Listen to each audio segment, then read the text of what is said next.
All right. Hey, everyone. We are obviously looking to do a live stream for this pre-trial. And we don't know. It's kind of strange because at the moment we're looking around and we don't see other news stations going live for this. Maybe we're the only ones that are really keeping an eye on things today, but that's all right. Mhm. We'll be the eagle eyes.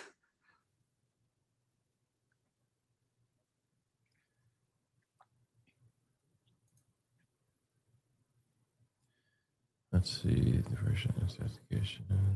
We do have some eyes and ears, though, on the ground in Utah today, which is exciting. Yeah, the cool thing. So what we plan to do with this stream, and this is our first time trying this out, so I can't guarantee it's going to work perfectly. But the idea is that Billie and Brandi from the Billie and Brandi Show. Let me pull them up here.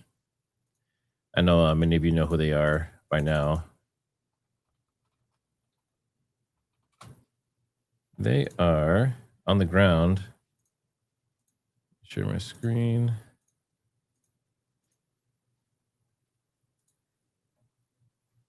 So these girls here, Billie and Brandi Show, they're on the ground. I think they're actually in the courthouse. And I've been texting with them back and forth. And they brought a bunch of equipment. So they brought their camera, their laptop, Wi-Fi hotspots, microphones, and everything. And their plan is to interview people and talk to anyone that'll talk outside the courtroom. And we'll see if we'll see what happens. I don't know how many people would be there. I don't know if anyone will actually talk. So we shall see. But I thought it'd be a cool idea. And we're going to test it out. If we can get some field interviews, or even just, even if they just get like video of him coming in and out in his, super awesome SWAT car or whatever it is, like his SWAT Jeep that looks like a military type of thing. Just getting some of that footage and stuff would be pretty cool too. Yeah, I see a lot of people say I love them. I know who they are. Let's see. They're excited to be here with you. Yeah, Marissa. So what I'm trying to do, and let's see, is it Cora-Roo? Yeah, I usually go live on YouTube, Twitch, X, and Rumble all at the same time. Just try to spread it out because I know not everyone is a big fan of YouTube. All right. Hey there, everybody. Thank you so much for joining us. Again, this is a little bit of a different time than what at least Trigger and I have normally streamed together, but we stay up with the latest. We adjust with the times. We keep up with the news. Yep, and we will see. I'm going to start looking around to see. Like I said, I don't see any other news stations that are covering this. Now, I'm curious, for those in the chat, do you guys know what is going on today? Are you aware of the topic at hand? Drop in the chat. Yeah. If you have an idea of what's going on today. Nope, you're just here because you want to hear more from us. All right, tomorrow, accused Charlie Kirk assassin Tyler Robinson returns to court. His attorneys are pushing to get the entire Utah County Attorney's Office removed from the case, arguing that a prosecutor's family member was present when Charlie Kirk was killed, creating a conflict of interest. Jessica Schreifels is an investigative reporter at the Salt Lake Tribune, has been covering this case, and she joins me now. Jessica, great to have you on the program. This is quite the motion by the defense. Walk us through the details of the defense's motion. Right. So essentially, they filed a motion trying to disqualify the entire Utah County Attorney's Office from handling this case. And their argument is that there is a key prosecutor in the case whose adult child was at Utah Valley University when Charlie Kirk was shot. And the defense team is making the argument that this creates such a conflict of interest that, his loyalty might be more to his child and might be making decisions about how to move forward with this case with his children or his child child in mind. And so to them, they're arguing that this is, such a big deal and such a conflict of interest that not only should he not be allowed to prosecute the case, but the entire county attorney's office should be banned from the case. That is quite the leap in logic, I think. What's the prosecution's argument in response, Jessica? So Utah County Attorney Jeff Gray has argued that there is no conflict, that they are able to prosecute the case. He's made the argument that the child in this case, they're 18 years old, they're a student at UVU, and that they, really haven't been traumatized by this. They didn't miss classes, they didn't need counseling, they weren't in line of sight of the shooting, didn't actually see it happen. And so they're arguing that the harm or the potential for conflict is so low that it doesn't really preclude them from being able to ethically prosecute the case. You have been following this court system there in Utah for the better part of 15 years, so you know the players involved. Is there any sense on the ground from those who know this judge named Tony Graff as to how he's going to rule on this motion? Judge Tony Graff is actually very, very new to the bench. I think when he was assigned this case, he had been took the oath to be a judge maybe like 50 days before. So he's an incredibly new judge. What I've seen so far in being in the courtroom is he's incredibly thorough and, takes the time to really articulate his rulings. He's being very careful in making sure his rulings are written down, that there's not a lot of rulings made off the cuff here. I think everyone's trying to be careful that this case is only tried once. Yeah, when you guys brought this up, where's it at here? Chat's moving too quick. So yeah, brand new judge. What do you think about that? And I believe, correct me if I'm wrong, but I believe this judge was also in the Google Trends information that Barron found. Yes. So someone who has not served for long at all. He had just been appointed in, was it May? And I guess you could say, instead of hot off the press, hot on the bench. So what do you think of that? Do you think that this is going to be, Judge Graff? And just to clarify, you guys, not a new judge on the case, but a new judge to this circuit. Yeah.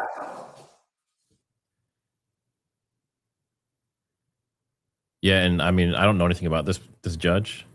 I haven't heard anything necessarily negative or like corruption or anything like that. So he could just be a good dude that just got, thrown into the Fourth Circuit, and now he's going to be doing this case. I mean, that's a good, I don't know if it's his first case, but this is a big case for when you're that new. I mean, certainly a career-making or breaking case. Yeah, for sure. Definitely one for the record books. The fact that, there's a chance that this judge could ultimately grant this motion. I think it's unlikely, but it could happen. How much of a delay are we looking at in terms of getting a new prosecution team in there if the judge ultimately grants this? I mean, I think if it's granted, it would be very rare. This doesn't happen very often. I mean, this whole case is very unique in that there's so many witnesses, 3,000 people were there. And so this is just such a novel concept. It hasn't really happened before, at least that I've seen. I think what we'll see if the motion is granted, maybe the Utah Attorney General's office steps in, maybe they find a conflict prosecutor in Salt Lake County or Davis County somewhere nearby. And that will probably take a couple weeks, maybe a couple months to kind of get those players in place, because this is a large case that takes a lot of time. And so finding a prosecuting office that can take on that load might be a challenge and could take some time. Yeah, I think you nailed it right there. Weighing the interests in this case, and there obviously are interests on both sides, you do have to consider the burden this would place on the prosecution on the whole. If you Someone was asking about, let's see, where is it? Yeah. So which judge issued the massively overreaching gag order? So when this initially came out, it wasn't what people thought it was.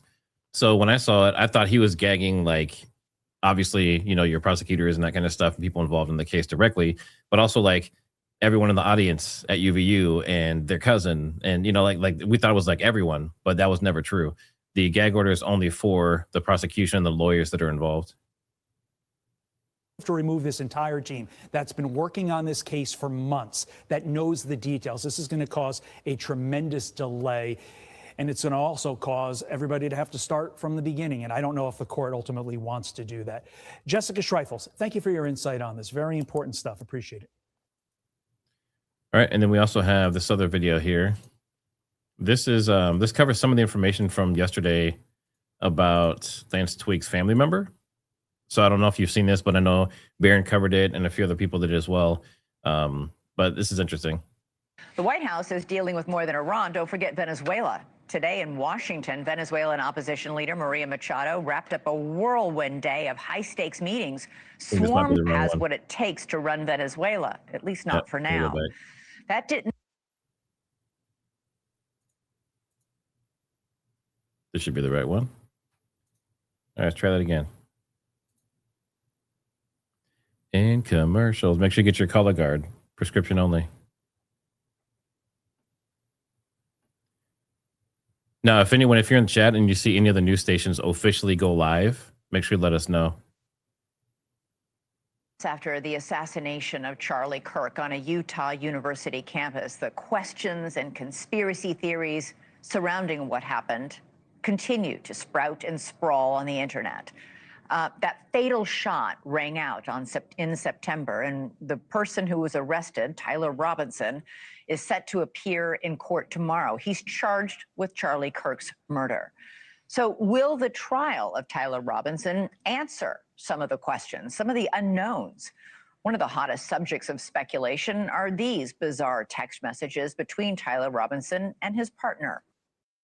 Okay, let's do this in the chat. If you believe the text messages are real, put a 1. If you think they were fabricated, put a 2.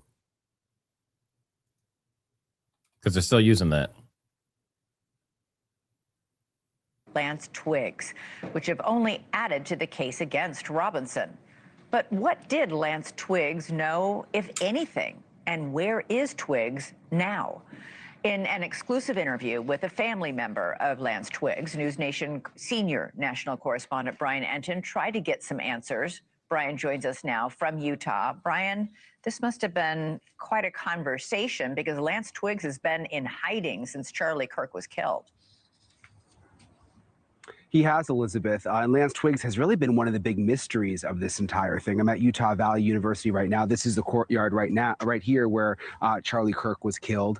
I spoke with one of Lance Twiggs' family members who told me about his relationship with Tyler Robinson, also the fact that he was in hiding, apparently under FBI protection. That is no more. He is not being protected by the FBI anymore. And the family member actually casted some doubt about whether he will actually be cooperating with authorities moving forward. She didn't want to show her face because the entire family has been receiving threats since all of this happened. I'll listen to a little bit of what she told me. I mean, both of them are super smart. I mean, Lance was, I do know that. And I remember, you know, he was a, I don't know, concert pianist. Like his talent for piano music was off the charts, like not normal. It was very impressive. And that's kind of what I've heard about Tyler, is that he was just so smart and it's just a shame that these kids that had so much potential and such a bright future. What do you think changed? I don't, and then being as antisocial as they were, from my understanding of, playing these games and being a part of this Discord group, it just, they didn't seem like they were in a real world. There's text messages between Tyler and Lance where they're texting after the event. A lot of people find them unusual. The world that they were in. So here's a question for you. Okay. So obviously a lot of people aren't buying that this is any relation to Twiggs in any kind of way. They think this was fabricated. How many of you follow Brian Entin? If you guys follow Brian Entin, put a 1 down in the chat. From what I've seen, he's done some pretty good work. So I wouldn't think that he would ruin his reputation by doing something that's fake or like set up, right? But this person on the other side, the person could also be fabricating this whole story, making him believe that they are related and that there's something to do with Lance Twiggs. So, but this is very sketchy. in like this gaming world, like that was a normal way that they kind of spoke, that this wasn't an abnormal, the way they spoke wasn't abnormal. There have been a lot of questions about where Lance is now, whether he's in the FBI protection program. It's been a big mystery. He kind of has disappeared. Yeah, my understanding was for the first few weeks, because there were so many threats against his family that and him, that they had. My understanding is they did have a little bit of FBI detail, and they kind of moved around a little bit, but they're not anymore. He's with his family. Will he still cooperate with the investigation, from what you know? You know, I don't know. You know, when I first found out about how he was taken in and talked to by the police, that you know, I know that they said that he was very cooperative, but they had to go get him and bring him in. He didn't voluntarily go in and say, hey, I heard about this and I have some knowledge. You know, he had to go in, then he handed things over when they asked for him, but he didn't give up any information until he had to. There are so many theories out there, and I'm sure you've seen them. People think other people are involved, or another government was involved. I mean, you're kind of in the middle of this. How confident are you that police have the right guy, Tyler Robinson? 100%. They have the right guy. In terms of the court hearing tomorrow, Elizabeth, it's a pretty significant one. The defense team, Tyler Robinson's defense, is asking for the entire prosecution team to be kicked off the case because one of the prosecutor's kids was actually here at the Charlie Kirk event, about 80 feet away from Charlie Kirk when he was shot, and the defense is saying that that's a...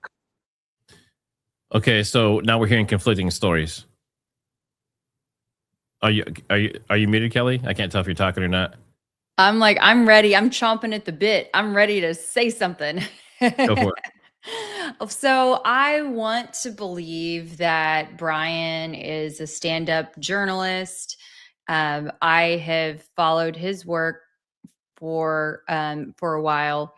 And for example, saw the work that he was doing with regards to the floods in Texas. That was where I kind of began following him a little more closely.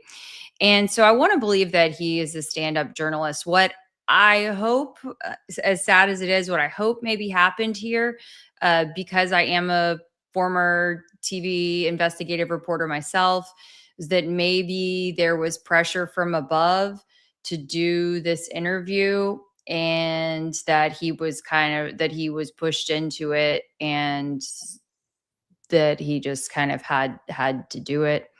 And he made the best of it that he could. It doesn't make it right, but that's what I want to hope is what it was. Yeah, I was just going to add that it sounded like there was conflicting information there. So one person said, so one video said that the child of the prosecutor did not witness the assassination, right? They didn't see it. They weren't in the area. And then Brian Nitin just said that he was within 50 feet or 80 feet, whatever it was. So which is it? Because if you're within 50 to 80 feet, you're probably, I mean, you definitely heard the gunshot, right? You saw everyone duck down. You saw all the people running around and everything going crazy. He might not have seen Charlie, he or she, I don't know if it's a son or daughter, might not have seen Charlie actually get hit, but there's conflicting reports there. In just regards to people in the chat, they're saying, you know, well, you're not trustworthy if you are doing a story that you don't want to do. Look, it just depends. It's really complicated. I personally walked away from an entire TV job because I didn't agree with the stories that I was being pushed to do. But not everyone is in that position to be able to do that. So it's complicated, you guys. You know, when your career is on the line. So I'm not saying that's for sure what's happening here. I just things are always more complicated than they may seem on the surface. This is a really good question for you. So in your 12 years of investigative journalism, have you ever been pressured to say something that was not true? I have. In fact, I've been pressured to say things that were not true. I've been pressured to tell half stories. And that's actually why I walked away from TV news, is because I was told it's okay. You can just do this side of the story today, and you can always come back and do a follow-up later. Yep. And I stood up to my boss. I said, look, that's how people's lives get ruined. That's how my reputation gets ruined. And I'm not willing to sacrifice any of that for an arbitrary deadline. That's just where my ethics are. Yeah, let's see. Cassidy Evans, think y'all would be cute as a couple. Yeah, I think we've heard that a few times. I know someone also said that about her and Blake. So I think it tends to be an ongoing theme. Anyone she does a live with, she makes a cute couple with them. So it must be her. It must be her, not the other. Thank you, Cassidy. And thanks for the super chat. All right, let's watch this one here. Now, this is a different company. It's the Live Desk. So I'm curious if they have a different slant on Well, the this. suspect accused of killing Turning Point USA founder Charlie Kirk is due to appear in court this afternoon in Utah. Tyler Robinson is accused of killing the prominent conservative activist last summer at Utah Valley University during a rally. It's going to be a very consequential hearing for both the prosecution and also for the defense. Robinson's legal team is arguing to get the entire Utah County Attorney's Office basically tossed from this case. They plan to argue a conflict of interest with the prosecution, saying the daughter of one attorney was at the Turning Point rally when Kirk was killed. Now, according to court documents. So before we go too much further, notice that she said that they're trying to get all of the prosecution rejected and disqualified. Does that make sense? If it was just one of them who had the son or daughter there, shouldn't that one person be kicked off? What do you guys think? If you think they should kick off all of them because of one person's compromise, put a 1. If you think that it should just be the person who is compromised possibly, then put a 2.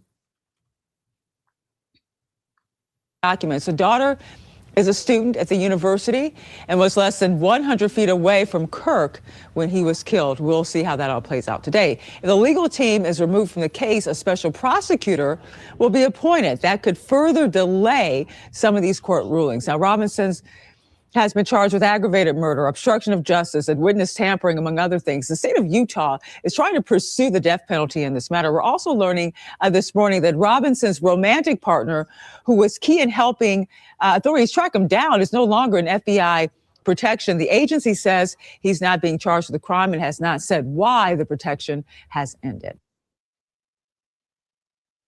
This winter is about to change in a big way. And that's Max Velocity. If you guys don't watch him, he's actually pretty good. He's the weather guy. He does like the lives during tornadoes and stuff. Mm-hmm. So I just got a message from Billie and Brandi, because you guys are asking when they're going to be live and all that stuff. They said they still have not opened the doors for the court. They're in the waiting room. There are tons of journalists there, including the guy that we just saw with the blacked out woman shadow, Brian Inton. He's there, and he has agreed to do an interview with them in a little bit. Great.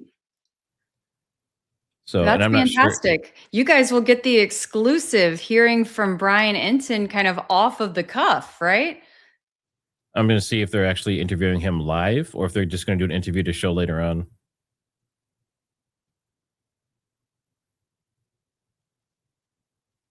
Because that would be interesting. That would be very interesting.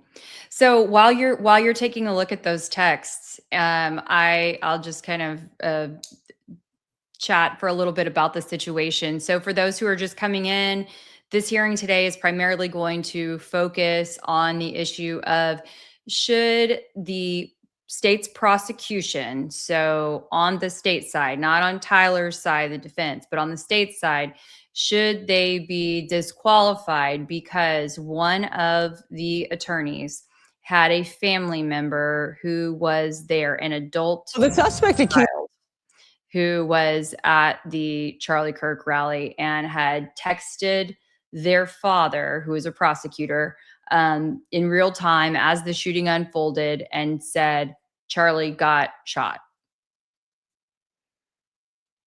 The defense claims that this created an emotional bias and that the decision to seek the death penalty was rushed, an emotional decision, rather than one that was properly thought through. Yeah, it looks like Court TV. Okay, so it looks like a lot of the news stations and Court TV are going to be live in about 30 minutes. So maybe that's when everything will start ramping up quite a bit more. Let's see, there was Jennifer Gilly. Thanks for becoming a member. And also Deborah Serrano. And there's Cassie Fez. C.I. Keller. Thanks to everybody. We appreciate it.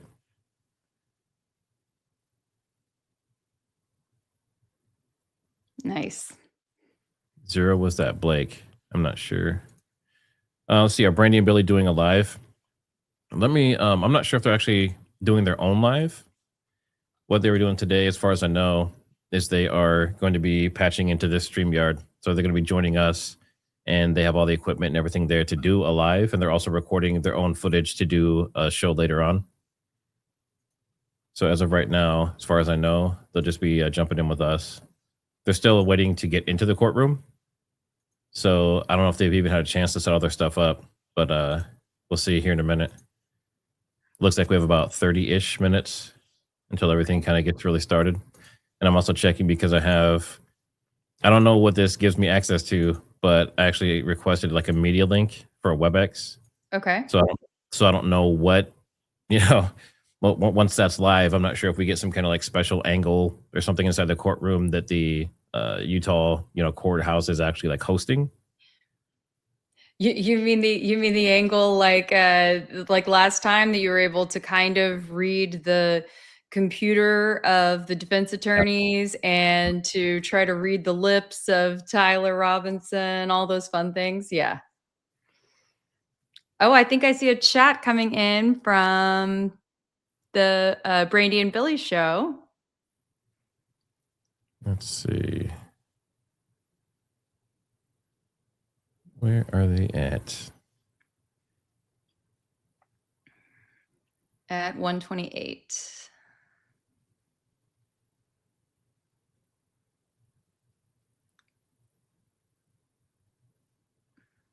Okay, I'll read it out. Hey guys, what questions should we ask Brian later? Send in the chat because I don't have my headphones in here. Oh, here we go. There we go. Yep. So, hey guys, what questions should we ask Brian? This is Brian Inton. Now, this is the person who just did the interview that we watched, that people are questioning if it's legitimate or not. And he says he's going to do an interview with them. So hopefully he doesn't see this live stream before he interviews with them. But yeah, any questions you have, put that in the chat and we'll see if we can get those. Actually, I think I can set up a special questionnaire for you to put in the chat. Let's see. All right, so we had a poll. The poll said, is Tyler Robinson guilty of assassinating Charlie Kirk? Let me show that. So we have 75% say no, 21% not sure, 4% yes. All right, now let me see if I can set this up so we can put the questions in here for you to add for Billie and Brandi.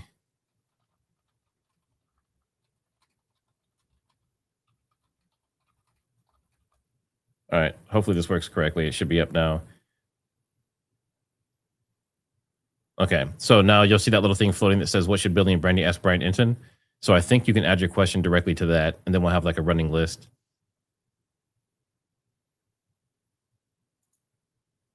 "25% are morons." Well, let's be nice. Everyone has their, their bias and their views. Yeah, so if you're putting questions in here, then make sure you're adding it to that QA that I added. And it seems like, yeah, that's a great question. So I see questions coming in. I'm actually going to ask these live. And Billie and Brandi, if you're listening, I can text these over to you as well. But we have, did Brian reach out to her or did she reach out to him? That's a really good question. Mm-hmm. Probably the most important question, to be honest. Right. Absolutely. What a great question. And then also I see this question from individual Lottie asking why the defense won't take in pro bono volunteer attorneys. We have heard of a few volunteer attorneys being rejected or dissuaded. So that is curious. Yep. How did you verify the woman was related to Twigs? Do you have verification of that, or did she just say it? Let's see. Yep. How did you qualify the woman? Why would the FBI be involved in protecting Lance Twigs if he is if it's a state prosecution? It's a very good question. Mm-hmm.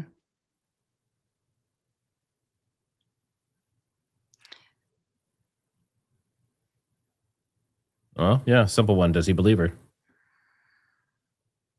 Did he show this interview because he's fully backing it and he's behind it? Or is he just Oh, yeah, get him, put him in the corner. now Billy and Brandi, if Go you for I don't the know, jugular. I don't know if you can see these questions, but I'll also get these over. Yeah, Barron has a video discussing Tyler's defense team. Great video. Yeah, he did a really good job breaking that all down. And I actually, he's unofficially invited to join us today if he wants to. I know that he was taking the day off from streaming and stuff overall, I thought. But he is invited and he might join. So I've been talking back and forth with him a little bit. So no promises. But we thought it'd be great to get an actual lawyer on here. He knows what they're saying and he understands all this stuff. So if he does join, obviously you'll know because he'll be up here chatting with us. TriggerSmart, do you know if there was a longer interview, longer segment? No one could find. Yeah, I'm Yeah. like, surely there must have been a longer piece than that after. Let's go look. Let's go look just directly on News on Nation. their website. Yeah, I'm just wondering, and maybe it was something that they were thinking after today's hearing they would roll out the whole thing. They didn't tease ahead to another piece, but yeah, it just seemed like that was too brief to be the entire scope of the interview. And if so, that really kind of calls it into question for me. So I don't know if you're looking around as well, but I don't even see that one on the YouTube for News Nation. But I can check the website as well. Yeah, I don't see it on YouTube at all. Interesting. Let's see here. Check the website. Joe's Unova 8874 says impressive commentary from young-looking local Utah female reporter on Fox. Great demeanor as well. So are you saying that they do have a reporter on scene or at the courthouse? Which one is that? This is, I think, at the Fox station. If in fact, sorry, I just lost the comment. Joe's Unova 8874. Sounds like a local Fox, the local Fox station. Oh, local. Okay, let me look. Yep. So Salt Lake City, Fox.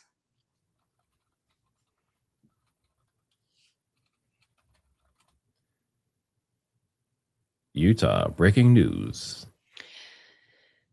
C1740, what company is doing the pool camera? I don't know for sure, but I can just tell you based on my history, I don't know if they've picked specifically one network to do the pool or if they rotate around per hearing. But what it used to be back in my day was that they would rotate around per hearing.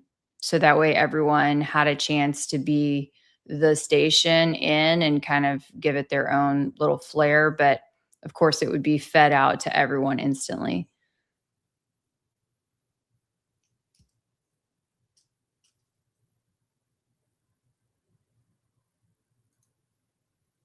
Do you want to answer that one? Why or what was the woman Lance Twigg? The woman interviewed? I don't think so. But hey, I don't know if she was anything's possible, I guess. Whoever said that you saw some live Fox stuff, send us the actual link. Like send it to my email that's down in the description or send it to Kelly. I don't see anything. Okay, Zero Griffin seems to think, and I've heard this now before. I don't know if y'all are just messing with me, but it seems to think that I look like Erica Kirk. I've heard this now a couple of times. I don't see it. Come on, guys. But I can do a mean stop. Only once, though. All Kelly needs is some tight black leather pants like Erica, and she'd be good to go. Stop.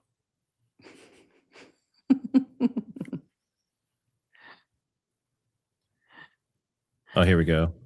You don't have dead MK Ultra doll eyes. No. They're full of sunshine. Full of something.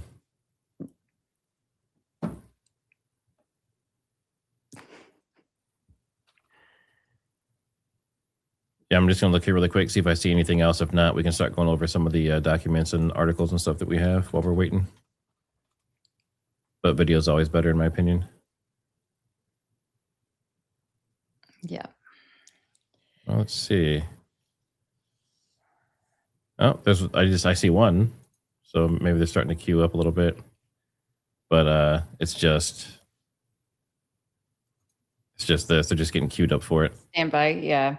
Yeah, they probably didn't feel like sending everybody out there for a bunch of pre stuff. Mm-hmm.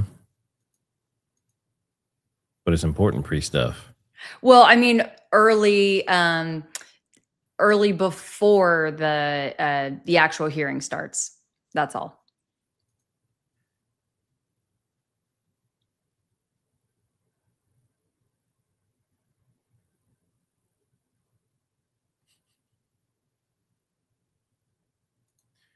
Triggered low-key roasting.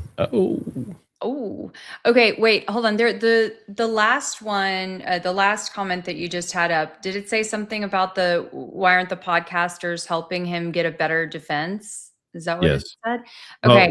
Well, it's basically saying if none of the podcasters believe in the story, then why is he not getting a better defense in general? So here's the thing. I mean, you can lead a horse to water, but you can't make it drink, right? You can't force the guy to get a better defense.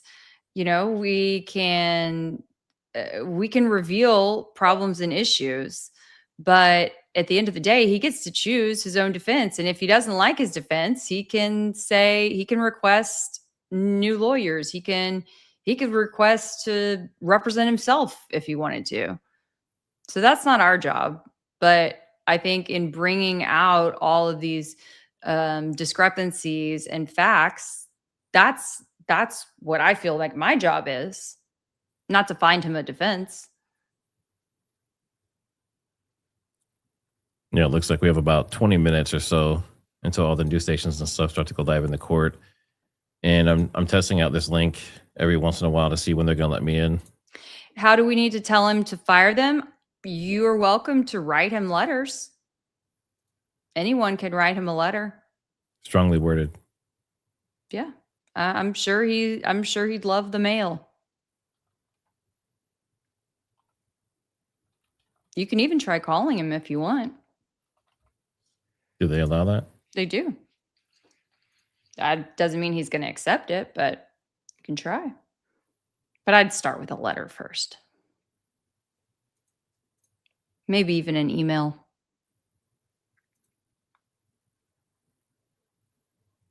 Okay, now that more folks are coming in, what is this court hearing about? So here's the deal. On September 10th, there was an adult child of one of the prosecutions, so the state side, one of the prosecution lawyers, one of their adult children was in attendance at UVU that day and texted their father saying Charlie got shot. Apparently that caused a sheriff or something like that to actually go and look for this child. And so the defense also feels that caused the prosecution, the state, to seek the death penalty in like a very hurried and rushed emotional manner. And so they would like to have the prosecution removed. Yep, that sums it up pretty well. Now, there is also an issue kind of swirling around on Tyler's side, you guys. No, but that's not being dealt with today, as far as I know.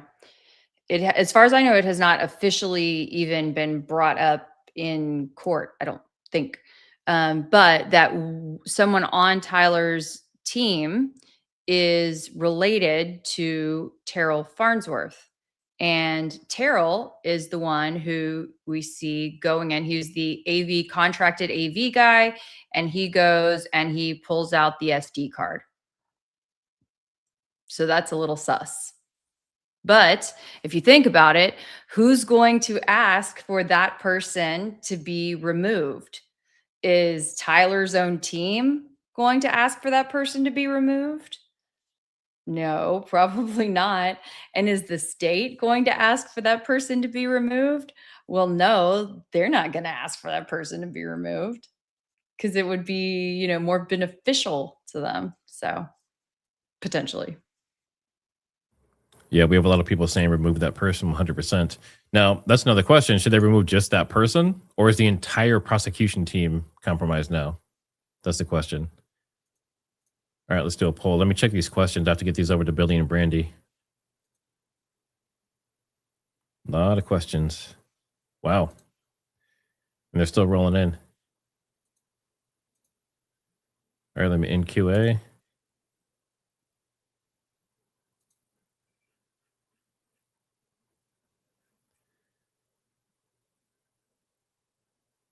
That's a good question. Someone said, does Tyler know about all the holes in the official narrative? Like, is Tyler actually aware of all these other theories and everything? Because I don't know in jail if they get access to internet and stuff like that. It's so hard. It's so hard to know. They do have access to TV, but we don't know how much the local news is really covering it. We don't know how much he sees or hears. So yeah, I think that's probably why it would be extra important that, I don't know. You hope that his defense is really letting him know about all of these things, but I don't know.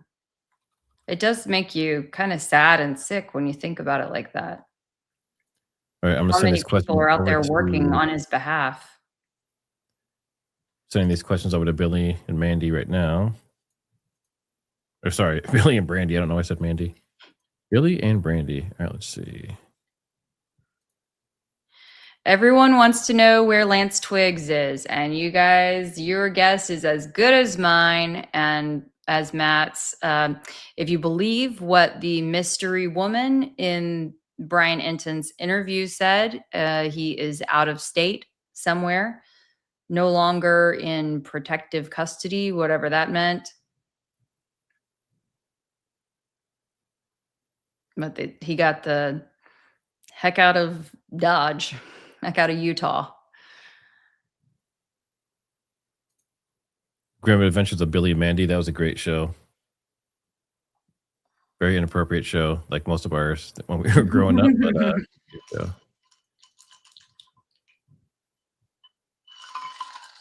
Jordan Henshaw says Gary is compromised 100%. Concur. Let's see up here. I just saw there have been a lot of people who question if Lance Twiggs is a real person. I will tell you that I believe that he is, and there's a few reasons why. One of these days I need to have all my evidence. Maybe if we have some downtime here, I can pull some of the things up. But I mean, I have some receipts from an online financial transaction app that for years I've seen him going back and forth with parents and friends, not like something that was just made up. I also have evidence of a traffic ticket from a year or two ago, and then some photos and whatnot from a few years ago as well. So not a big digital footprint, but something.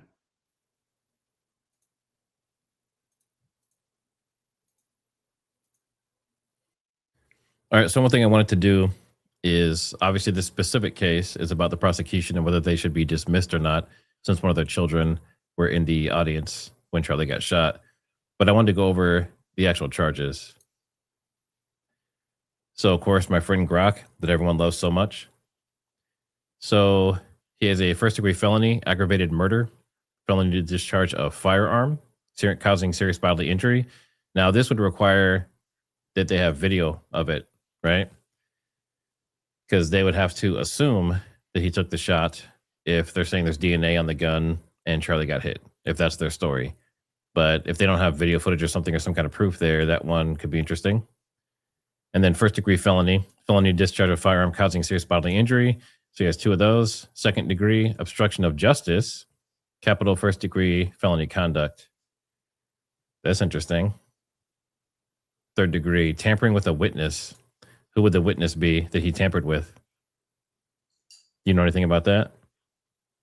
Tampering with the witness? Yeah. So I think that would refer to him allegedly texting Lance and saying, if anyone comes and talks to you, don't say anything. That's my assumption. Yeah, it looks like he has 2 separate counts of that. And then I felt like one of them, yeah, I always wondered why, because I don't think that just telling him in 2 different ways would justify 2 separate counts. So I don't know. I don't think we've really heard what would justify the second count. And then he has a violent offense committed in presence of a child.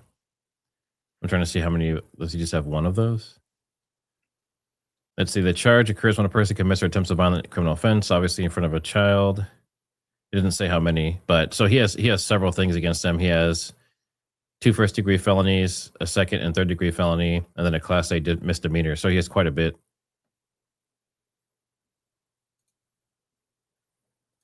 Well, and y'all said destroying the letter on as well about maybe the tampering thing, but I don't know if that would be the case. I got the sense that Lance was the one that threw the letter away, but maybe not. I don't know how Tyler would have thrown the letter away. How did they find Tyler? I can't believe he shot Kirk. It's also interesting too that Candace brought that information about him being at that steakhouse like 3 hours away. Mm-hmm. Someone says, where is it? It's moving too quick. They said Lance was the one who threw it away. Okay. Yeah. Yeah. So that wouldn't have been, bad on Tyler. But okay. So to that point, that makes the whole letter suspect too, right? Because, there was supposedly this letter that he wrote, right? So it would have been in his handwriting, but it got thrown away. To Hoaxing the World. Where is this? Can you send us a link to that? That would be very interesting. So you're saying the person that he supposedly interviewed has a YouTube channel where Lance is playing the piano?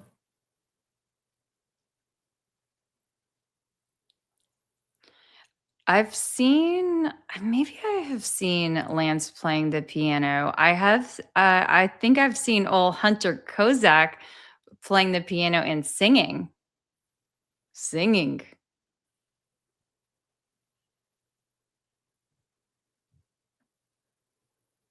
I think a lot of people went that route though when they were younger, either band or choir, right?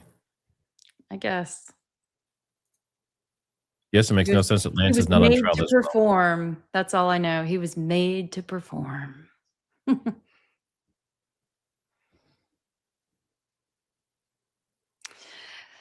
Yeah, I'm with you on that one. That Lance is not on trial. I think this just plays for me. This all plays into the bigger picture of how I see this entire conspiracy shaping up.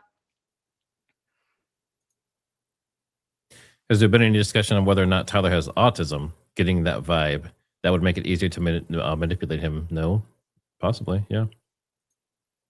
Well, we do know that he had extremely high test scores, on his standardized tests.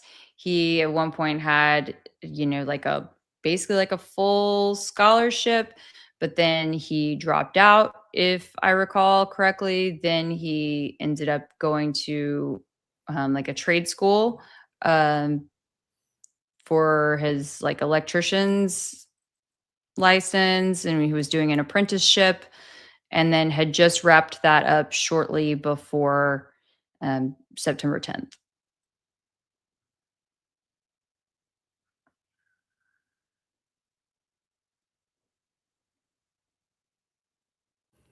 Yeah, it's looking like it's a very, very small group of people covering this today. They're in the courtroom. So last time I talked to them, they said they were getting ready. They hadn't opened the doors yet. Let me see if they have any updates. Pumpkin Pie says, how are you getting any vibes from Tyler? He's literally said nothing. That is a great point. But I think for me, at least, and I'd be curious to hear what Matt has to say, but for me, I take into account kind of the whole picture. When we don't have a ton to work with based on what someone is physically saying to us, we can only go back in history and listen to the little bits and artifacts that we can pull up. We can look at their little bit of family life that we can uncover, and the kinds of people that they surrounded themselves with. And so that's just what we've been trying to do to the best of our abilities.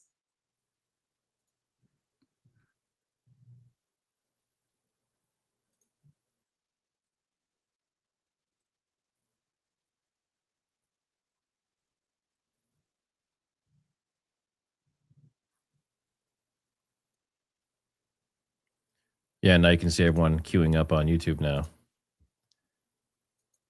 So technically, in about 6 minutes is when the trial is supposed to officially start. And based on the information that I saw, it looks like it could be from 1 to 6. So it could be a 5-hour long trial.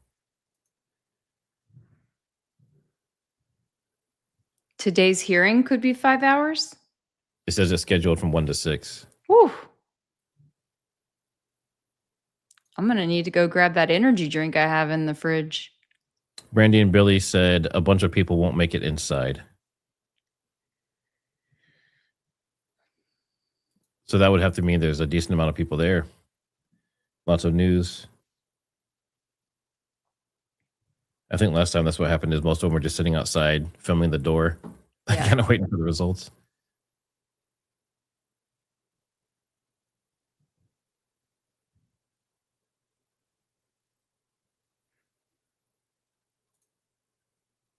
Talk about getting in the wrong crowd. Our parents worried if your friend smoked. Today, it's a whole other level. Yep.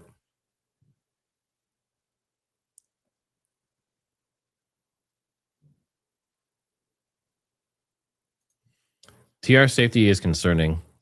All right. So in the chat, if you think that Tyler Robinson's safety is an issue, put a 1.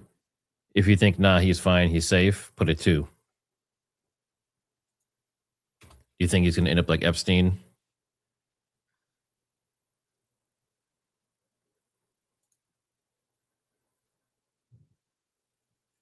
Looks like mostly 1s. So a lot of people think he might not be safe.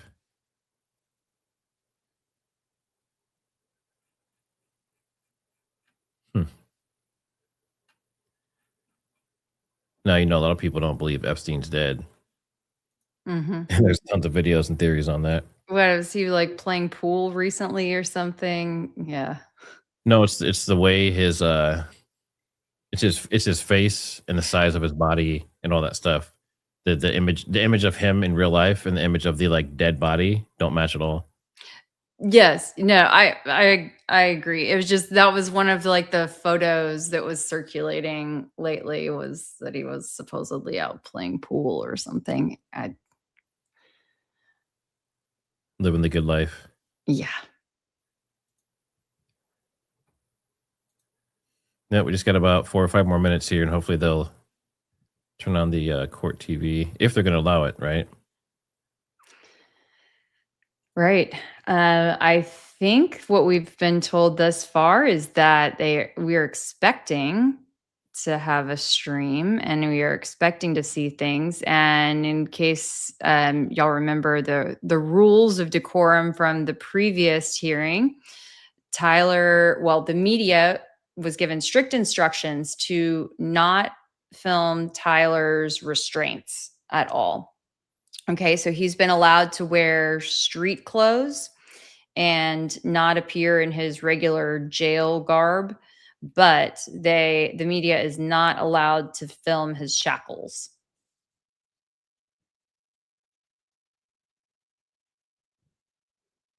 They got in trouble last time for doing that.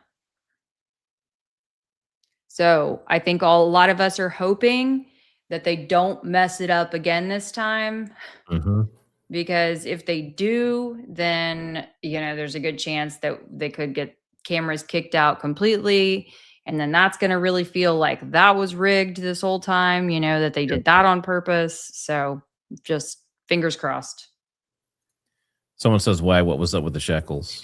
Well, because they argued that it was given the amount of publicity in the case and all that it was going to already create a public perception of his guilt. But, okay, here's the flip side. Is that there has been some debate over whether Tyler actually walked with a limp or had kind of an odd gait. And so if the media actually filmed him, say, walking down the hallway and he was not restrained, right, then that would show us how he actually walked. And then if we were able to see how he actually walked, then would it call into question some of these videos showing him walking down the street, walking upstairs, running across the roof, all of those things?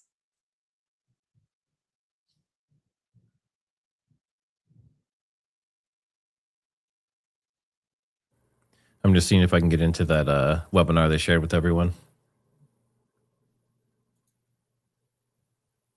Special requested.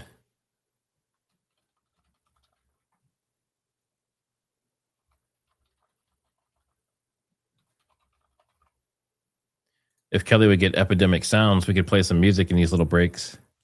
I mean, look, you can do it and then I can just cut that part out later, right? If I need to. I don't know. If that's what you need to do. Yeah, some people are talking about Bengay Ultra. There are some people who seem to really want to get on our live stream.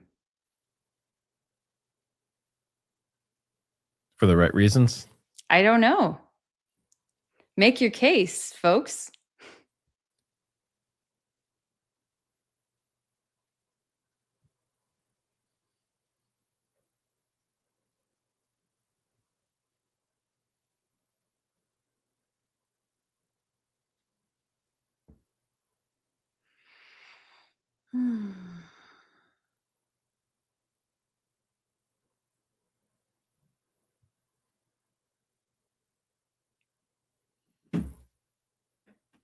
Well, it should be live now. There it goes. All right, give me a second. I have to make sure this is all set up correctly.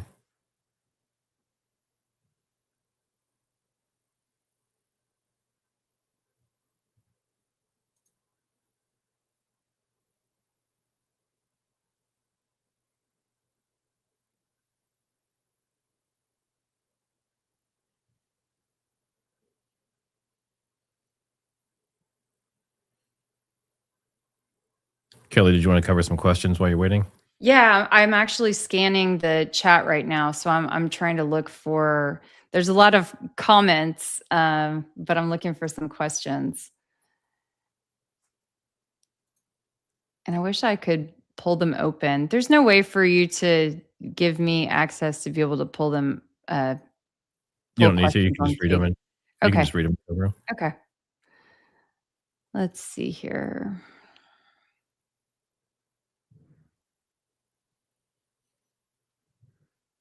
I heard a good evening from Norway. Love the channel. Thank you so much for being here. It's amazing how this has really brought in people from across the world. I am just surprised every single day in these chats.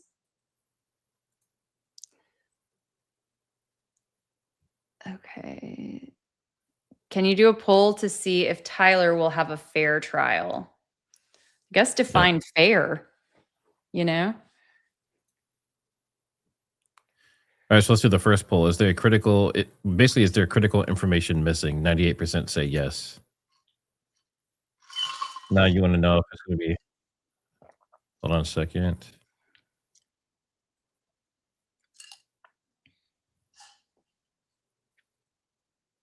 Robinson. Counsel, please enter your appearances. Ryan McBride, Lauren Hunt, Chris Ballard, Chad Grunander, and Jeff Gray for the state. Good afternoon. Good afternoon, Your Honor. Kathy Nestor, Richard Novak, Michael Burt, Stacy Visser, here on behalf of Mr. Robinson.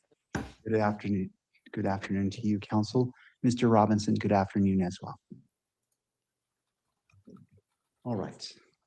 Before we turn to the defense's motion, the court would like to address 4 preliminary matters. First, in regards to the transcript from the December 11th hearing. Counsel, I would appreciate your input regarding the transcript from the December hearing. The transcript has been designated as private and copies are available to the parties. Consistent with the court's prior handling of the October 24th transcript, the court intends to release a redacted version of that transcript, but I want to get your input before making a decision.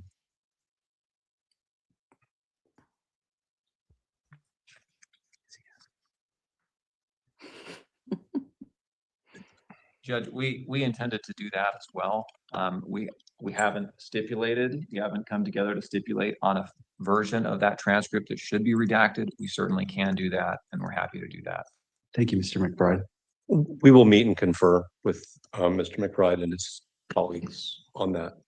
All right. How much time is needed by the parties? 2 weeks.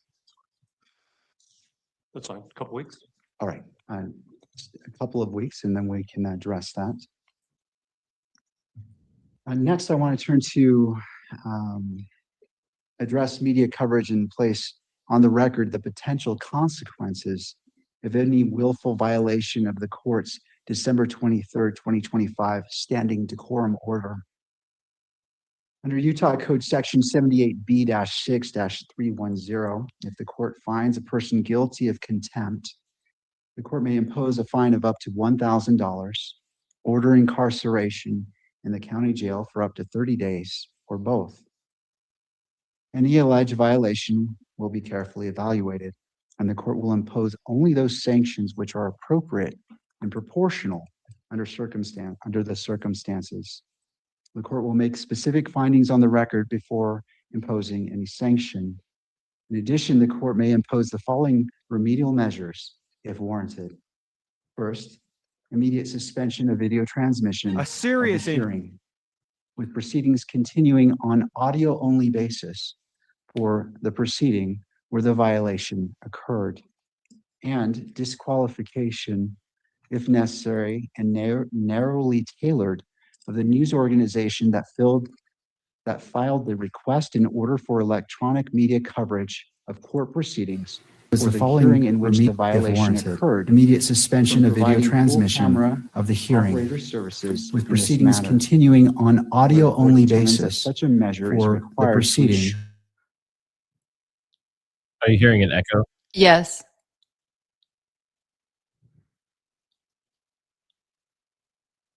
Now we hear nothing.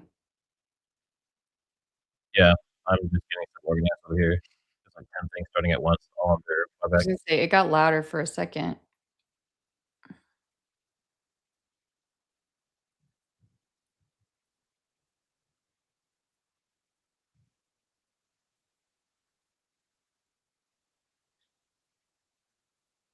Give me just a second here. Okay. Hang with us, y'all. Just a moment.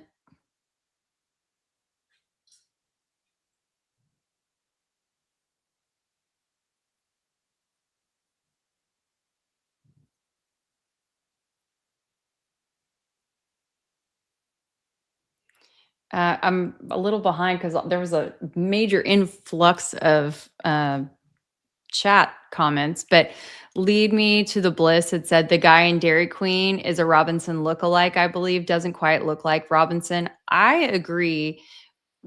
Something about that kid just looked a little different to me. So I just wanted to acknowledge you. I think we're you're right. back. Could you state your name for the record? John Uhlberg. Thank you, Mr. Uhlberg.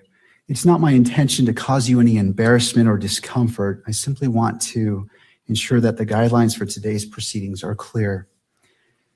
Mr. Uhlberg, during today's hearing, what is your primary role? To provide video coverage of the proceedings for the public. All right. Have you read the December 23rd, 2025 standing decorum order? Yes, sir. Do you understand the guidelines as they relate to your responsibilities today? I do. Do you need any additional time to review the December 23rd, 2025 standing decorum order, or any time to reposition the camera to ensure full compliance with those guidelines? Do I need more time? I'm sorry, was that the question? Do you need more time to review the decorum order? And I'll pause there because that was a compound question. Sorry about that. No, I've read it. I fully understand it. I'm good to go. All right. To the second part, do you need any additional time to reposition the camera to ensure full compliance with those guidelines? No, I think we're in a good position now. All right. Mr. Uhlberg, do you anticipate any difficulties complying with the December 23rd, 2025 standing decorum order? I do not anticipate any problems. All right. And is there anything that the court can clarify to assist you? No, I think we're good to go, sir. All right. Thank you, Mr. Uhlberg. Thank you. Before I let you go, I'll turn to counsel based off the questions asked. I turn to you if you have any input or questions. Nothing from the state. Thank you. No, Your Honor. All right. All right. And the court, I appreciate your cooperation, and it's my hope that we all do our very best today together. Absolutely. Thank you. And finally, before we turn to the issue, the motion before the court, to the state, could you please provide a brief update on the status of discovery disclosure? Yes, Your Honor. I don't have the percentage of materials that we have that have been disclosed, but I think we're above 90% at this point. There still is discovery coming in, there are reports and so forth coming in from various entities. So I think we're moving expeditiously towards completing at least this initial batch of discovery. Of course, discovery will be ongoing probably for the duration of the proceeding, but we have provided nearly all of what we have to date. All right. And to defense, any input? Not at this time, Your Honor. Thank you, Ms. Nestor. All right. Thank you, counsel, for your patience as the court covered those preliminary issues. Let's turn to the defense's motion to disqualify the Utah County Attorney's Office. Ms. Nestor, or sorry, Mr. Novak. That's fine, Your Honor. That's okay. We actually have some preliminary things we want to discuss with respect to the posture of this motion. And I also think at some point the court needs to decide at what stage the hearing on this motion remains open and becomes closed. So I'm going to bear that in mind in terms of my preliminary statements, if I may.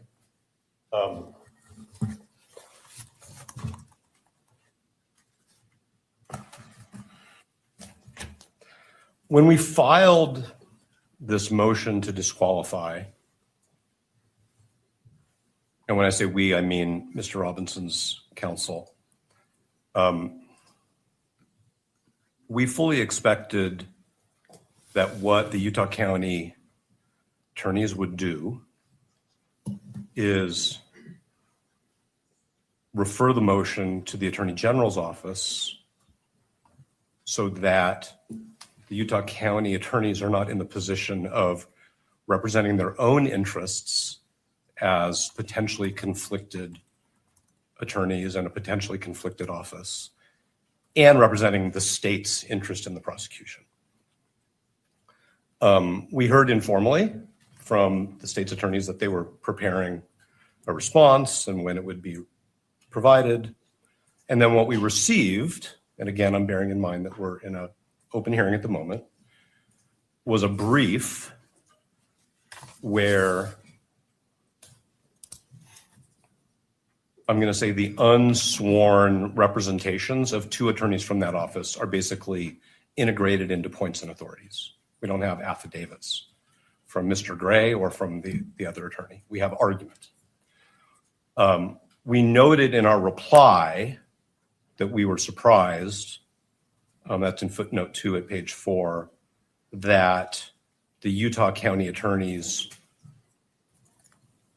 were representing themselves in connection with a motion alleging that they have a conflict of interest and that the state was not being represented through the Attorney General's office. We did some further research on this, and you know, we have some case law that we can provide the court. I suspect that the court is very familiar with the fact, just from its own experience, that in appropriate circumstances, the Attorney General's office can either, one, represent the state in what was a county prosecution with respect to a disqualification motion so that the boundaries are clear, or if there's an ultimate finding or conclusion that there's a conflict of interest, take over the prosecution or assign it to another county. So we're very concerned that we're getting off on the wrong foot, if I can use that metaphor, because we have officers of the court who are both representing their own interests in continuing to be the prosecutors in this case and representing the state in a situation where there should be what I would call, at least temporarily, conflict counsel. I'm not sure that's the term the Attorney General uses, representing the state's interests. There's a Supreme Court decision which is called State v. Jimenez, Jimenez, which I can provide a citation for. There are subsequent cases, but it's pretty clear that this is the type of a case. I'm not saying that Jimenez compels that action, but it seems to me to strongly suggest that where there is a showing, I'm not sure what the threshold showing is. I don't want to say it's a prima facie showing or a reasonable concern, but where there's a showing that there very well may be a conflict of interest that hasn't been handled by a particular state attorney's or county attorney's office, that what's in the interest of the litigation, of the public, of the parties, is for the Attorney General to step in. And the citation for State v. Jimenez, if I may, is 588 P. 2nd 707. Of course, I can provide the court with the Utah citation as well.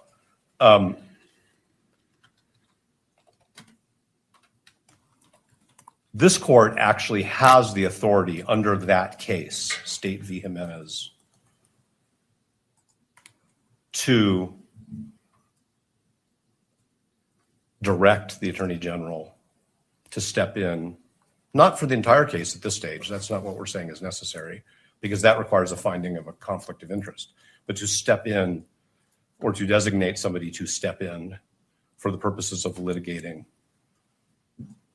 that motion. Okay.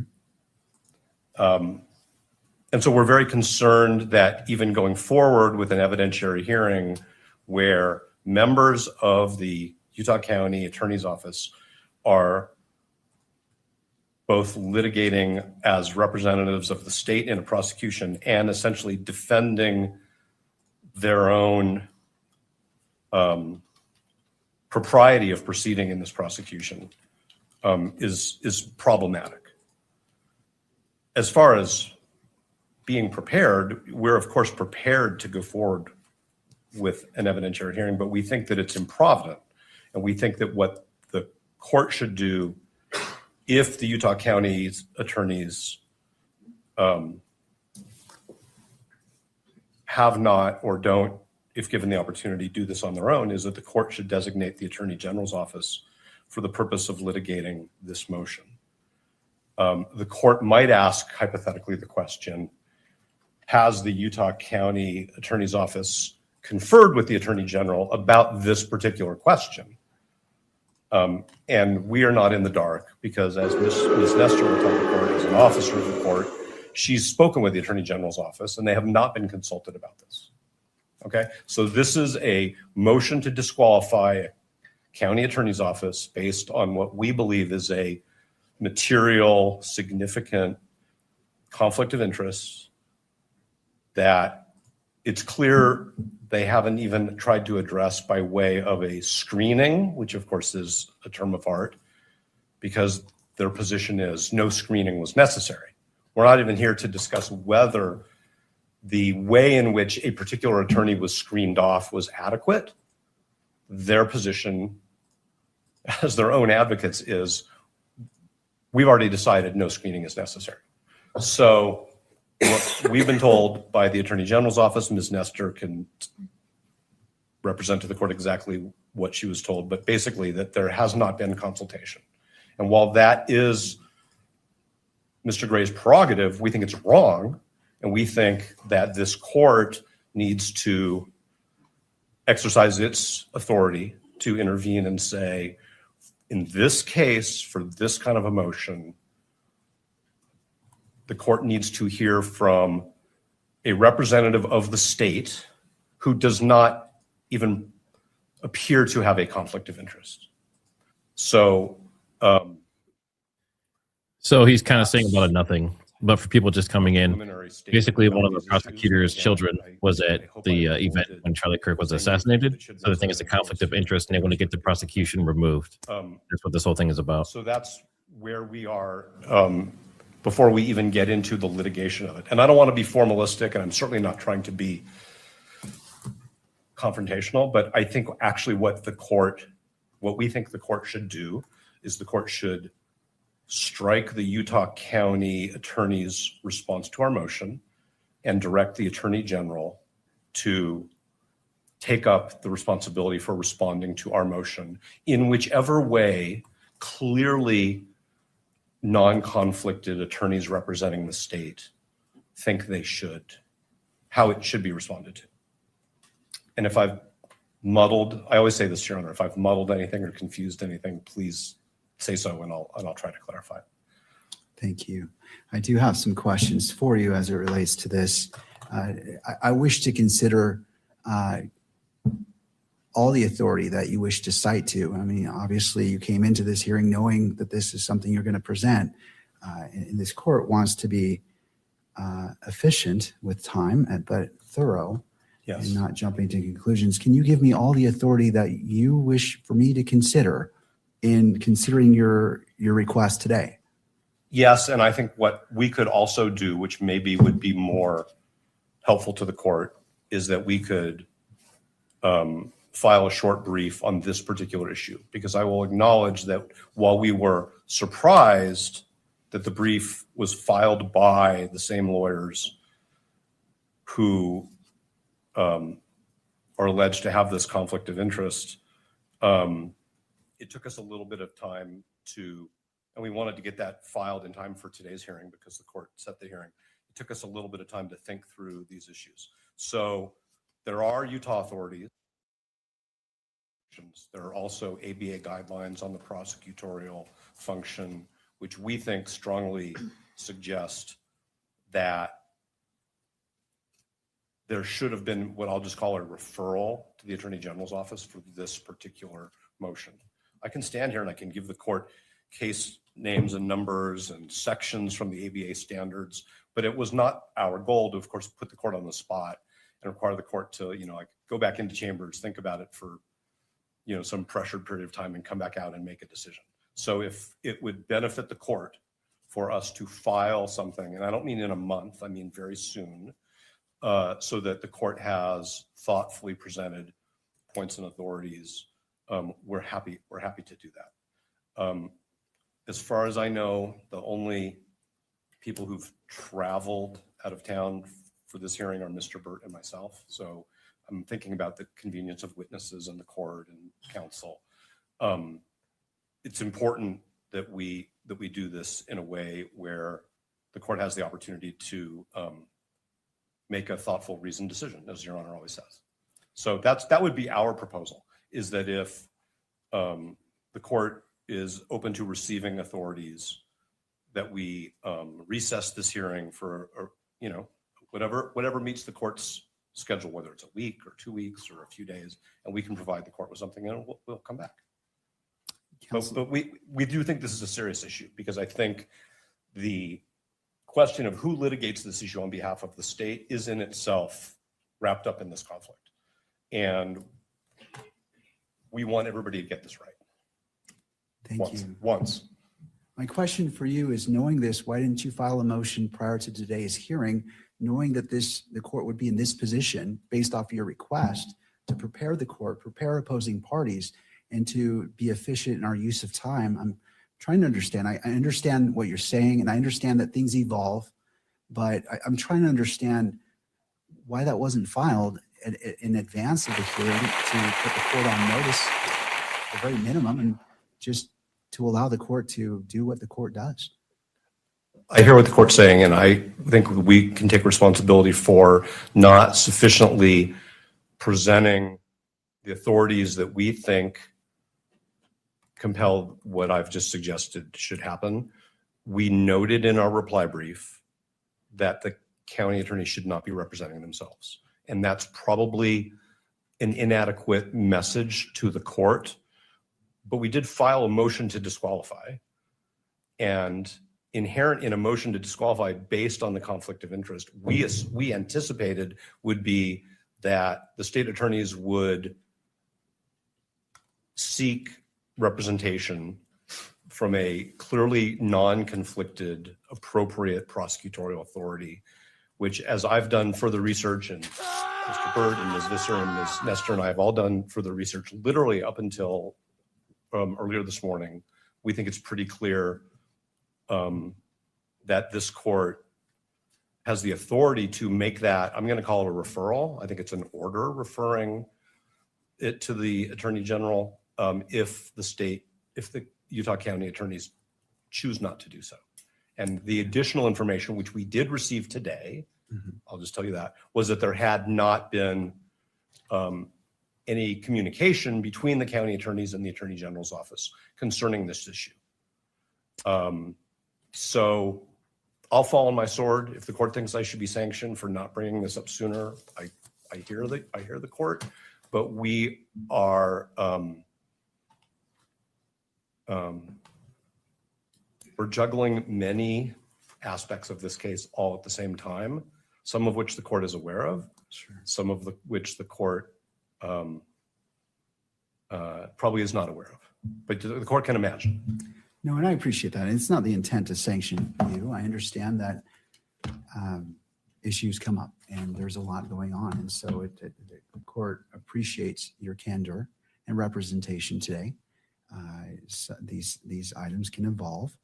And so the court is not finding fault with you. It's just hoping that as it requires a lot of time and resources for you and for fellow attorneys and for the opposing party and for other parties, we just might want to make sure we make the best use of our time when we're together.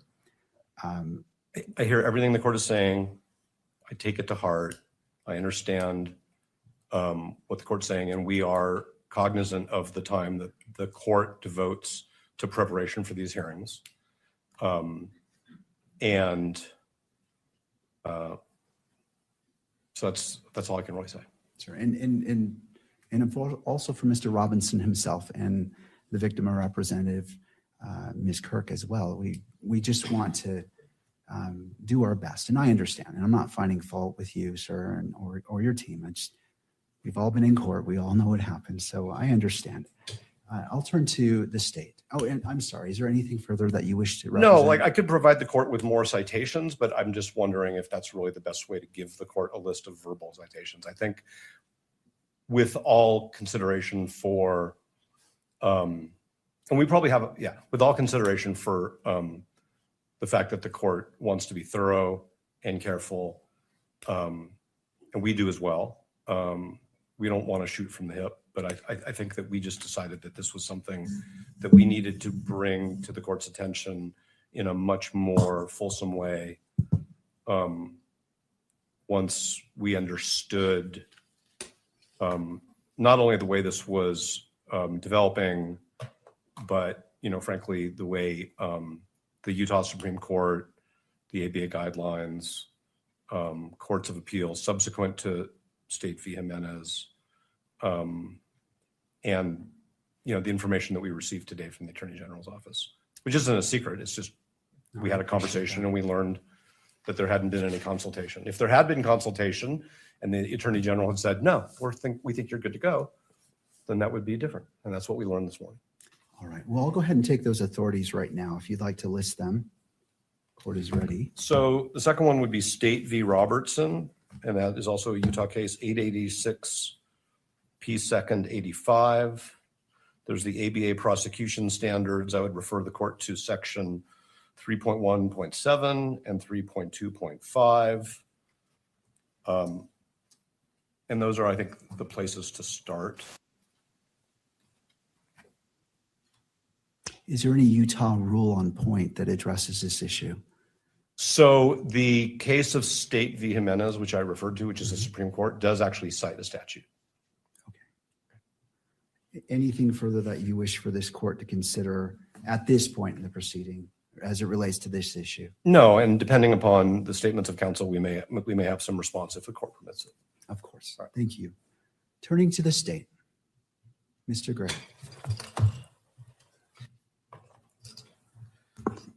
Your Honor, I'm not sure why this is coming before us today. If it was such a surprise to them more than a week ago, I don't know why they wouldn't at least notify the court. I too represent the state. I'm an elected official, constitutionally elected to represent the state. Where does this end? I don't know these cases. I'm very interested to see whether or not they refer to trials. I know that the Utah Attorney General's office, they've done the same thing that we have in Rule 11 motions, where one counsel on the team examines their boss, in fact, on the matter. So I just think this is ambush and another stalling tactic to delay these proceedings. There's no reason that they could not have at least filed the motion and asked for time to brief it.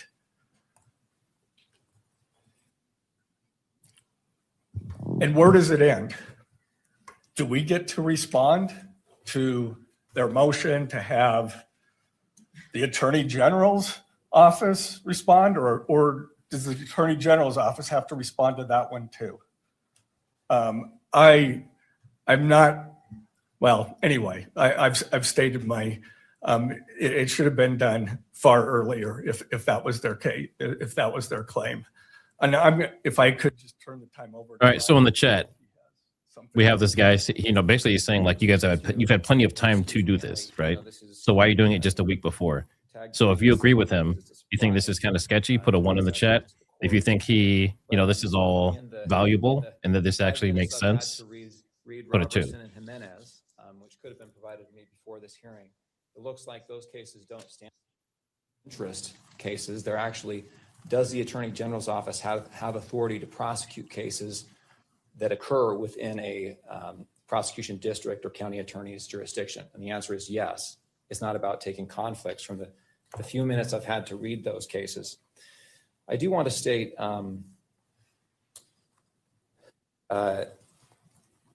this is, of course, the first time this has been raised to us. The defense has known that we were going to respond to this motion for some time. We requested an extension for our filing deadline back in December. The defense agreed to that extension. Our reply was filed January 5th. The defendant's reply was filed thereafter. And in that reply, the tone of that reply is mentions that they thought that perhaps a special prosecutor would be appointed to handle the conflict case, but in the alternative says we'll be able to, we want to subpoena witnesses to establish the facts that are laid out in the state's opposition motion or memorandum.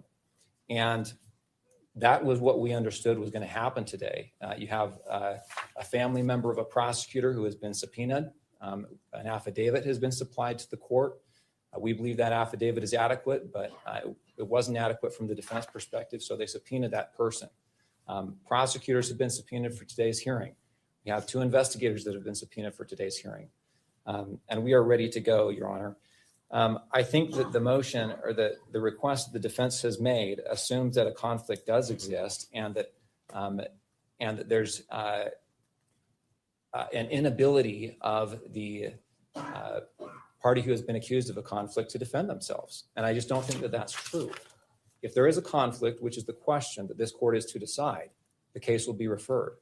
Until that conflict has been established, the case is properly in the jurisdiction that has statutory authority over that offense. And until that conflict has been established, the Utah County Attorney's Office has this case and can defend its involvement in this case. I got just a moment to review my notes and see if there's other points we want to make on this. Of course.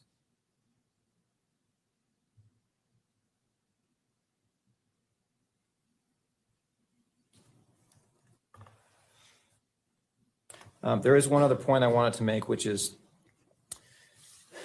the idea that the case would be referred, that alleging a conflict would cause a special prosecutor to be appointed. That really assumes that there is a conflict, and until that conflict has been established, there is no duty for the case to be referred to another jurisdiction or another special prosecutor to handle. And it raises some of the issues that have been brought up in some of the case law regarding creating or alleging conflicts. There's a lot of case law that talks about how it can be a tactic to try and remove cases from one prosecutor's authority to find a more lenient prosecutor, find a more favorable prosecuting authority that's not going to seek, for example, in this case, the death penalty. And there's a lot of case law that talks about you can't call opposing counsel as a witness in a case unless they're absolutely necessary. And the reason is because it can be a forum shopping effort. And we're concerned with that same kind of motivation or tactic that could be used in this case or other cases like it. Anytime you, as opposing counsel, you don't like the offer you're getting, the way the prosecution is being handled, you allege a conflict of interest, and all of a sudden the county attorney's office has to spend $10,000 to hire a special prosecutor just to handle that one issue, regardless of whether or not it's supported or whether or not a conflict exists. That's a concern we have. Your Honor, we're ready to go forward today. We think the evidence that will be presented today will illuminate the issues adequate that Your Honor can make a decision about whether or not a conflict exists, and we don't need to delay this proceeding any further. We're confident that the court will see the facts as they are and be able to make that determination. Mr. McBride, so the motion has been made by defense to continue this hearing to allow the filing of a motion addressing more fully this issue. And to that request, what is the state's reply? We object to that motion to continue or to strike. We ask the court to go forward today.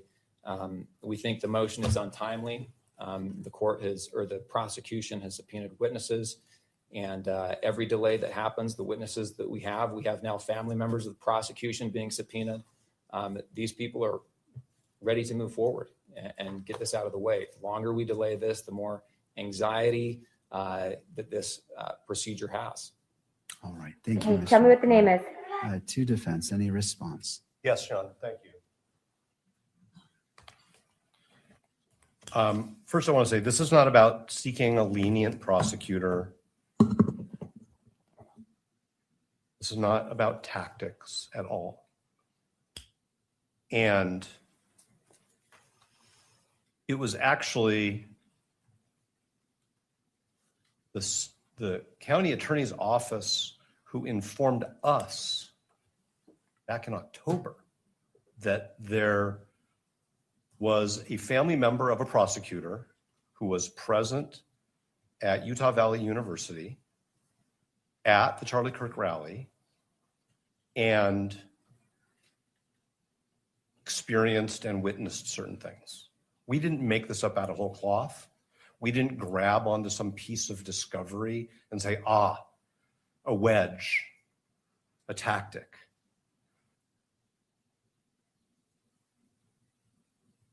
The Utah County Attorney's Office informed us in late October that we needed to know about this, and we informed them, fine, that's your position, it's not a conflict of interest. We think it is, and we intend to litigate it. So it's not a tactic, it's not something that we've made up out of whole cloth because, like I said, we found a needle in a haystack. It's something that they properly brought to our attention, but we firmly believe that the law supports the conclusion that that particular prosecutor should have been screened off. There's good case law on screening, which we did fully cite in our briefs in a timely way.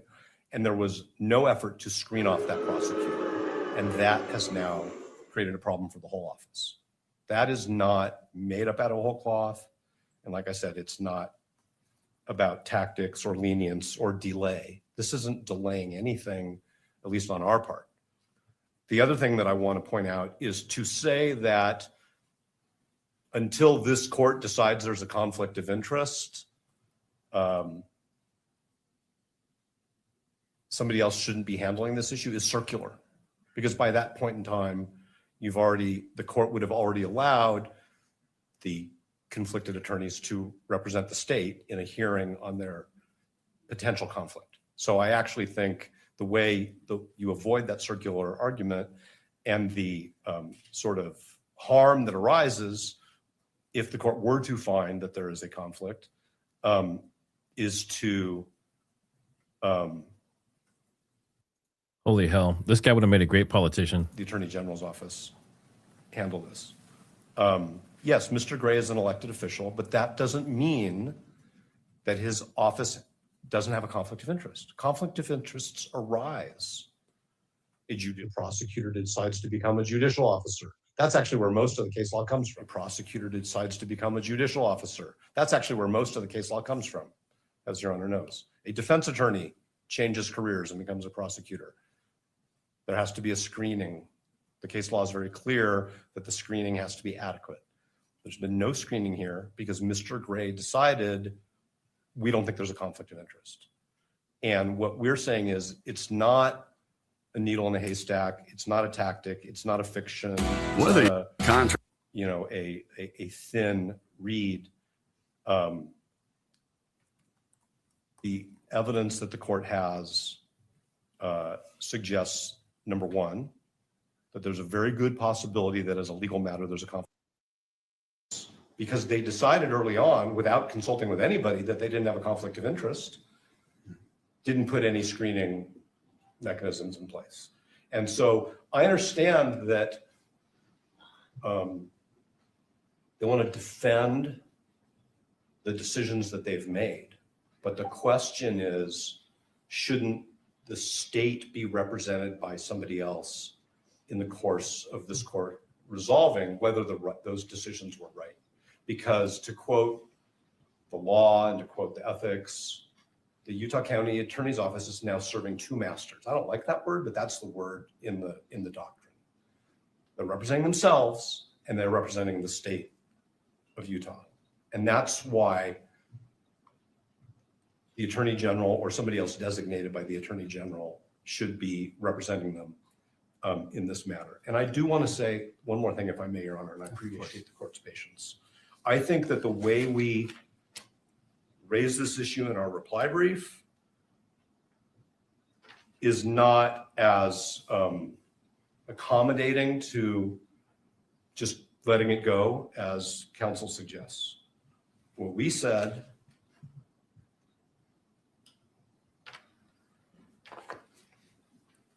is we ask the question is whether it is even appropriate for the UCAO to litigate this issue on its own behalf.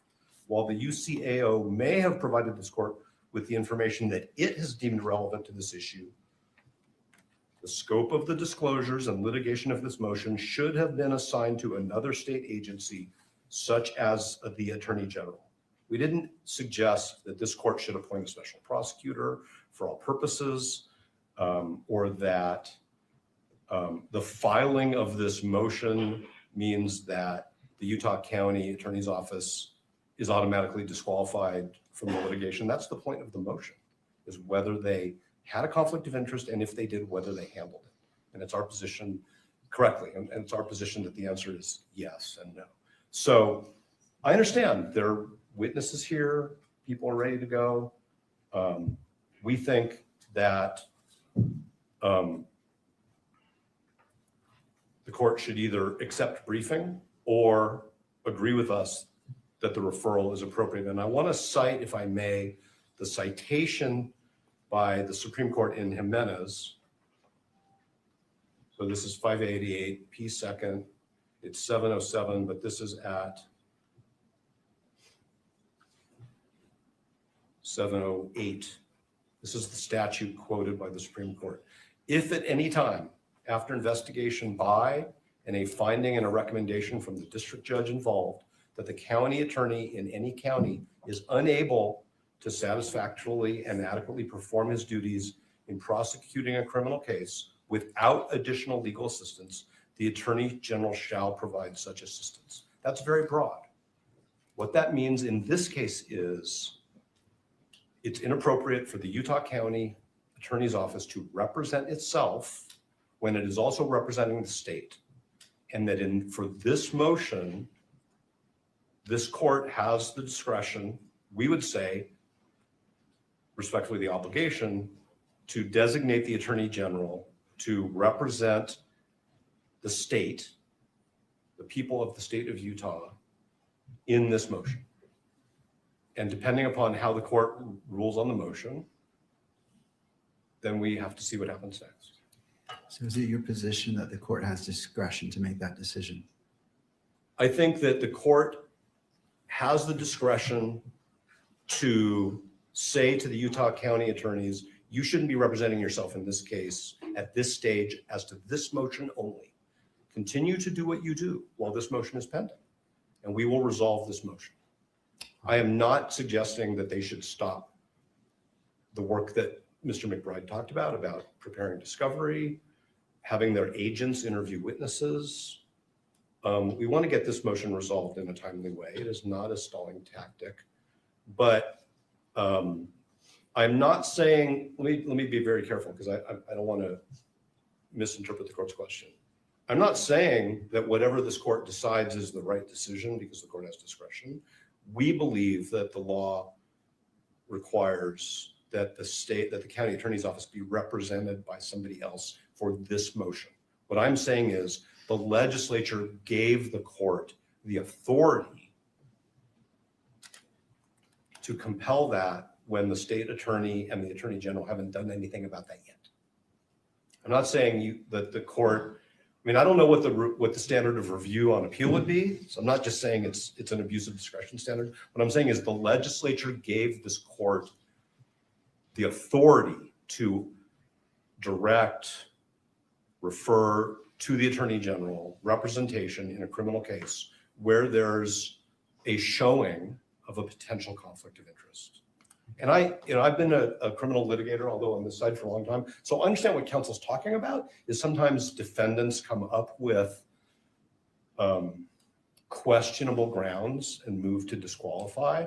And I don't think that that's a finding that the court can make in this case. It was actually, as I said before, the Utah County attorneys who were concerned about this enough that they brought it to our attention.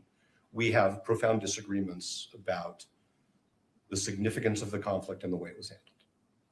Okay, and otherwise, I think I would be repeating myself if I said anything more without answering a direct question. All right, I just have a brief question. Do you have your witnesses here today? All the witnesses are here. We have no problem as a pragmatic issue going forward. Our witnesses are the subpoenas that we served, which were filed with the court. So to be clear, I don't think the court is inferring this. We're not unable to proceed if that was the court's conclusion. We are prepared and the witnesses are here. I'm just saying we think that it would be improvident and it could result in errors of law, and it could result in problems down the road. Thank you. Do you need any additional time in regards to your argument to continue this hearing based off the citations you've provided, the authorities you've provided the court? 1 second.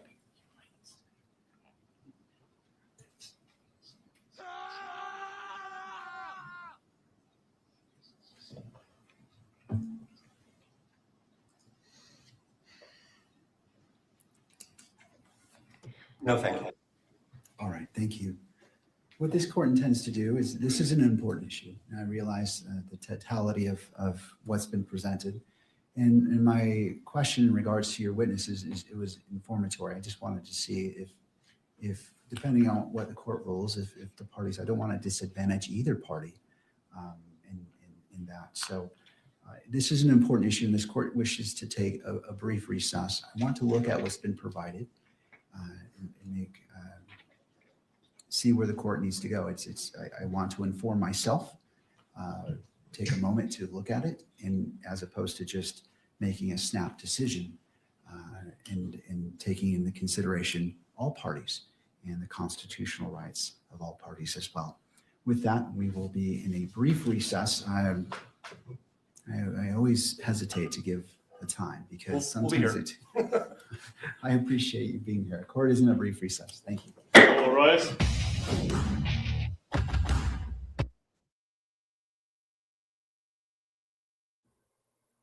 All right. Whoa. Everybody wake up. All right. I feel like we need a palate cleanser after that. Yes. I would hate to do one of those, alarm bells that's too loud, because I don't want anyone to fall out of their chair, get too startled if they fell asleep. Whoa. Let me make sure I mute this over here. They're playing some kind of copywritten music, of course. Yikes. Okay. All right. So while we wait on that, someone sent me that Lance Twiggs piano. Oh, nice. Ladies and gentlemen, Mr. Baron Coleman. Hey guys, how are you? Hi. You guys don't get the hoodied version. You get the blinds are open, the lighting is terrible. Oh man, we feel special. No, this is great. I enjoyed watching this. You got a very high IQ chat, I'll tell you that. My audience, a lot of people have given them very, very high props. Yeah, I enjoy your show, man. Trigger. I really genuinely do. I think it's I learn a lot from your perspective and what you have to say, and I truly just enjoyed watching the chat roll through today. It was a lot of fun.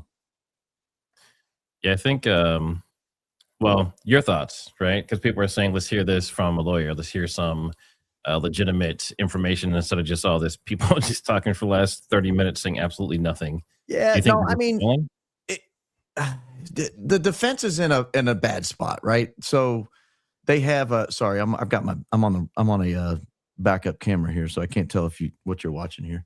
The defense is in a bad spot. They've got a Hail Mary argument they presented to disqualify the county attorney's office. It's likely not to succeed. And I think they realized that when they got the brief back from the prosecutors after they filed it. They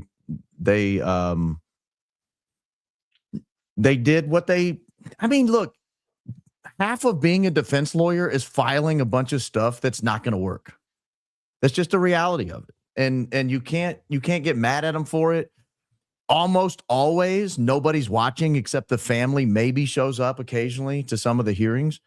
Rarely is there a camera in the courtroom. Rarely are there 1,500 people on some podcaster stream watching live. And, I was scrolling X while we were watching, and it was just boom, boom, boom, boom, person after person after person posting about this. That's very unusual. So you've got a judge in a difficult position. You got a defense lawyer in a difficult position. The only one who was in a good position was the prosecutor, because the prosecutor's sitting there going, Judge, they showed up with a new argument we hadn't been briefed on, they briefed saying that they had case law. I mean, that's what a brief is. You're presenting to the judge your version, and it has to be factual. There's a duty lawyers have with to approach the court with some measure of candor, right? If there's case law or if there's a statute or some regulation that's squarely against you, you have a duty to let the courtroom know. You have a duty to tell the judge that, hey, I'm making this argument. Courts historically have not liked this argument, but I am asking you to rule in my favor anyway. Or if there's good case law or good statutes or good regulations in your favor, you bring it to the judge and say, hey, this should go in my favor because look what previous courts have done. Look what the legislature and the governor have said. This is a little unique because they briefed that they should be disqualified, and then they show up after all the briefs are in and say, oh, well, we think the attorney general should be answering this. Well, they also said they're still prepared. Like, we're prepared to go as it is right now, but we don't like it, right? So that's not really a case, is it? Well, no, I mean, I think they know the Hail Mary on the attorney general is going to fail, and they don't want to say, well, if we can't go forward on our Hail Mary pass, then we want you to boot to another day. That'll look terrible in front of the judge, and probably wouldn't go over well. Would not be something that anybody would be amused with. So they had to show up ready to play the game, but that was not the hearing I was expecting to tune in and watch. I'll tell you that.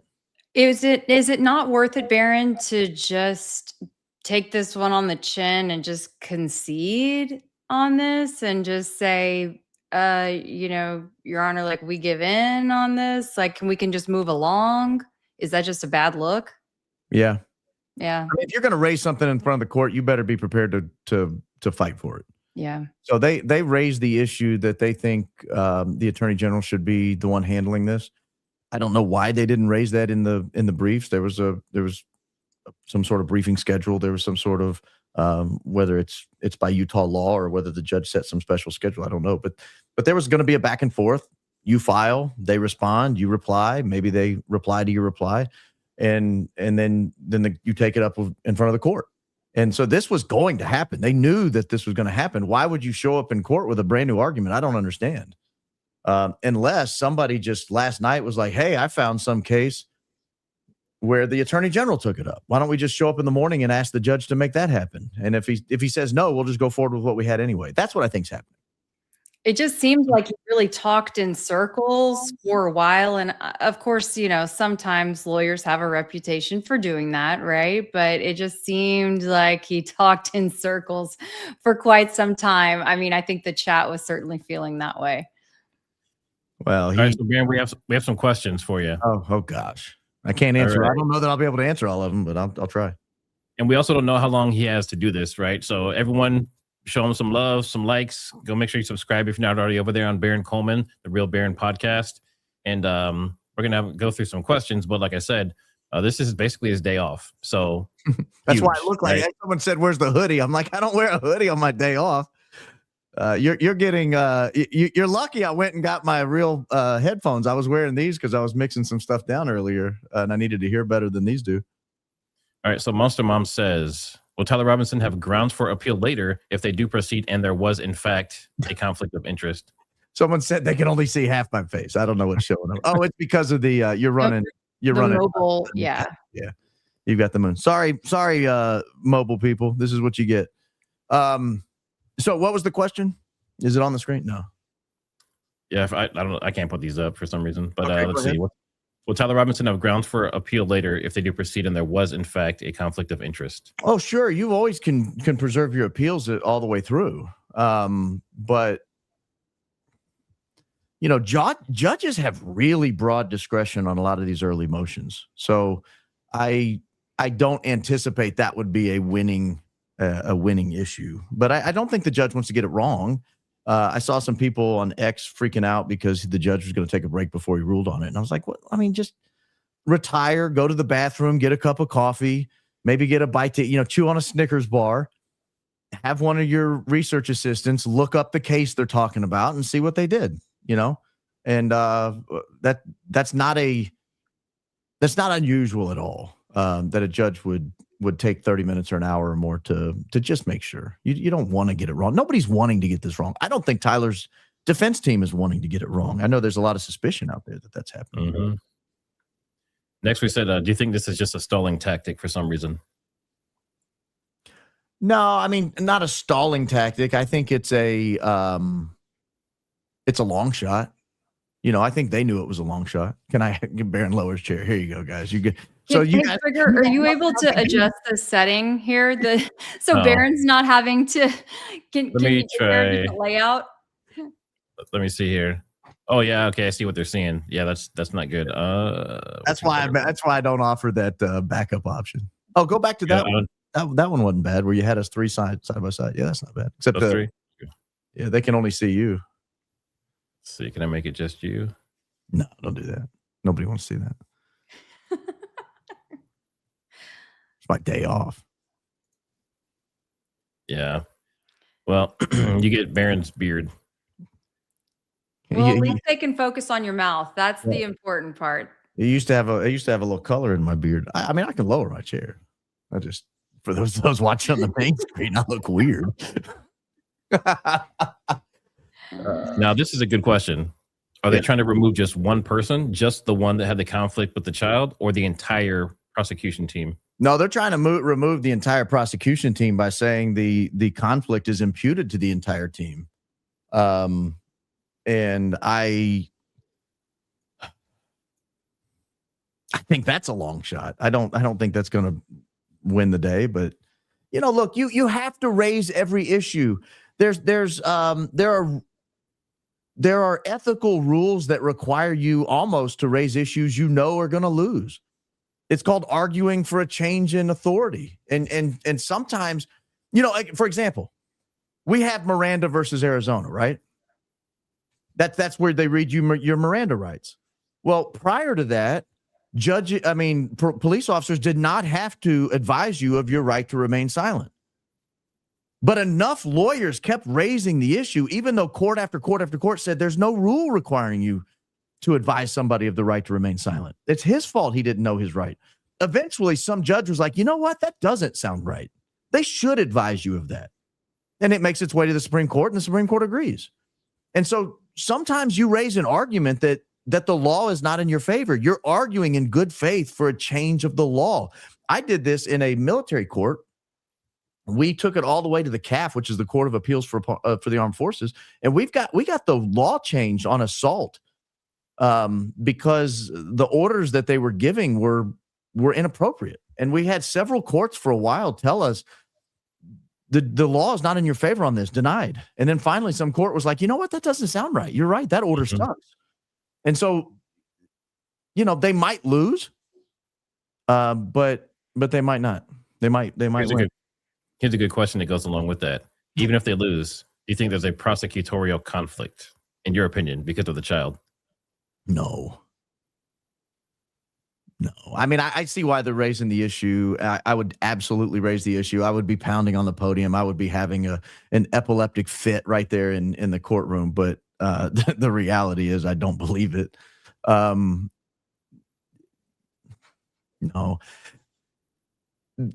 But I think they're approaching it wrong, too. I would go ahead and put her on the witness list. I would go ahead and call her as a witness to ask about what's going on in the bush.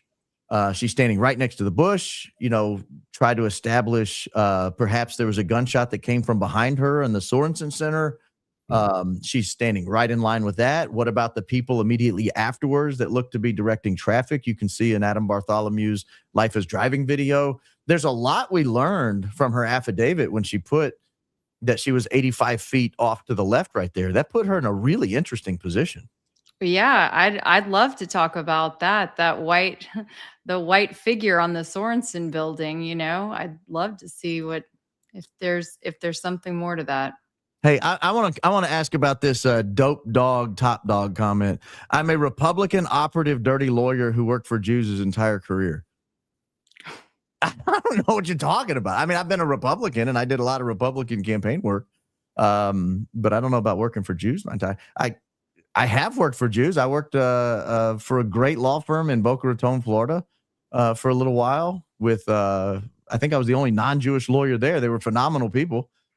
But that was back in 2008 and 2009. I don't know if that's my whole career, but I always like these people that throw bombs in the comments behind a name like Dope Dog, Top Dog. Which they probably created today. Yeah.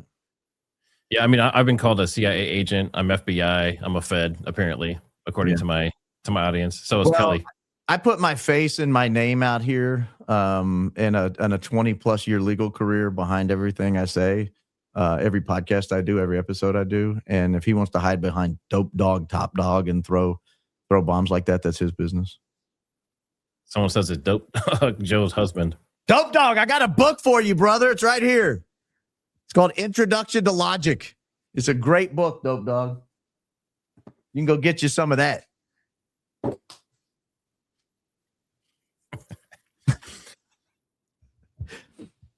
Okay, so now, in your opinion, does stuff like this just happen the entire time until the actual trial? Is this normal? Like, is it normal to have a year of just a bunch of BS pre-trials trying to like finagle things, move things around for your benefit until it actually happens? I mean, as they rise, yeah. As they rise, sure. So they'll be at some point they'll have a series of 702 motions where they come in and start naming. I guess that's how it works in Utah. Most states it's all pretrial. I know. I did work in one state where the 702 hearing was taken up at trial, and that was a little unusual. But most of it's done pretrial, where you. The judge acts as a gatekeeper and tries to determine whether somebody has sufficient basis to serve as an expert witness. And all that allows is they're not a fact witness at that point. You can answer hypotheticals, you can go into, scientific authority, and you can get their opinion on that. And the goal is to bring the IQ of the jury up on particular issues. So that'll happen pre-trial. There'll be a preliminary hearing at some point where they even determine whether there's a preponderance of evidence that suggests Tyler Robinson could be found guilty. A jury could find him guilty of these things. At least there's some sufficient quantity of evidence that would permit these particular charges to go forward. That'll happen. I think it's presently scheduled in May. It may get booted depending on how things go. And then there'll be a series of preliminary hearings that, sometimes they try to do it all in one. Sometimes they set it up in a series. But, for the most part, court is theater. Like, everything's pre-decided, and all we have to do is put on a show for the jury at that point. And they will go through and determine what evidence is going to come in and what evidence stays out for the most part. Sometimes the judge will say, hey, just object to that at trial if you don't like it, and we'll take it up at that time. Let me see how the case is developing. But a lot of times, like certain witnesses, certain phrases, certain words won't be permitted at trial. Certain pieces of evidence might not be permissible at all to put on. I can give you an example from my own career. We had it was in North Carolina, I think is where I was. They had a rule where you had to have all your witnesses identified more than 7 days before the trial. I've never been anywhere where they had such a hard and fast rule, but they did. And the prosecution tried to bring in a witness at the last second. And when they did that, we objected and said, no, this is not sufficient. And they took it up, and the judge ruled with us, and it knocked their case completely out. And we ended up winning that. And people say it's technicality. All laws are technicalities. You win however you can. And this is whether it's Tyler Robinson or Charles Manson, like the worst people you can think of. Everybody's entitled to a zealous defense, a truly zealous defense. Everybody is entitled to a lawyer who is completely sold out, trying to get that person trying to get that person the best defense possible. And you want that as a member of the walking around public. You want that. You want the worst human beings in America. You want prosecutors having a very difficult time putting them in prison. Because if they don't, we're all at risk. We're all in jeopardy. Now, is that double jeopardy if they go through all of this? Like you said, in your case, you won the case, right? So does that mean any charges in that case that you won and they lost, that person cannot be tried again forever again? Well, yeah. So if a jury is sworn in, jeopardy attaches, or if it's a judge alone trial, as soon as the fact finder takes the oath, the jeopardy attaches at that point.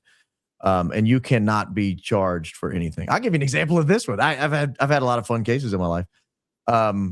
Guy was charged with distributing cocaine, but it was a counterfeit substance. There was no cocaine in it, much to his surprise. He didn't know that, and neither did the people buying it.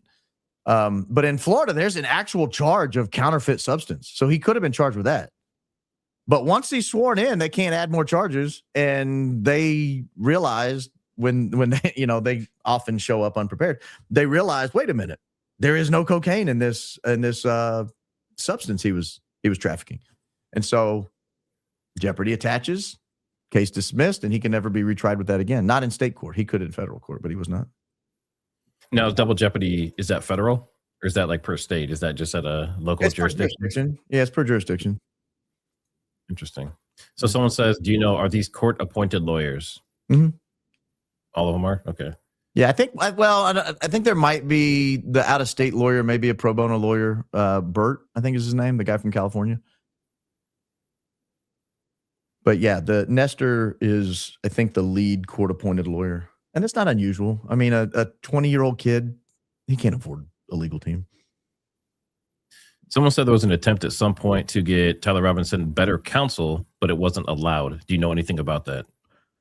I know that lawyers have approached, and I don't know about better, but I'll say other lawyers have approached Tyler Robinson about representing him and have not been able to either get an audience with him or have not had their approaches accepted.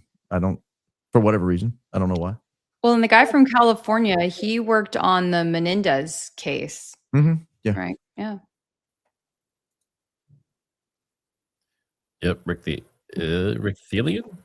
Is that like reptilian? Right, let's see.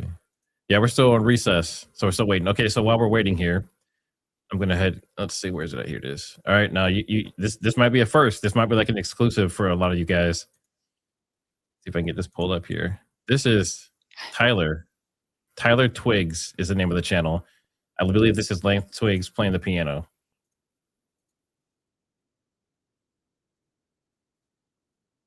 I don't have volume. I don't know if they do. Yeah, there's no volume. Okay, tell me what the name is. Okay.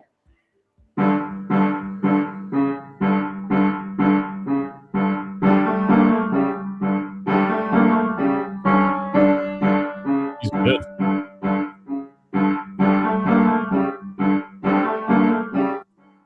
So now, the reason I'm showing you this video is because people are saying that the woman who's recording this video might be the same woman in the Brian Entin interview. So I know, like, Baron, I know you reviewed that video, and I was going to talk about it, but so many people have hit it. Jesse on Fire hit it. So I was like, 1,000 people have already hit it. There's no point to do it again. But what are your thoughts on this overall? Do you think that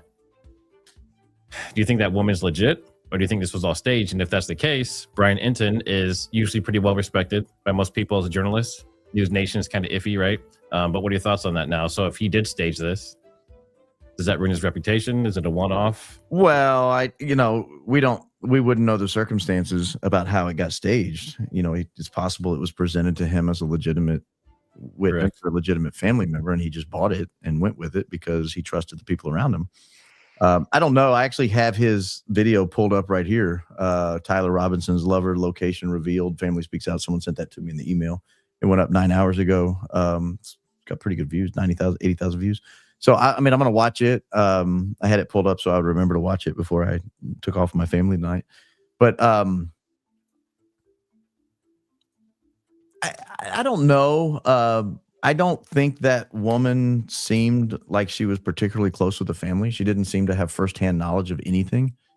And, I understand a lot of people respect Brian Entin. I do.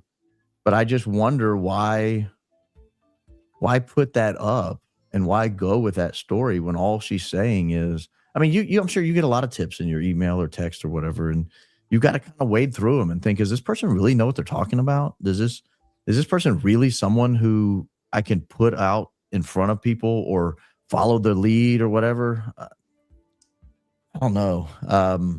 And where's the full length version? Yeah, that's a good question. He only put up 2.5 minutes. And of the video he has today, this 30-minute video, I kind of did the little skim scroll at the bottom just to see if it was really only about 2 minutes. It's the same 2 minutes. Where's the rest of it? Who is this woman? And just describe her. Is she a cousin? Is she an aunt? Is she what is she? But whatever. And it should be an exclusive, right? This is a pretty important thing. This is the first person we've heard from who supposedly knows Lance Twiggs. And Lance Twiggs has kind of been incognito. He's been in FBI protection, apparently, and is not any longer. But even her language patterns, if you listen to the way she talked, the way things kind of broke up, it didn't seem like she was, it almost sounded like scripted, and she was trying to like kind of remember it from memory.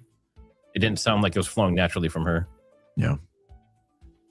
Well, it seemed like she was just trying to spit out talking points, is what it seemed like to me. There was one point, I don't remember the clip or what she said, but there were 3 different talking points she tried to get out.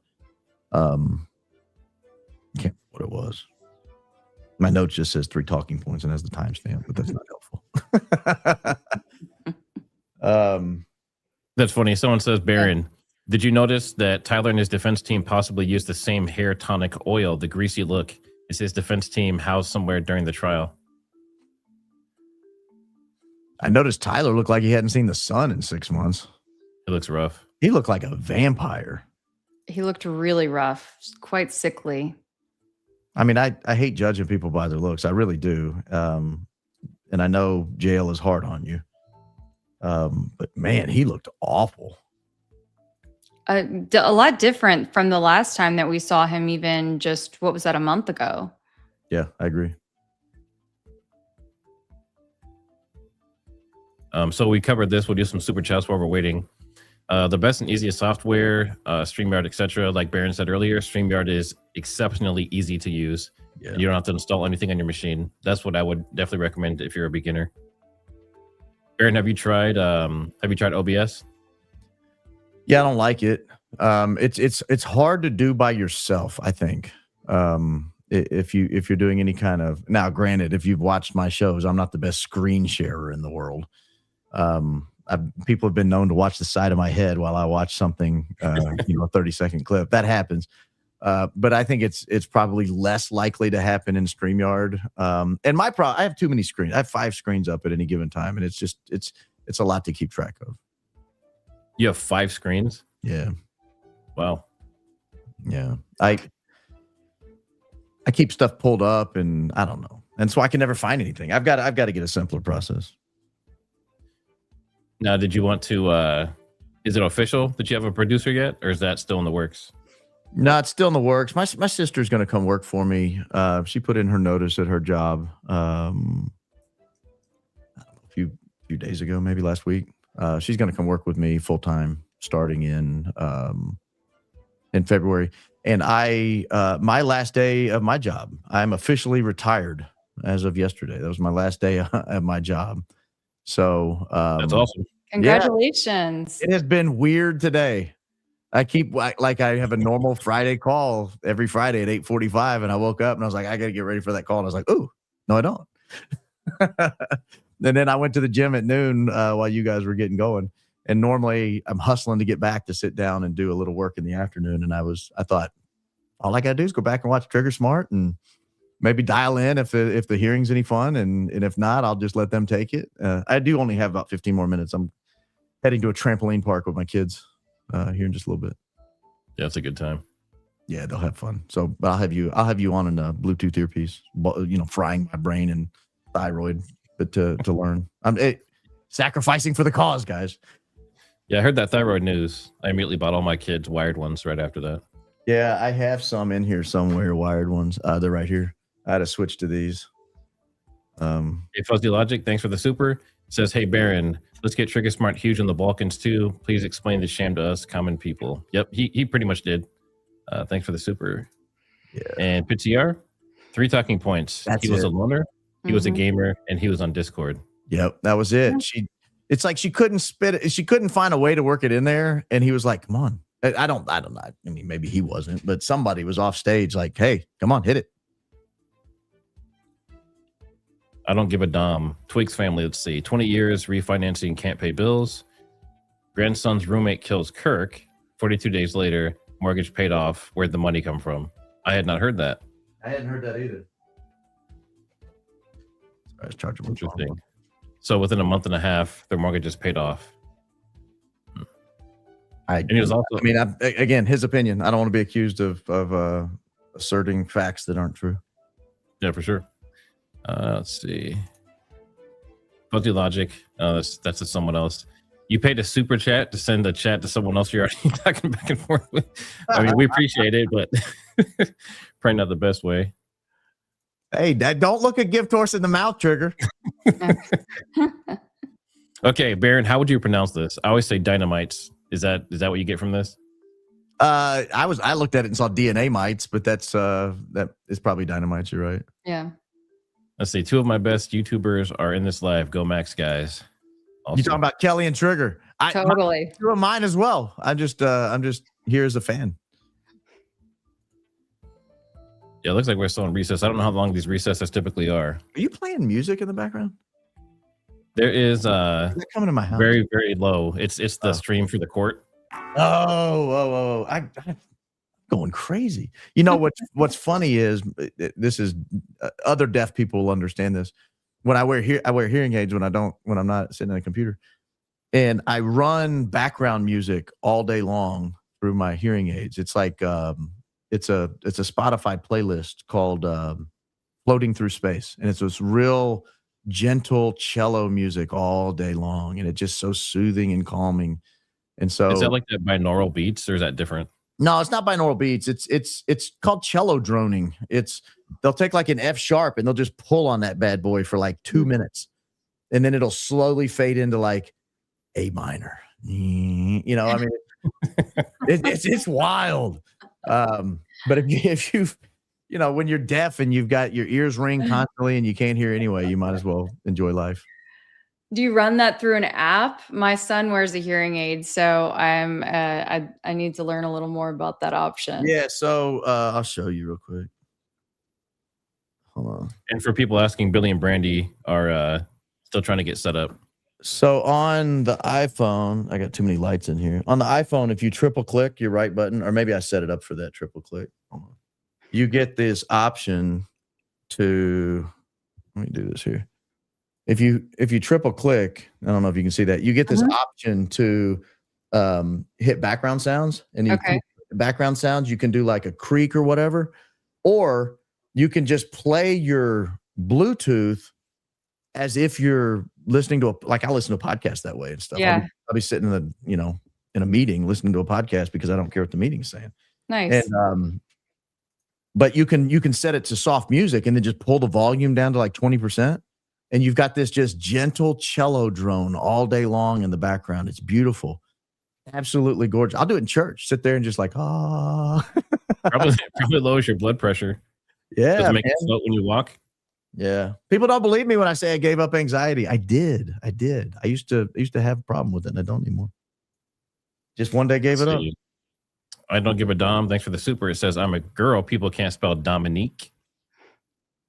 Are you really a girl? I've never known that. Yes, I can attest to that.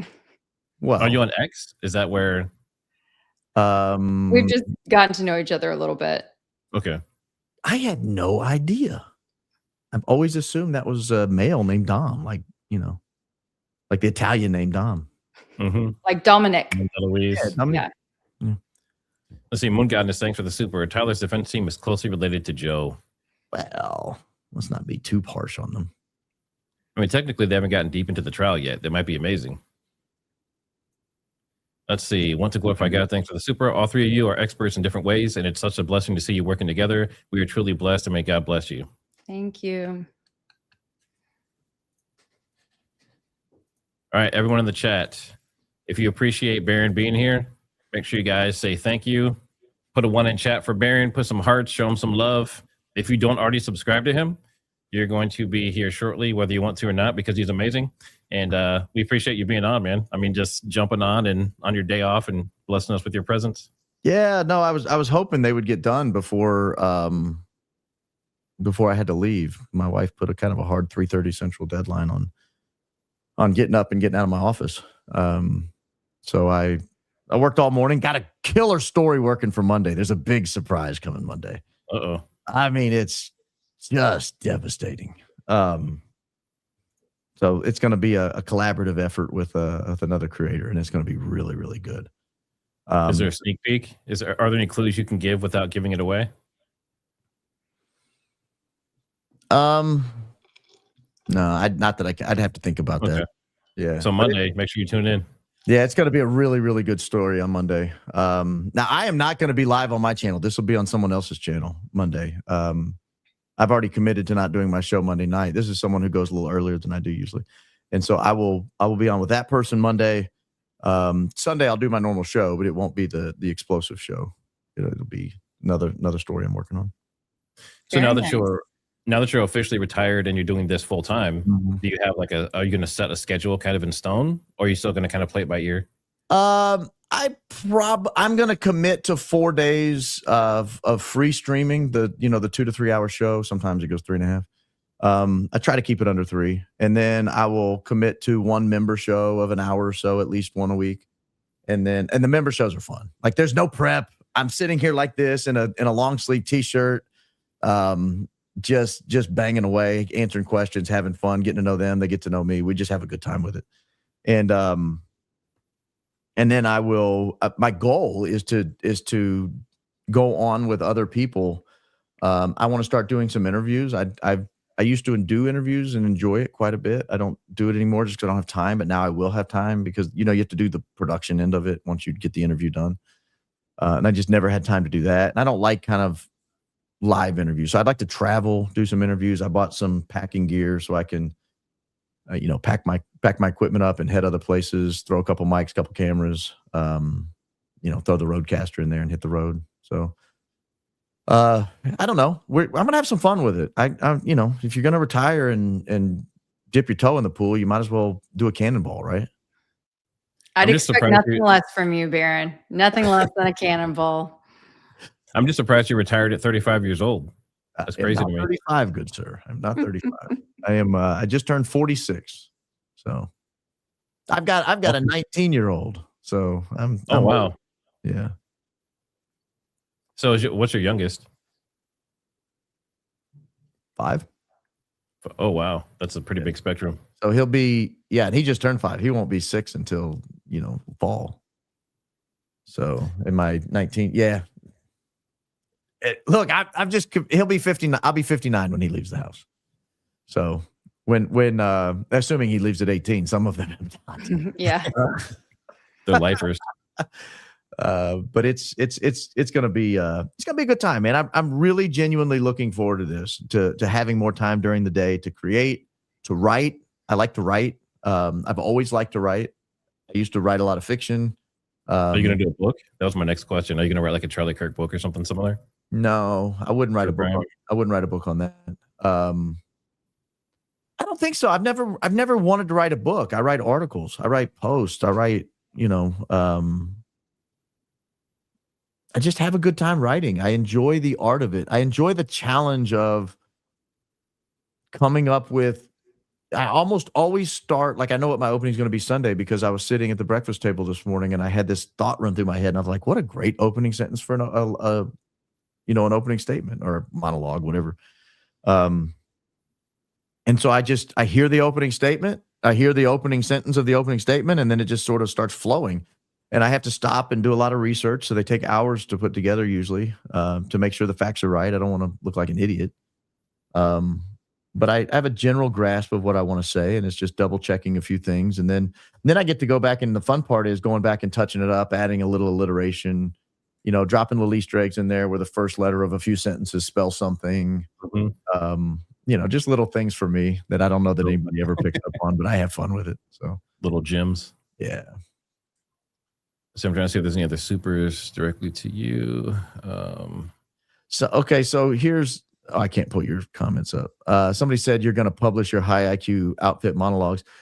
Somebody offered to do that, and they mocked up a website that had the monologues all cleaned up with the monologue clipped out and video embedded in. So I might put something like that together. I might take that person up on it and say, how much do you want me? I'll buy that from you. You know, how much do you want for it? And yeah, and just go ahead and put that on. I own enough websites. I could find somewhere to put it. So now where all are you now on social media? Because I know you kind of spread out to like Apple Podcasts and all that stuff. So for people who are here, where can they follow you? YouTube's the hub. That's Real Baron Podcast. And then, but you can search my name, Baron Coleman, 1R, Baron. Don't misspell it like Donald Trump did. And then X is Baron Coleman, Locals Baron Coleman, Rumble Baron Coleman, Spotify Baron Coleman.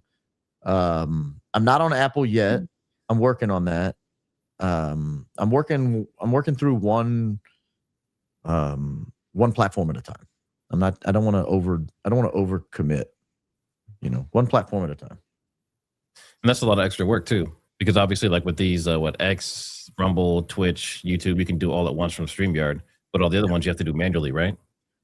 Yeah. Rumble, you can set up an API to grab the Rumble stream or to grab the StreamYard stream from Rumble. So you can do Rumble, YouTube, X Live at the same time. But if you want to do Spotify, you've got to manually upload it or put an RSS feed together and start firing it in there. But if you do an RSS feed, then you've got to end up customizing it for each location. It's almost easier just to upload it one by one. Speaking of, I need to do that today. I haven't done that from yesterday's show. We do have one last comment for you before you head out. Sorry. Are you going to do a Discord server? No, probably not. No. I've heard horrible things about Discord servers. Well, I shared this on my channel. I don't know if you heard it. Within like 20 minutes of Charlie Kirk getting shot, everybody was shocked and rushing to X, rushing like even to places like 4chan, because a lot of times they'll get weird news. Everybody's trying to just find any news they can from anywhere. And a buddy of mine called, longtime political operative, called me and he said, I bet you this was planned on Discord. I was like, what? What are you talking? We didn't know who it was. At this point, they hadn't even arrested George Zinn. This was that early. And he was like, I bet they planned this whole thing on Discord. And I was like, who? He's like, whatever leftist did this. That's where they plan all their crimes. And I knew right then, nah, I'm not going to go on Discord. I don't want a platform where they plan leftist murders. I heard something terrible about Discord. I was going to start one, but they said whoever creates the server and basically sets it up is responsible for whatever happens on that server.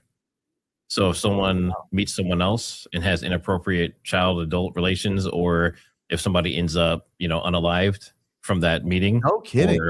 Then you're responsible for that. And I was like, I'm good. I think I'll pass. I'm on a few Discords. I'm on a few research Discord servers, but I don't really understand them. Guys, I wanted to pose this question. Earlier, we had someone who they may not be in the chat anymore, and I know we'll be hearing from Billie and Brandi in a little bit, but I was just checking on Gemini, so this may not be right or not. I have no idea for sure, but I was checking for a little update from the courtroom, and that it said that Erica Kirk was in the courtroom. So I was curious if, in fact, that was true. She's a witness. Said that she has remained in the courtroom throughout the afternoon, appearing visibly frustrated during the defense's arguments about prosecutorial bias. At one point, shaking her head as the defense discussed the trauma of the bystander's text message. Anyway. I'm talking to Billie and Brandi right now. They said they're sitting right behind Tyler Robinson's family. I just asked them if Erica Kirk is there, so we'll see. Okay. So stand by on that, but it would be interesting to see if she's made her way to the courtroom.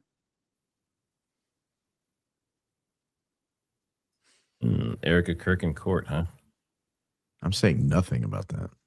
Yeah, I'm looking it up right now. I think that would just be, well, I guess what we can do is look for a plane real quick. Hang on. Yeah, there we go. I know she was a master witness or something, right? She got doctored in as a witness for some reason. Well, She's not she's supposed to be like almost the head representative of all the witnesses. Yeah. Or of all the victims, rather. The victims. She's the victim rep, yeah. Yes, the victim rep. Yeah, so this is under the category of current courtroom demeanor. And so it mentions Erica Kirk, and then it mentions Tyler Robinson, that he's continued his eyes forward, stoicism. He hasn't looked at his parents during this session, focusing entirely on a legal pad in front of him. So brought up are important, and the court wanted to take the necessary time We're coming back on. to examine what has been presented and make a decision on how we move forward today. The defense's argument, and the defense relying upon Jimenez and Robertson cases, if there is a showing of conflict of interest under Rule 1.7, then the court should exercise its discretion and require the Utah Attorney General's office to stand in for the Utah County Attorney's Office. Mr. Novak conceded that there has to be a very good possibility of a conflict or showing of a conflict. No authority was given to the standard of proof necessary to satisfy that showing. This court wishes to address the issue of the showing of conflict of interest under Rule 1.7.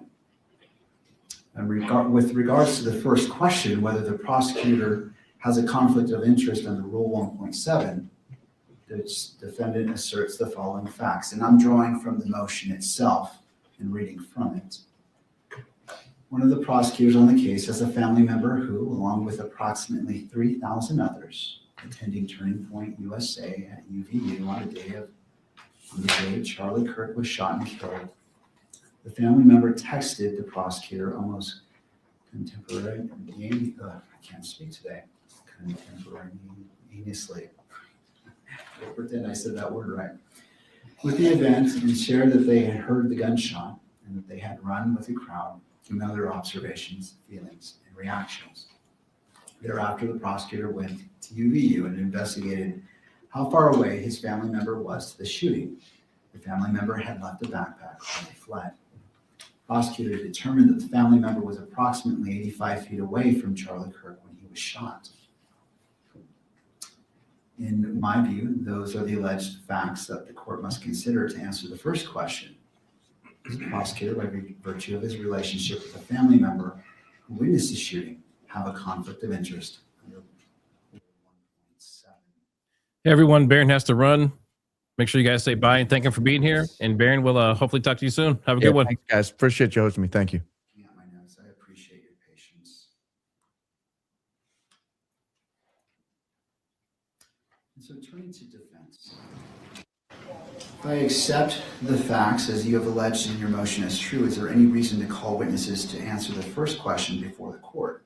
And before you answer that, I understand that there are other relevant facts that pertain to the effect of the alleged conflict. Those facts would include whether the prosecutor was properly screened from the case, what conversations he had with other prosecutors, and whether the family member's experience impacted the state's decision to seek the death penalty. It is the defense position, as I understand it, that those facts may need to be explored through witness testimony. But if we're just talking about the first question, whether the prosecutor has a conflict of interest under Rule 1.7, is there a need to call witnesses?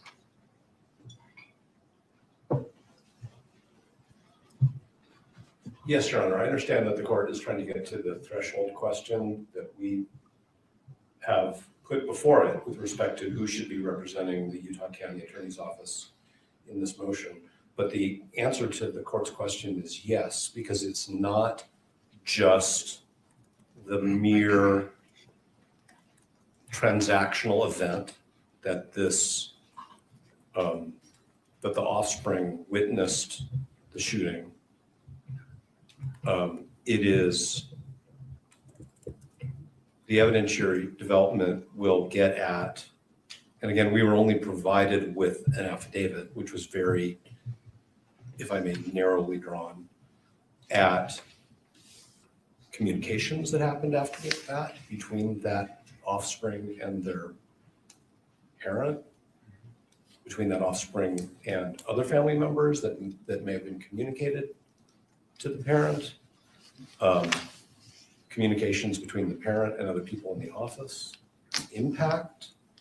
Okay, so now I'm going to just say, if I had found out that my child was at an incident where somebody was shot and killed, I would have an incredibly strong emotional reaction, even if they were safe. Okay, so give me a second, okay? There was a horrible shooting incident at Brown University a few weeks ago. And I have a child who lives within 20 miles of there who was in Providence that day. And everybody in our family was really freaked out until we knew that they were safe. In Nebraska, every day is Take Back Day. Safely dispose of unused meds at hundreds of pharmacies statewide. Protect your family and the environment. Return unused meds at the pharmacy. Turned out everybody's fine. But it's not just, oh, I was there, right? And my family member didn't witness a shooting. Wasn't in a crowd. I have premium, but for some reason I think it's on the wrong account, but that's all right. And take cover in case there were more shots fired, in case there were some other harm that occurred. Okay, so it's not just the fact that this person was 85 feet away from Mr. Kirk. It's that begins to that scratches the surface, if I may, of the totality of the circumstances, which we think created a conflict of interest. So the answer is yes, and that's why both the parent and the offspring are under subpoena and agreed to be here and agreed to testify. Obviously, it's the court's proceeding, but nobody's moved to quash, and I think it's obvious that that's because we need further factual development. And our reply brief, if it did anything, it communicated to the court the case law, which shows that this is a fact-intensive inquiry and that affidavits are required. And here we don't have affidavits from the parent or from Mr. Gray. We have argument in a brief, but we also believe that testimony from the offspring is necessary, and they're here and they agreed to be here. And they agreed that Ms. Visser could sign an acknowledgement of service of a subpoena. So the very, very long answer to the court's question is yes, definitely. We need to have an evidentiary hearing. But isn't defense required to make the threshold showing from the facts that you're asserting? Isn't that where we begin? Not necessarily the state's response, but don't you have a responsibility to show that you've made a threshold showing of what you're asserting would rise to what you're asserting in your motion? So the state, so the Utah County attorneys informed us that this offspring was present in a crowd, was caught up in the ensuing chaos, heard a shot fired, had to leave their belongings behind, witnessed the trauma of other people. We can't really get beyond that without fact development. And if what the court is saying, hypothetically, is I want you to go sit down and interview people, that's one thing. But if the court's saying that we somehow should have more information than the county has given us, we can't do that without evidentiary development. Okay? We have questions about whether there were more non-recorded communications that we haven't been told about. I think we have a good faith and the court could imagine that a family would talk about such an incident, and it wouldn't just be the text messages that the court has in the exhibit. And I don't purport to say anybody should run their family the way my family operates. I'm just talking about what I think would be natural, which is families talk about these things because we want to take care of our kids and we want to make sure they're okay. And then we need to make sure that our responsibilities to the public and to justice aren't impacted by our personal experiences. And I think that we can only get at that, Your Honor, through evidentiary development.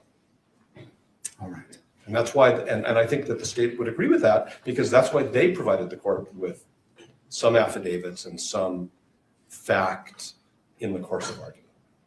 So I think that it needs to be fully developed through the very limited number of witnesses that are present. I understand. Let me turn to the state. What's the state's position? So I want to make sure I'm understanding your question. The question is, there's two layers here, right? The first layer is, when an alleged conflict arises, does in this case, the county attorney's office have to conflict the handling of that allegation to another special prosecutor, attorney general's office, right? Your question is, doesn't the defense have to make an initial showing before that first conflict has or occurs that requires that delegation? Yes. Okay. My answer is yes. I mean, otherwise we have to have a hearing to determine if another entity has to handle the substantive issue. And then you have to have another hearing to determine if there actually is a conflict. I think there has to be at first a showing that there is, a basis for a conflict. Otherwise, someone can come in and say, I think there's a conflict without any evidence whatsoever, or not evidence that's credible. I think, and for that reason, I think the court should be able to make this threshold showing based on the affidavit, right? The affidavit and the facts have been proffered. I think there's enough there for you to say, yes, the county attorney's office can handle this motion on its own, or no, this motion needs to go to the attorney general's office, whoever else, to handle the substantive issue of whether or not there's a conflict. I mean, I want to be clear. I don't believe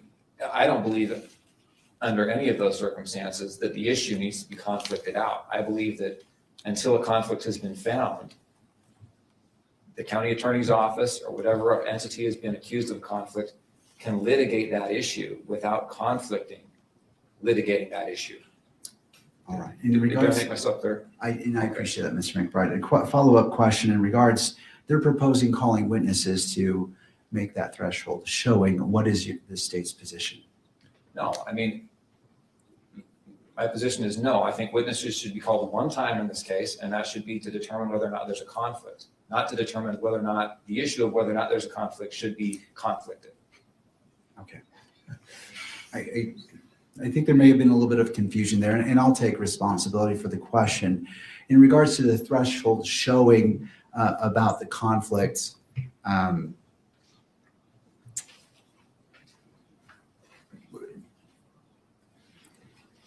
so the threshold showing of a conflict of interest under Rule 1.7. So the AG's it seems to follow after in time to see if there's a conflict initially. So in regards to establishing that, defense, and I don't wish to speak for you, but my understanding is you wish to call witnesses to put that evidence on. Then I misunderstood the court's question. I don't think we need to take testimony in order for this court to make a finding on under 1.7 that conflict-free counsel should represent the state in this motion. I am not suggesting, and I didn't mean to, that there should be two hearings. That's not what, so if I misunderstood the court's question, I thought the court was saying, do we even need an evidentiary hearing on your motion to disqualify? Isn't it enough for the court to just read the papers? But that was not, was that your question? Well, and I'll take full responsibility on my question. That was really the push on it, because my understanding is that determination needs to be made based off what you told us in the beginning, that a showing of a conflict of interest, there has to be a very good possibility of a conflict, or showing of a conflict is the very first step before we go down the further road of addressing the AG's office. And so I was alluding to, based off that, does that require an evidentiary hearing from your perspective? I don't think that it requires an evidentiary hearing, but I don't want to predict or make assumptions about the court's view. I believe that the Utah County Attorney's disclosure to us on October 20th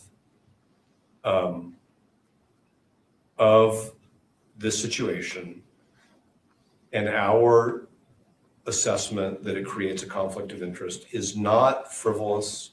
It's not taken for the purposes of delay or tactics. It's a real potential conflict. I don't know what the threshold showing is that permits or requires the court to exercise its authority under what is now in juxtaposition to the Utah legislature changes its code so often, like we have to figure out all the new code numbers, but it's now section 17-68-304, which gives the court the authority to appoint the Attorney General in this situation for this purpose, 17-68-304, as opposed to the code section cited in Jimenez. The law is the same, but the code sections have changed. But what I'm saying is, I don't want to predict or gamble with what showing this court thinks is necessary in order to appropriately exercise its discretion to make that referral.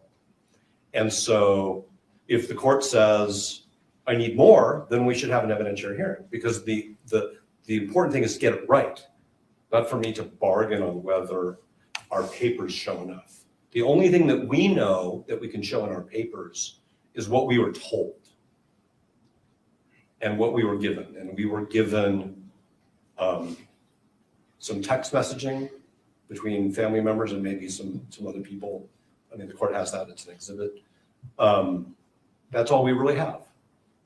And so I don't want to just say, oh yeah, there's enough there, and then have the court say, no, there isn't. Because it may be that the court wants to take some permit us to take some preliminary testimony in order to make that decision. But what I really think, instead of starting an evidentiary hearing on a motion to determine if there should be a referral, I think that there's a sufficient showing that there should be a referral by this court because of 1.7 under the court's authority under Utah Code section 17-68-304 before we even begin to take testimony. I mean, the fact that Mr. Gray is going to be the first witness we call already, and that the state hasn't moved to quash because it's a frivolous subpoena or it doesn't have, there's no basis in the factual predicate to examine Mr. Gray about these things, suggests that there's a problem here. That Mr. Gray's office is representing Mr. Gray while also trying to represent the state. And that's an inherent problem. And I understand it's a thorny question. It's what's the showing that's necessary, and does the court have discretion, or is the court compelled to? Is the court going to commit error if it doesn't? That's why I think that maybe some thoughtful briefing is an appropriate thing to do before we start an evidentiary hearing and then realize that we got off on the wrong foot, because there should be somebody else seated at counsel table when two members of the state's attorney's office who are members of the prosecution team are two of the 4 or 5 witnesses in this hearing.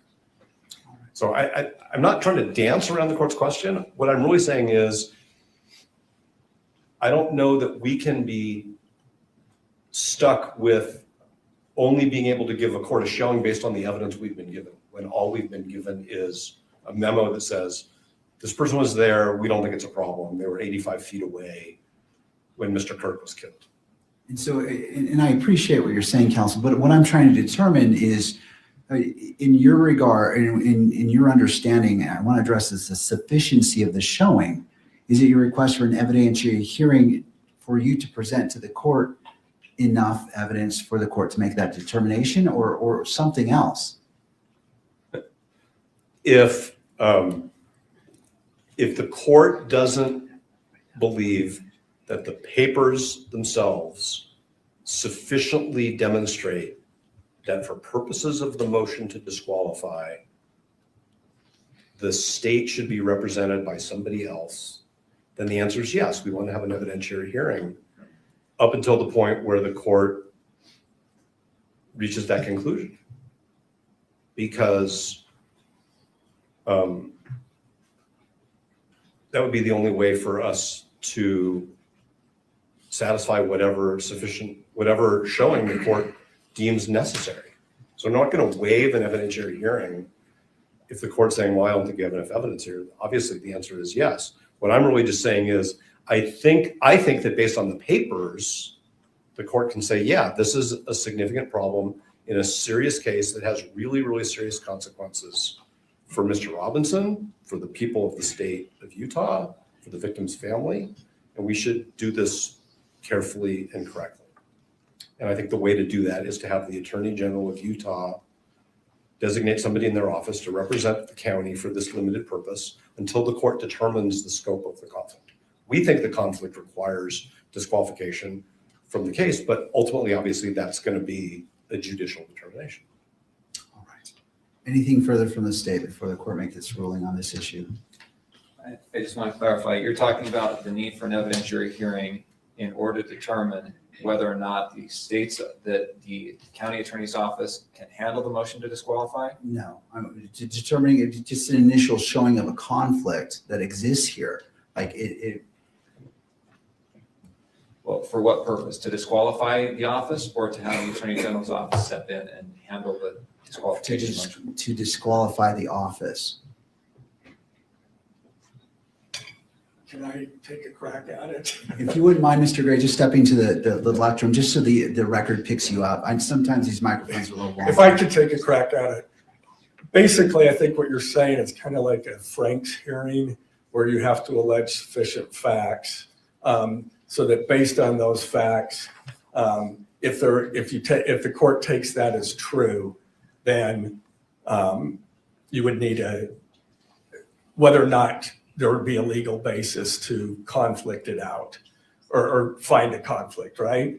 And so if they don't make that showing, then the court can rule straightway. But if they do make that showing, if what's alleged is true, then we go to an evidentiary hearing. Is that? Mostly, it's the initial showing of a conflict. And what happens after that will be determined because they're bringing this up for the first time today. Basically like a prima facie showing initially, is that what you're essentially saying? Yeah. Okay. I think that's, yeah. I'll let you. Now I appreciate your clarification. Mr. McBride. Nothing else.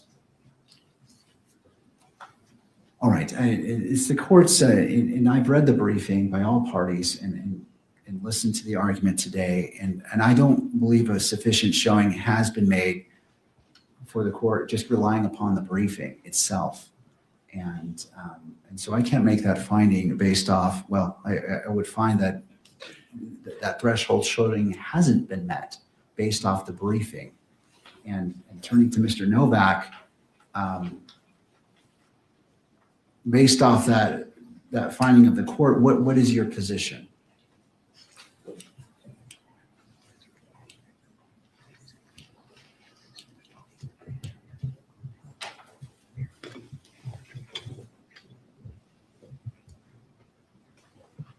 Our view is that if the court has concluded that the briefing does not yet rise to the level of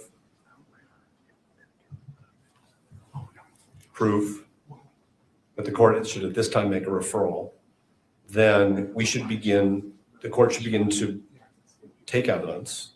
And there may be a moment where the court says, okay, I've heard enough. Now I'm ready to make a referral. And we're going to stop and pause and wait for the Attorney General to engage.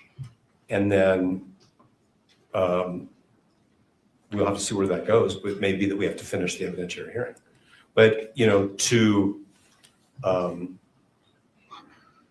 and I think all of us can attempt to prioritize the portions of our examination so that the court can make that finding as early as possible. I'm just trying to avoid doing the hearing twice.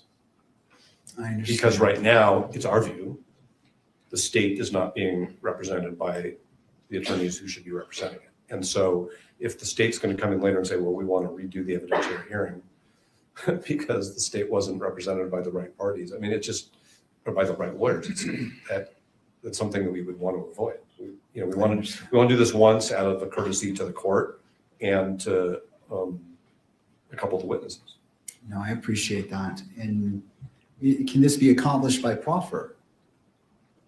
I don't know what the witnesses are going to say because they've only given us very limited information. The state elected to give us information in their briefing, some of which is, like I said a few times now, is not sworn by affidavit or declaration. It's in the nature of argument. I mean, there are portions of Mr. Gray's brief, he signed it, where he makes many, many assertions of fact in the course of arguing the legal issues. And none of that is sworn. And I mean, I'm sure that,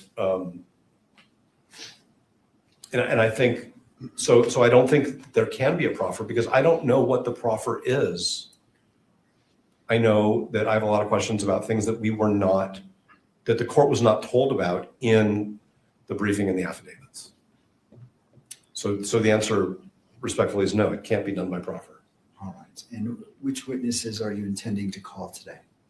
And I understand you're saying you wish to just put on enough and focus on the key issues, but just if I were to grant, I'm just trying to understand the scope. Well, I think Mr. Gray is the first witness. The second witness. Your Honor, who may approach? Yes. Parties to the bench, please. Okay.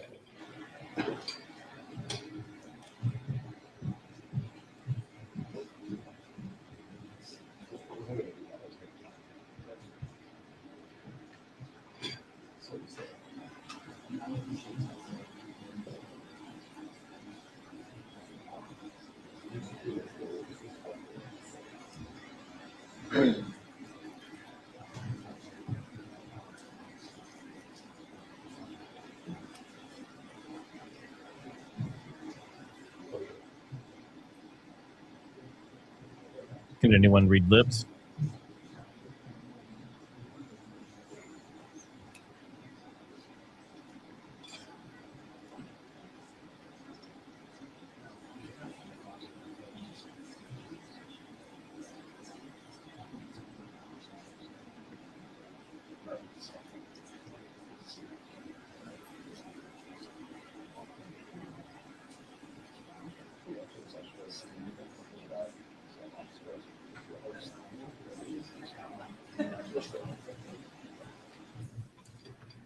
Thank you, counsel. In regards to the question of what witnesses do you anticipate calling?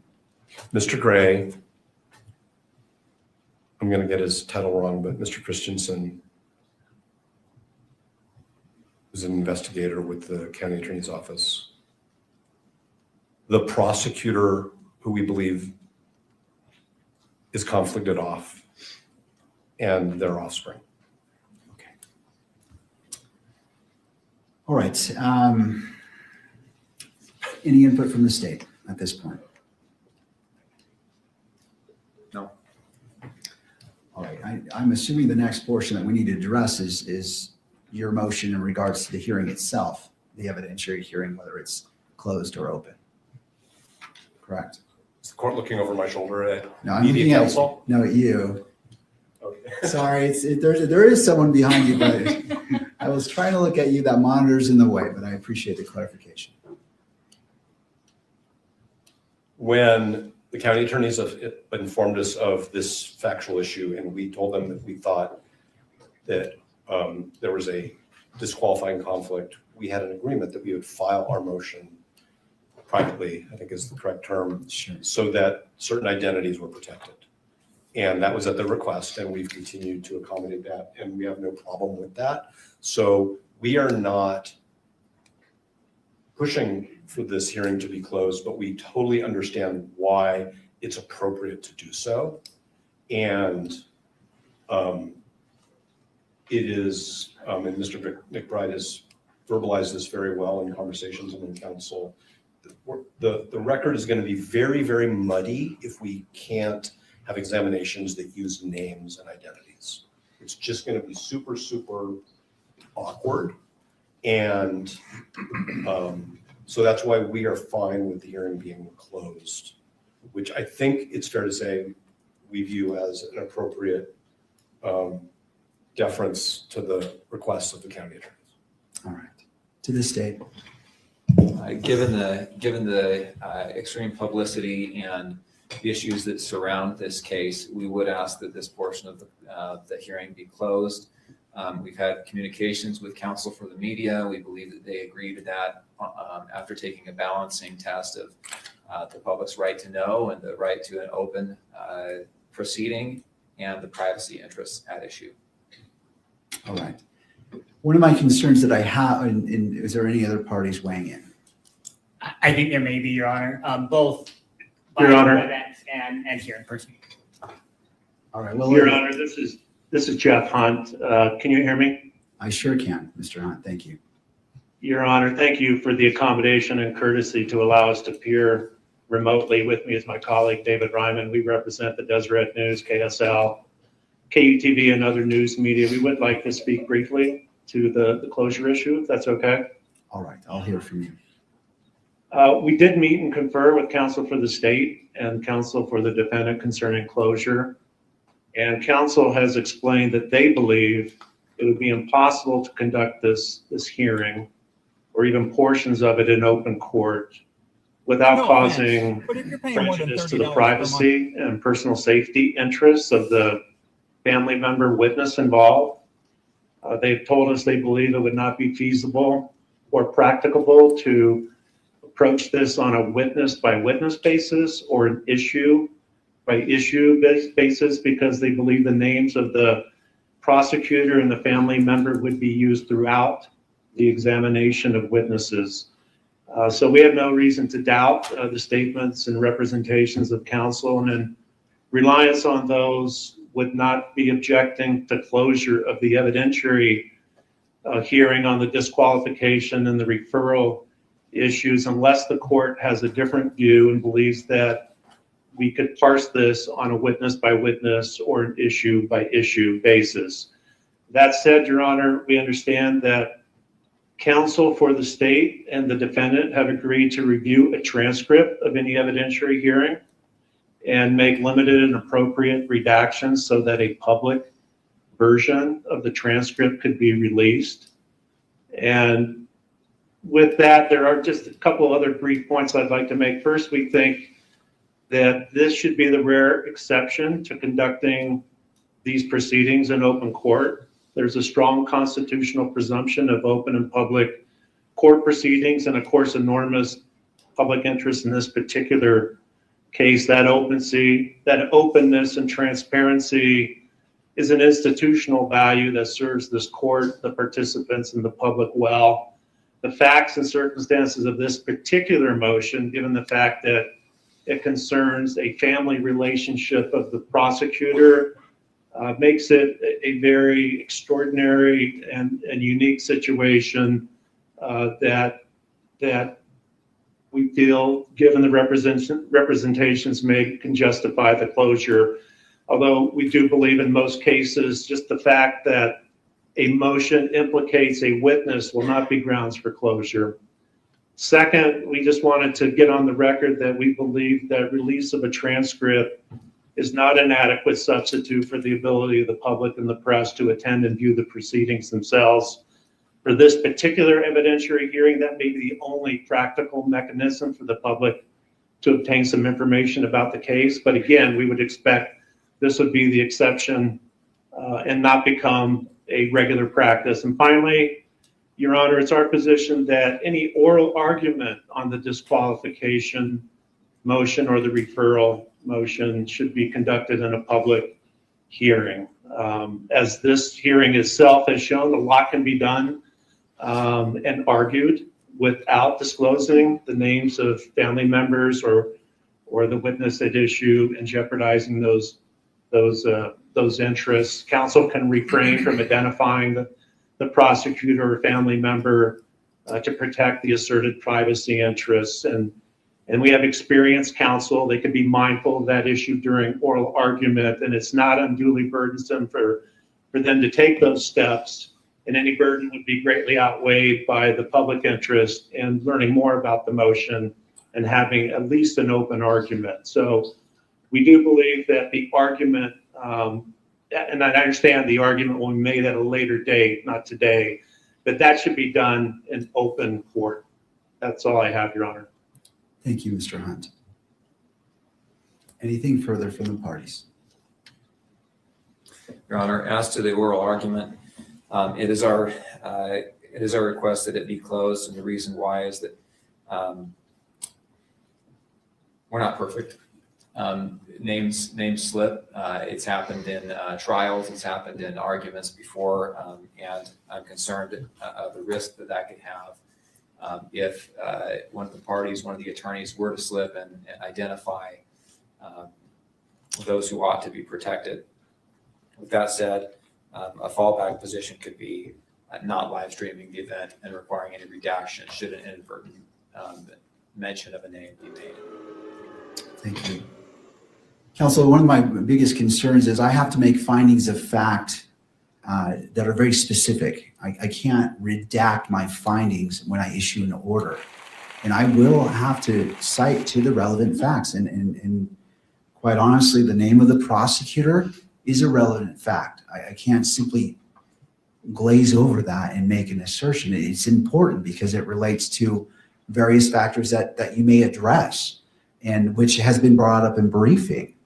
And so this court is going to deny the request to close the hearing as it relates to, and I will take this motion witness by witness. I understand that there may be a witness that this is applicable to, and the court will entertain that, but because this court has to make findings and has to cite to the facts, I need to be able to do that. And since I'm going to do that anyway, which I will, I'd rather address it in an open court. And again, I will entertain any motions, witness by witness, that are going to be called and be respectful of that. But going to Mr. McBride's point, you both have that duty. It's in regards to how you present, and if you're talking about a name that needs to be protected, that's on you on how you speak. I can't. It seems inappropriate to create a safeguard to prevent you from making a mistake on accidentally saying a name. That I don't believe that would be a proper reason to close the hearing just for that. And I understand the pressure, counsel. I know it's difficult, but I cannot accept that as reason to close the entire proceedings for the evidentiary hearing portion. But again, as the witnesses are called, I will entertain the motion whether to close the hearing per witness, and we will address it as we go. Mr. Novak. Yes, Your Honor. With that, how would we like to proceed? Well, first, is there any clarification needed on this court's ruling as we're proceeding into the evidentiary hearing? I just want to clarify. Are you going to entertain motions to close at the outset of every witness? Is that what I understand? If the motion is made, yes. Okay, thank you.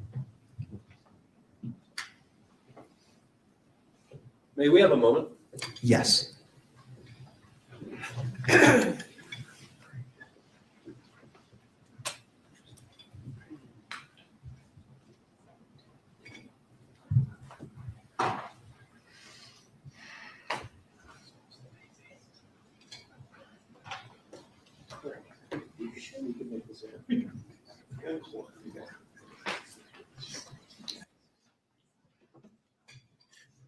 All right, just real quick, guys. Make sure you guys hit that like button. It's the only thing that makes YouTube know that you're enjoying this. And if you have any questions, make sure you're putting those in. We'll be doing Q&A and stuff afterwards. And then hopefully, if everything goes according to plan, I've been talking to Billie and Brandi, and they're currently in the courtroom. But we're going to hopefully talk to them live after they get done and bring them into the stream and possibly do an interview with Brandi Inton. So we'll see how that goes, see if we can make that happen. It'll be exciting to get a little color commentary from after them sitting inside of the courtroom for several hours. So fingers crossed that we'll be able to hear from them shortly and we'll get a move on here with the proceedings. Yeah, Billy and Brandi said they just walked out of the courtroom, so I think they're going to be getting set up. Oh, nice. Thank you so very much for holding. Oh, looks like I'm off. Would it be easier just to go into a brief recess? I don't want to make you feel rushed. You have obviously important conversations.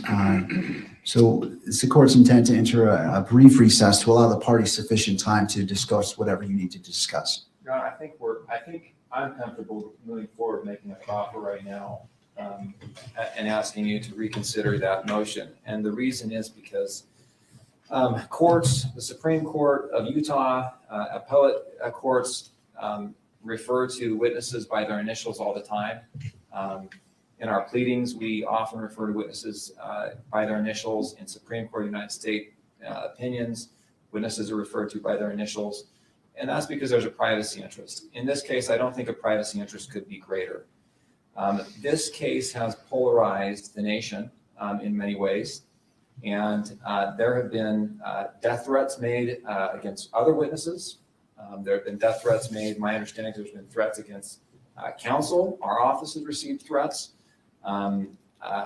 Doxing is a real thing, finding people online, harassing them online. With the technology that we have now, it's not that hard to find out just about every detail about a person through internet searches, paid subscriptions to programs that do background checks. And we are extremely concerned that we will have a person that does not need to be subject to death threats, to harassment, to doxing, to all of those things that can be avoided. We're very concerned that that will happen and happen to this person for no other reason than this person's father is a prosecutor on the case. Your Honor, I think that there's a way around this that we can avoid those threats to her, those risks to her. And I think it's by referring to substitute names like we have in the public pleading. So, Your Honor, I would just really ask you to please reconsider your opinion. There's a stipulation from the media to shut this portion of the hearing. There's stipulation from the defense. I think the court in its ruling can refer to the prosecutor as the prosecutor. I think it can refer to the child as adult child. I think that would be adequate. I think in a sealed record, there can be references to names. That would be my request, Your Honor. I can't ask more adamantly than I am now. To defense.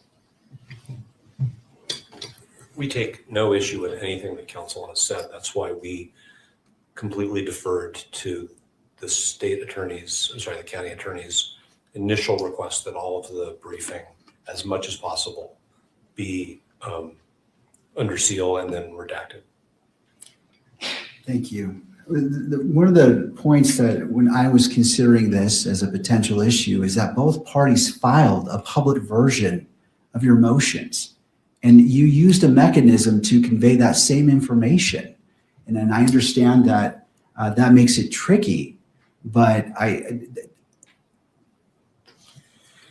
it was the choice of the parties to do that, to publish those public versions. And the court is fine in regards to particular witnesses referring to those terms that were used in the motions, but this court does not agree that the entirety of the evidentiary hearing needs to be closed. And it is a very broad approach to a narrow issue. And I understand and I respect the concerns made by Mr. McBride, and I understand that, and the court is willing to go witness by witness. If you feel that a particular witness that needs to be closed, the court will entertain that. I understand the issues of safety, and the court feels the urgency and the importance of that has been stated, but this court cannot find that the closure of the entirety of the evidentiary hearing is proper, given the motions that have been filed publicly online. And I have to leave it to counsel in deciding how you present the evidence, how you state the names.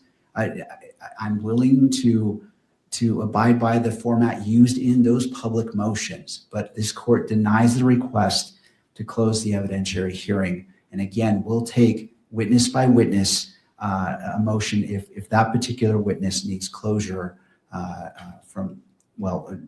that particular witness's examination needs to be closed.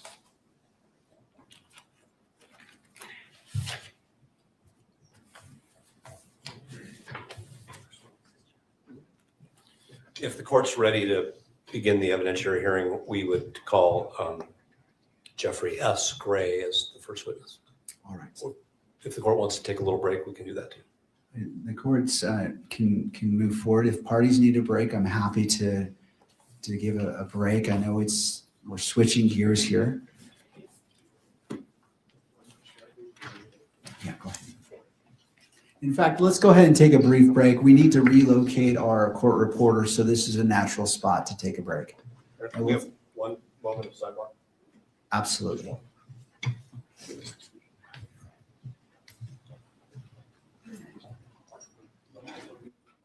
Hold on. Did you guys hear him? The judge is like, hold on, because his mic was still hot. Kelly, you are muted, I believe. Oh yeah, I've got kids home, so we're recapping the day. All right, so everyone in the chat, put a 1 if you think this judge is a good one, and put 2 if you don't trust him. Because I've seen a huge mixture. Some are like, this guy is great, this is awesome. And yes, like he's saying that he wants to continue having the media coverage and allowing it to be an open case, which I think is awesome, right? So put a 1 if you agree with that, and put a 2 if you think there's something compromised with him based on the fact that he's newer. He was just appointed basically, was this 70 days or something before this all started? And he was also supposedly in the Google Trends searches.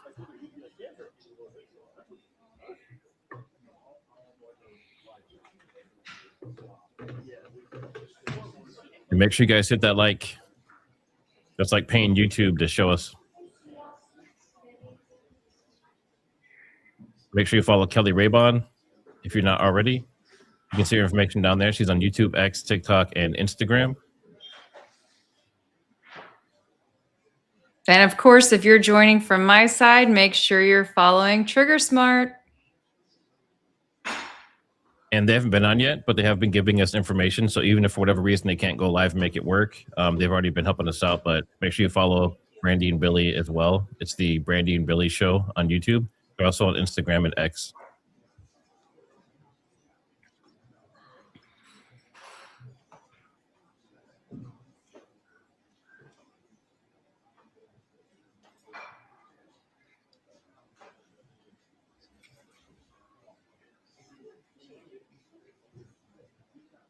So you have to imagine, even if he did do this, even if Tyler was the shooter and somehow they have some kind of proof, just imagine the amount of stress and pressure you're going through doing this over, weeks, months, and years, being in jail the whole time. I couldn't even imagine that amount of stress. Yeah. All right, let me check the polls.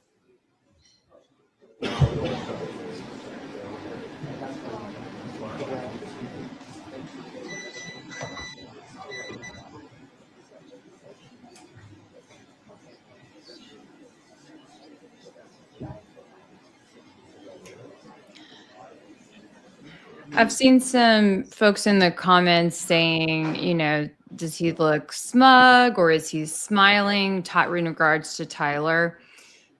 It's hard to read too much into it. I think the guy has been locked up in jail, we believe, right? For months now, for 4 months now. He's had 2-3 chances to leave, to leave the jail. So I don't know. I'd probably be smiling to be outside too. Counsel? I believe the exclusionary rule is being invoked. Yes, Your Honor, we'd ask the court to exclude all witnesses during the testimony of other witnesses. All right. And to the state, any input? We agree. And at this time, would it be convenient to just take a brief recess? Yes, please. All right, it's 3:20. How about we come back at 3:30 and resume on the record? Sounds good. All right, court is in recess.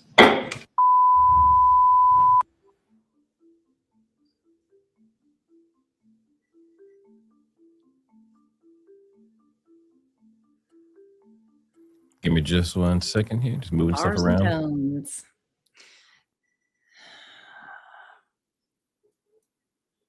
Yep. All right, Kelly, did you want to go through some questions and comments while I'm getting stuff organized over here? Absolutely, sure.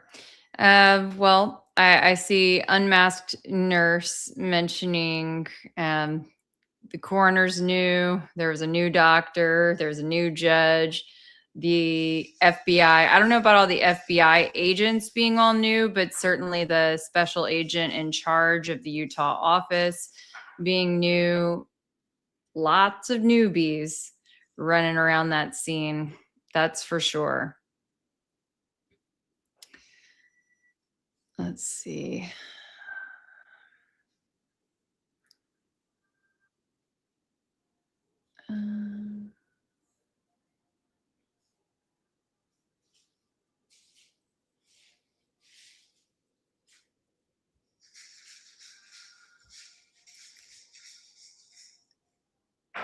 He's probably, Barrick Build said he's probably coming to terms that his life may be over, but also refreshing to get out of the cell if he was even actually locked up.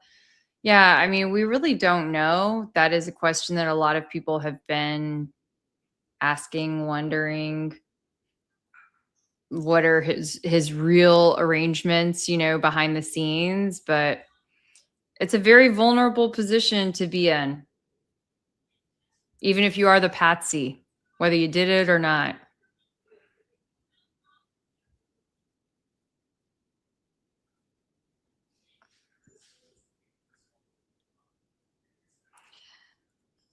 Someone, Inner Umpire says, I believe an influencer has made this point, maybe multiple, but I think it's interesting. They keep saying the shooting when so many believe that is still in question. Yeah, I have called it now for quite some time, the incident, because I think that the modality of whatever happened is still in question. And I mean, I'm one who doesn't necessarily believe that Charlie is actually dead. So I just call it the incident. I know that's controversial for some to hear, but I'm just honest about how I personally feel, even though I still objectively cover all angles of this. All right, Kelly, I got to play a little bit of music where it's been so slow and like drawn. I know. I had to get my energy drink. I apologize if this is too loud, but I need something to wake me up a little bit.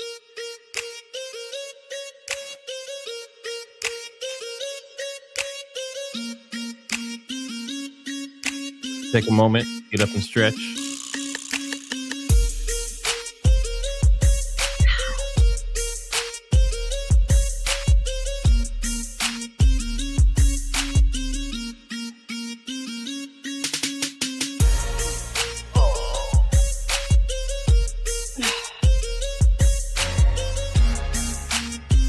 Arms. All right, that's good.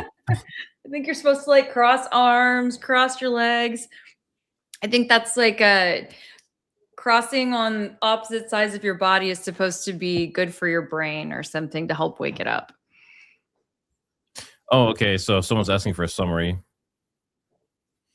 So I just want to make sure this is muted. Okay. So basically what's happened so far for those, I mean, there's a lot of new people here since we started, but long story short, the prosecution, one of the children of one of the prosecutors was in the audience.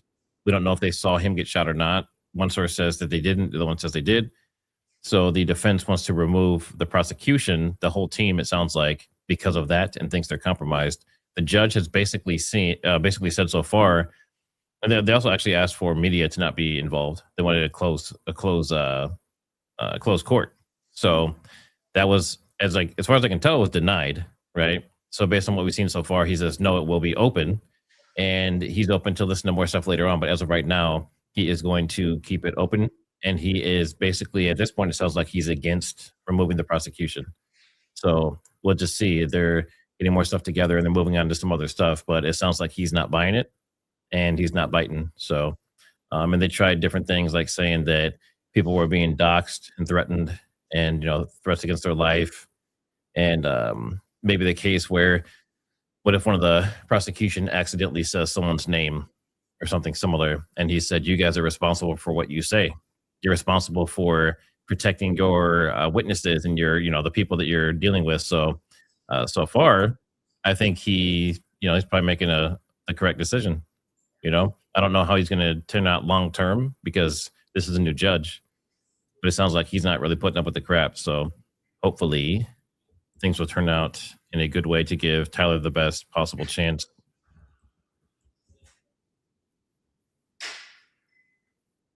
Sunshine 6745 had asked for my handle. So, oh, thank you, Trigger, for putting that up there.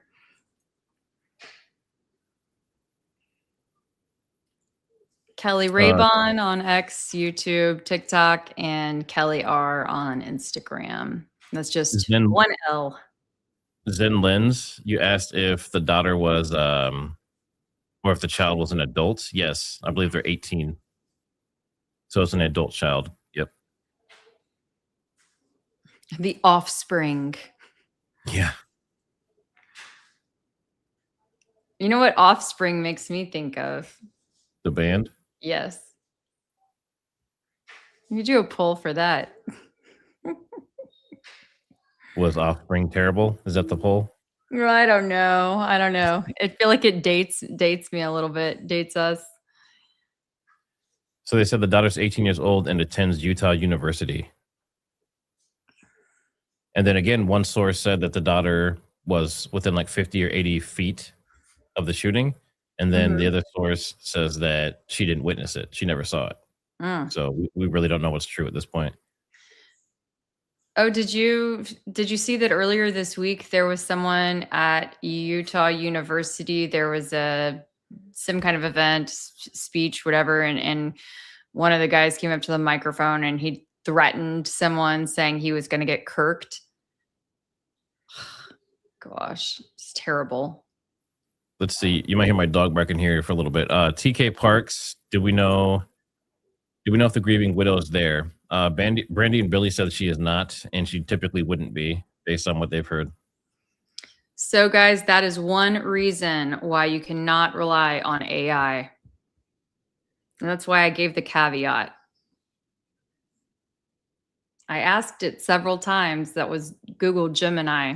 I asked it 3 times. Are you sure? Are you sure? All right, so we have a super from CL31181. Lance used, it looks like it's a question. Lance used the Tyler Robinson iPad to text himself. It's an interesting idea. I guess you'd have to know if it was done through iMessage or not, and which device it came from and the IP address of it, but that's possible, yeah. Namvet, thanks for the super chat. Hello, Kelly, new sub from TriggerSmart.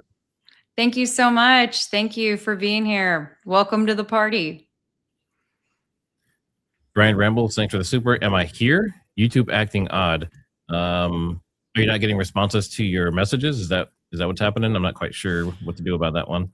I apologize if something's going on weird, but everything looks like it's good signals and stuff right now.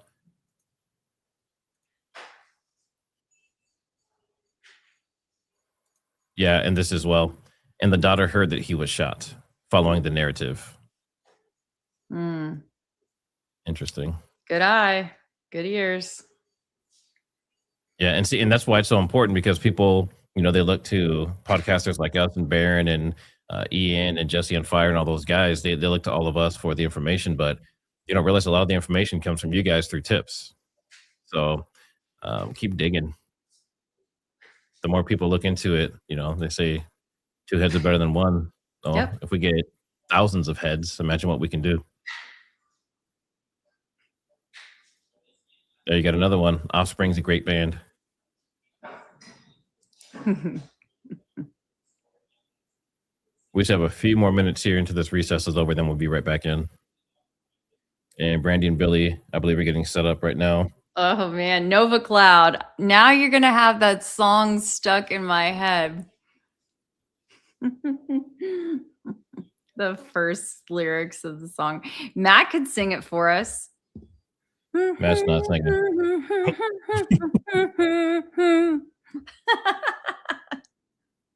That's funny. Yep. Aaron Coleman is pretty fly for a white guy. They've got some hits.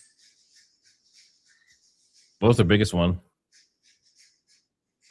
I mean, kind of feel like Pretty Fly for a White Guy was, yeah. If you've never heard of them, you're probably like under 30, I'm guessing. Maybe even younger, actually, to be honest. Hey, Jordan, good luck on your next test. Good luck, good luck.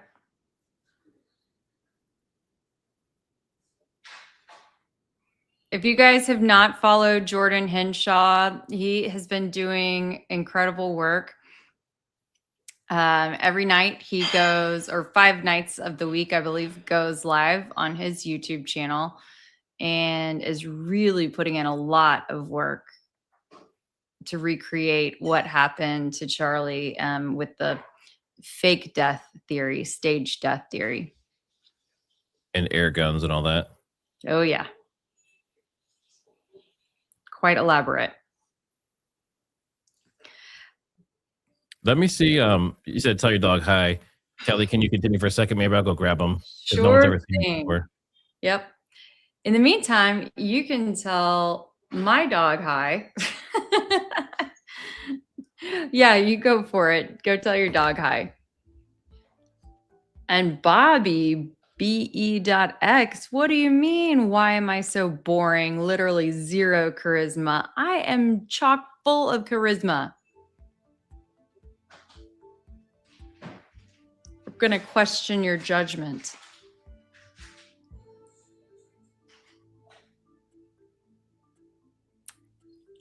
Okay.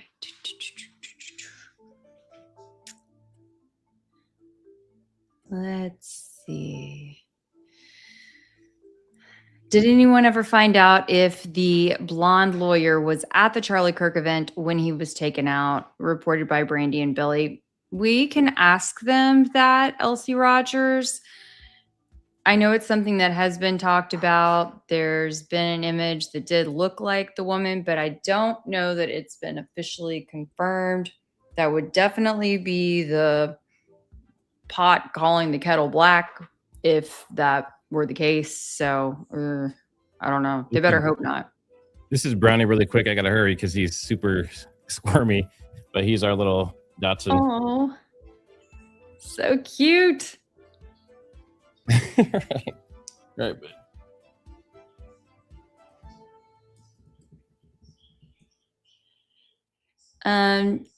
Kita Gigamew. I'm actually doing a whole stream on that tomorrow night. So on why I think Charlie is alive.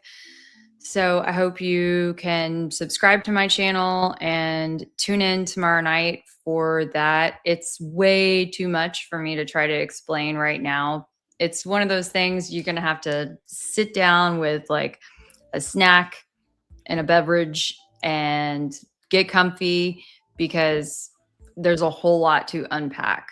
And we're going to try to at least start to get into that substantially tomorrow. Gold, blue, red, pink. Oh, you know what? Actually, she may really be working on logistics, fireworks for the next show, because you guys, they will be having the counter Super Bowl halftime show in case y'all forgotten. Now, they have not, last I checked, announced the lineup yet. Last I saw, they were going to save the entertainment lineup to be a surprise. Booga boogas, girl. Yes, I do recall that Erica got the restraining order against Tyler Robinson back early on in the initial arraignment. What I was thinking though, that the exception would be for court proceedings, like if she wanted to attend. So I don't think that would, preclude her from being at court.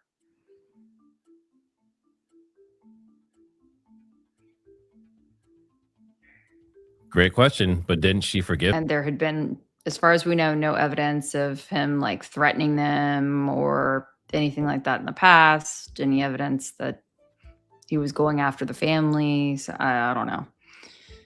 Yeah, restraining order does not cover a courtroom in the trial of the case. Thank you.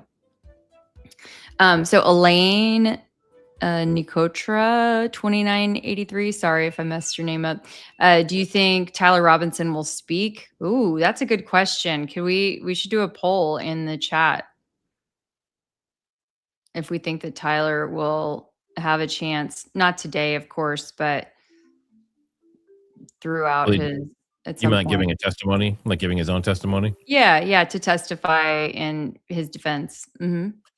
All right, so in chat, if you think that Tyler Robinson will testify in his own defense at some point during all of this, put a 1. If you think he's going to remain silent and let his team do all the work.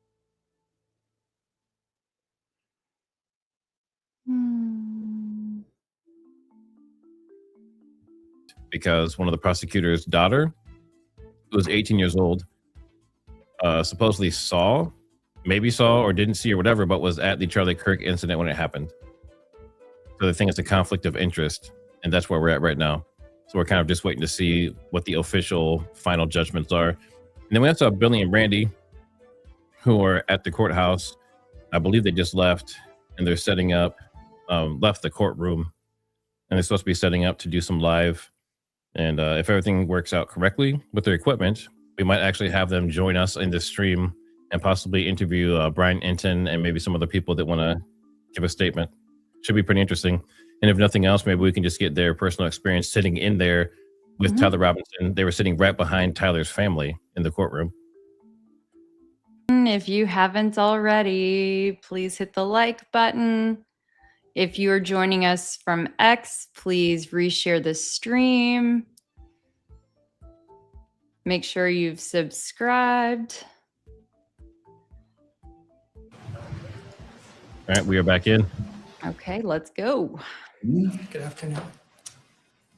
I understand there may be an issue. There is, Your Honor. Michael Burt for Mr. Robinson. We filed today a motion to be heard in the future about excluding cameras in the courtroom.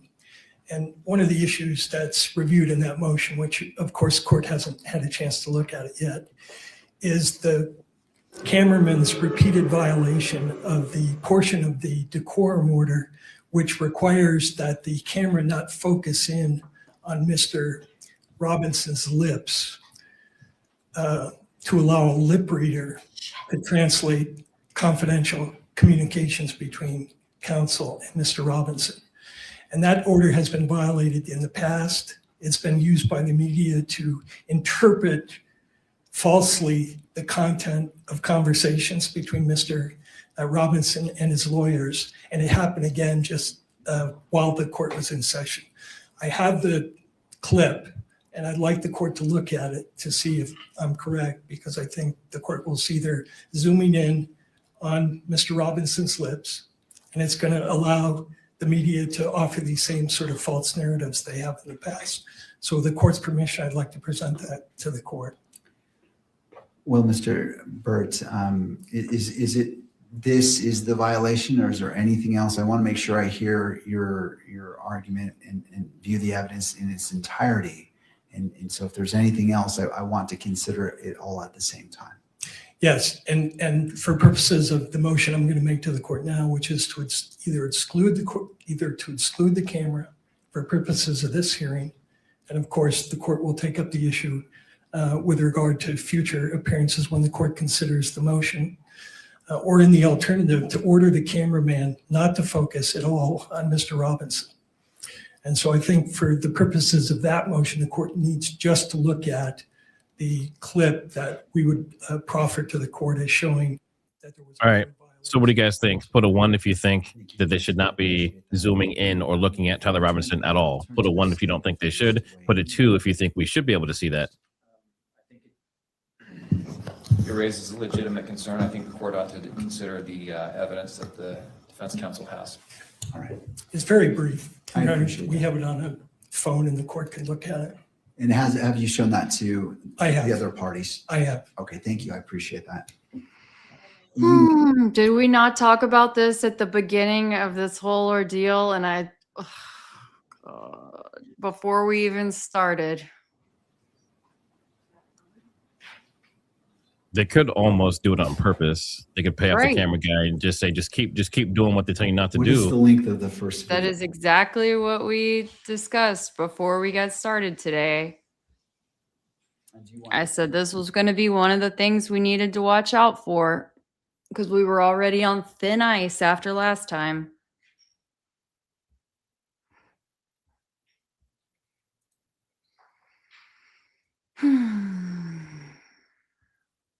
And it's going to be like this for like the next 6 months to a year plus. Yeah, that's a good question. Who's the camera team work for? Is it like, do they work for the Provo 4th District Court? No, Or is it- no, it's one of the local stations. Oh, so it's a news station doing it. Yeah, Okay. it's a news station, and so they're running the pool camera.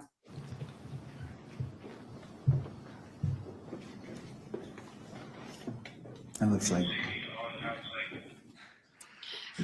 I'm sure. I don't know if maybe someone The is second able. video is a clip from a court TV posting showing Mr. Robinson's lips moving as he's attempting to speak to Ms. Nestor.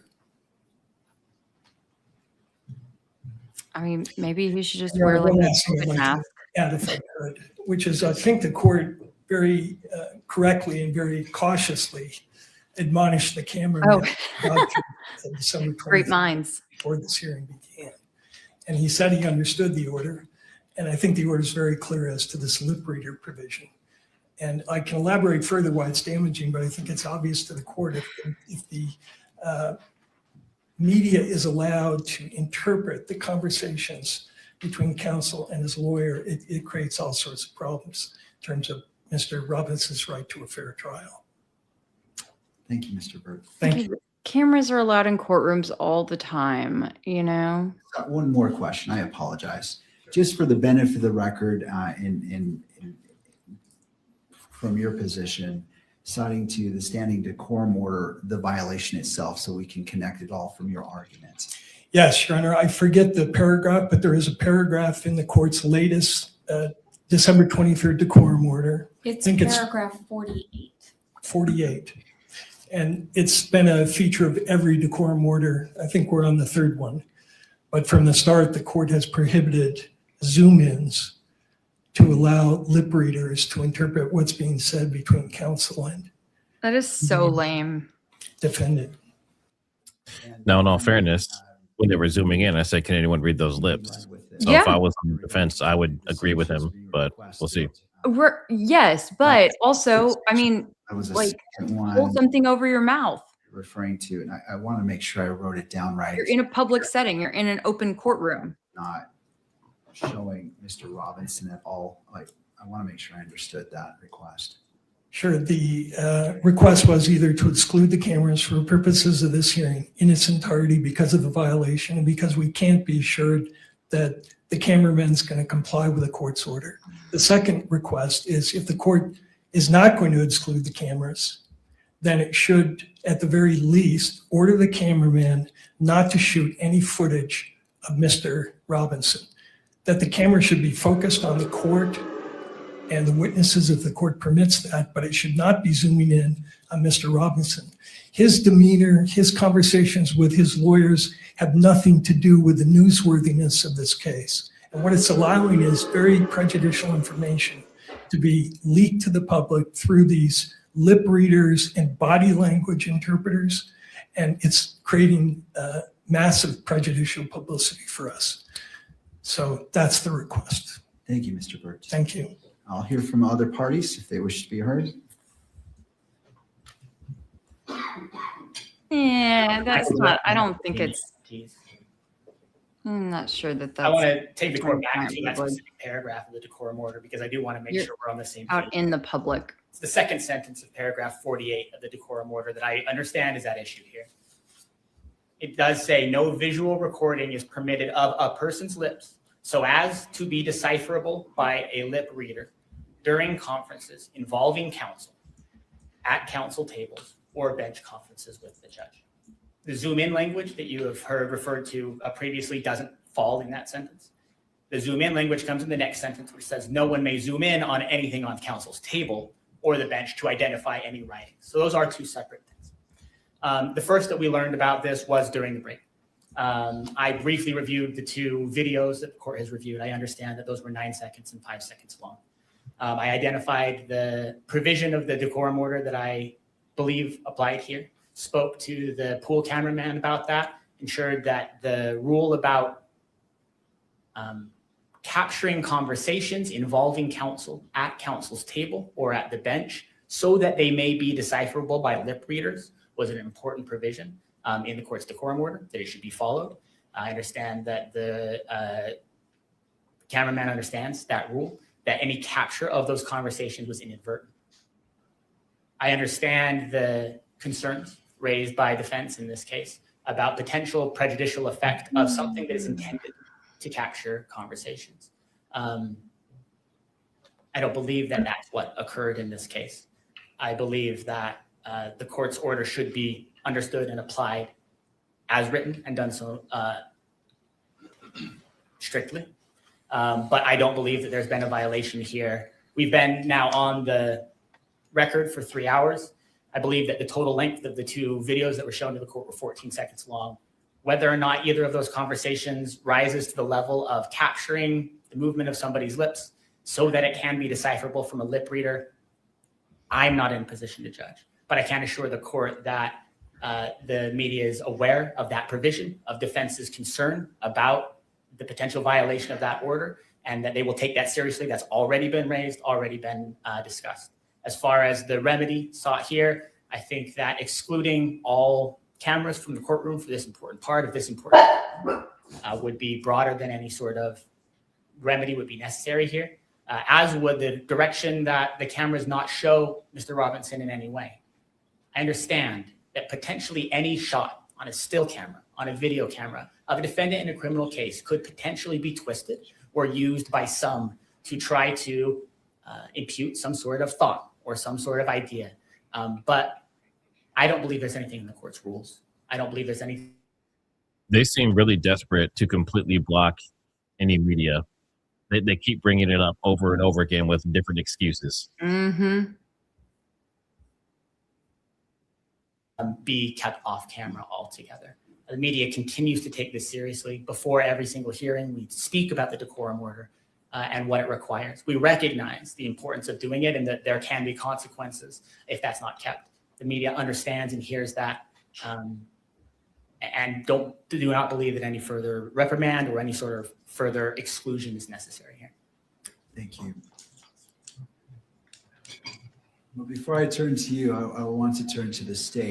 I want to give all parties an opportunity, and then that allows you to respond to whatever they say. Your Honor, we have nothing to add. We'll submit the issue. Mr. Burns.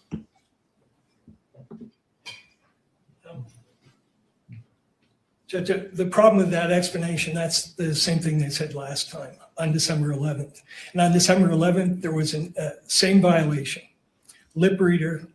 I can pull up for the court what the electronic media did with the prior violation. They hired a lip reader. The lip reader purported to derive a confession from the incident, and they posted.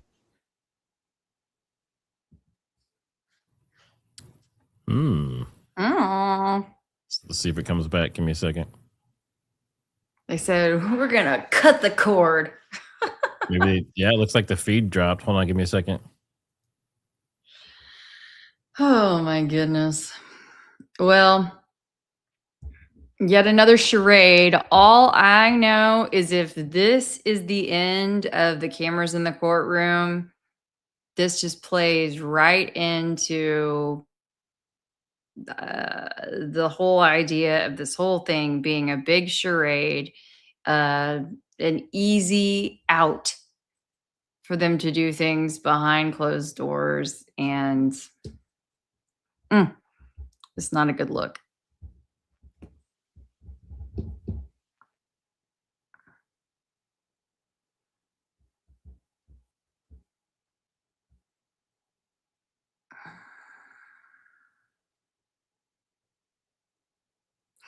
Brendan Gregory said Tyler is doomed if there are no cameras in the courtroom. I mean, I don't know that he's necessarily doomed. It's just, I think it plays again back into the idea that this whole thing was a setup, like, to begin with, and they're gonna do whatever they're going to do, and it was already predetermined, in my opinion, from the jump. And they needed to come up with a good reason to get the media out of there.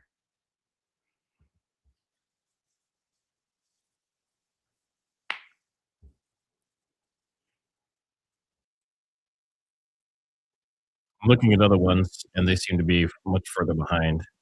But the one that's actually in the court from the Utah news station is still down. But I do have my other link. Give me just a second here and I'll set it up. But I have a WebEx. It doesn't give you the whole courtroom, it just gives you the judge, but you can still hear everything.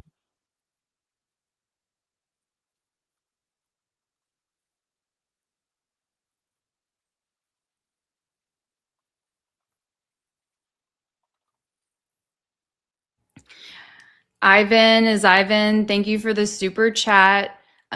What company owns the pool camera? I'm trying to search right now for that as well. I was thinking maybe if I went on Twitter that I could see one of the news stations talking bad about the other station, but my suspicion would be that it is one of the Salt Lake City news stations, and generally speaking, they pass that responsibility around from hearing to hearing.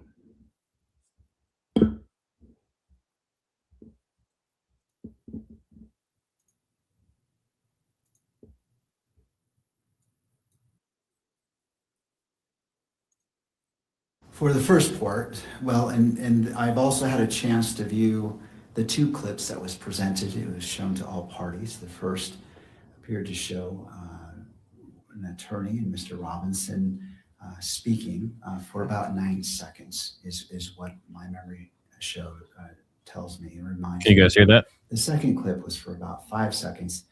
I believe it was from a slightly different angle, but it also captured that. And in both instances, I could see Mr. Robinson's lips moving.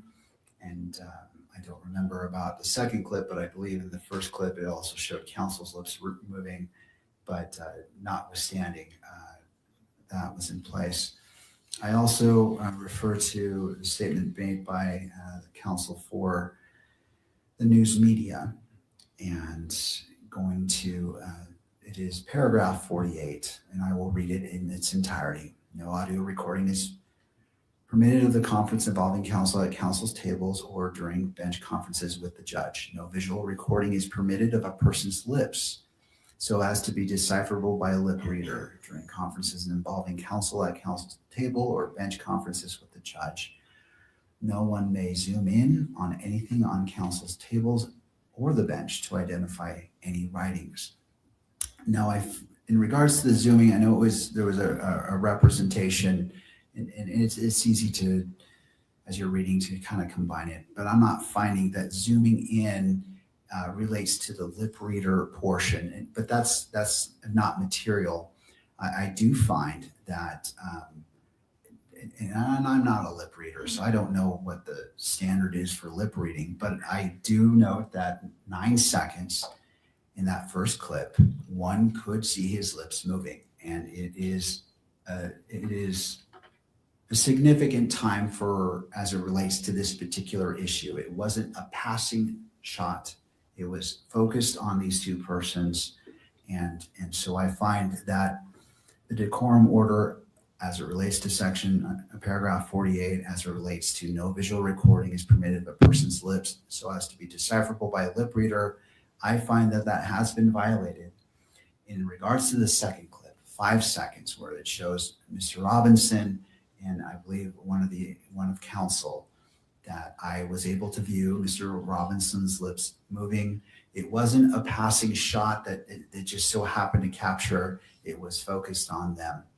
I find that that is a violation of paragraph 48 as it relates to no visual recording is permitted of a person's lips so as to be decipherable by a lip reader.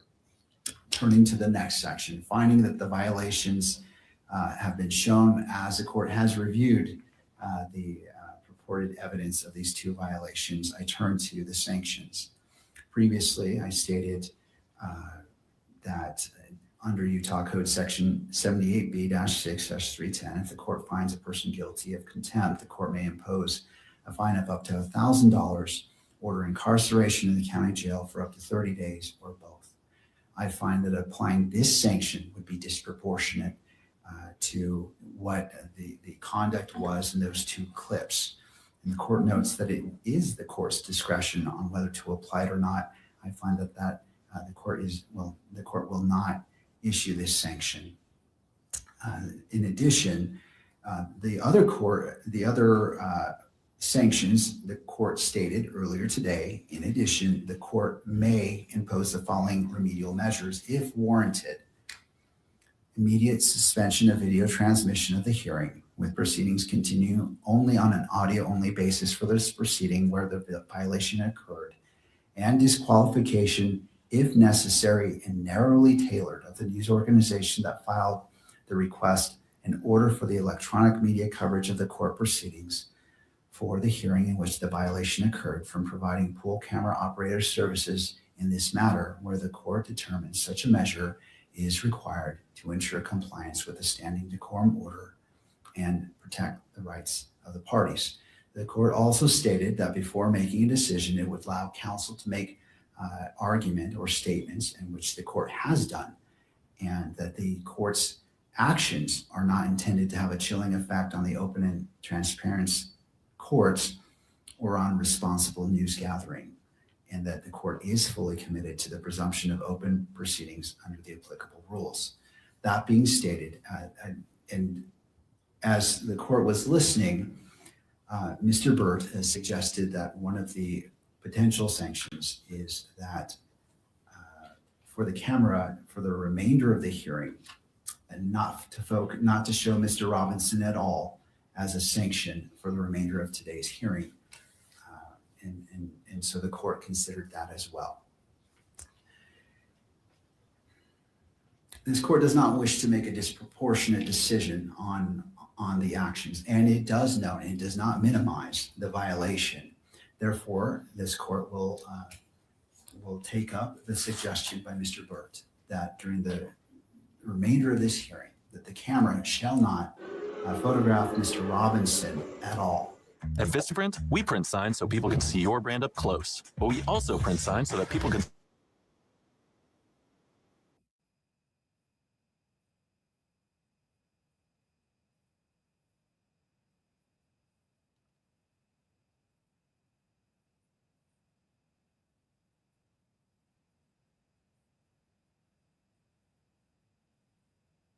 Is the volume off? I don't want to set anyone up for failure. I don't want to make an order, and if it's not possible, then further sanctions could apply. And I recognize that it wasn't your anticipation to be on your own camera. I can do that, but we're in position now. I can shoot this lectern, I can shoot the bench, and I can avoid the attorney tables altogether if that is what is desired. All right. Do you need to do any repositioning of the camera to accomplish that? And I'm willing to give you that time to accommodate that. I just, again, I don't want to set you up for failure. So if you didn't hear that, he has to reposition so he can no longer film Tyler Robinson's mouth while he's talking and that kind of stuff. Just his mouth or him at all? Point and just Because I couldn't hear it. We don't know yet. Oh. All right. Thank you. Thank you, sir. All right, turning to the parties, any clarification needed about the order of this court and the sanction that is imposed? Your Honor, I only have one. It sounds like this issue is specific to video coverage and that the order not to take any imagery of Mr. Robinson would not apply, for example, to the still photographers. Do I have that correct? Well, I'll hear from the parties before I offer that clarification. Do you wish to weigh in on that issue?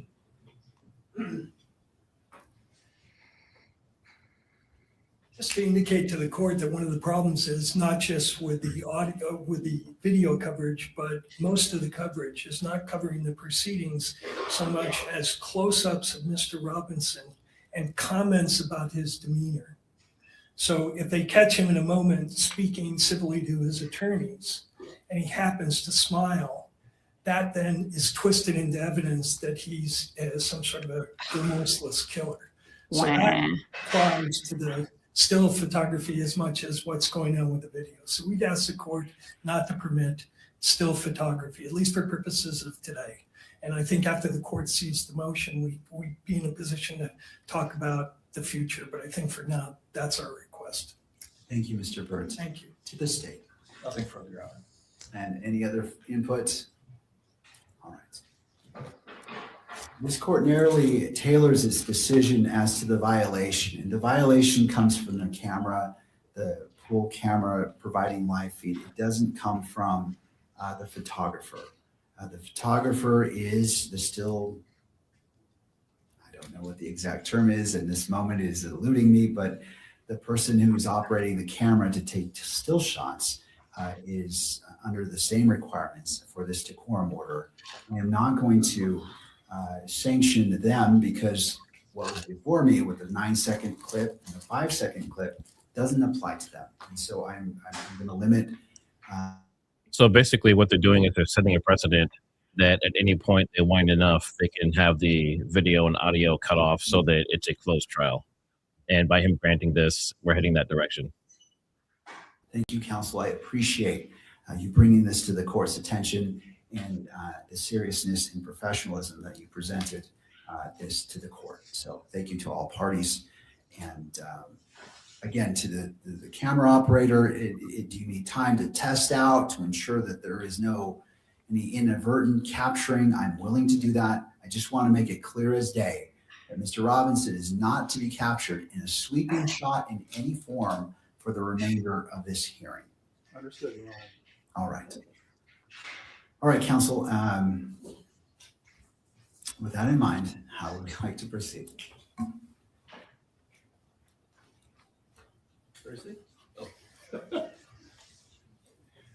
We'd ask the court to swear in Mr. Gray. Mr. Gray, if you would approach and stand before the court clerk to be sworn in. You do solemnly swear that the testimony you're about to give now before the court will be the truth, the whole truth, and nothing but the truth, so help you God. Thank you. Mr. Gray, if you'd like, have a seat. Usually we have water bottles. If not, there's one right here.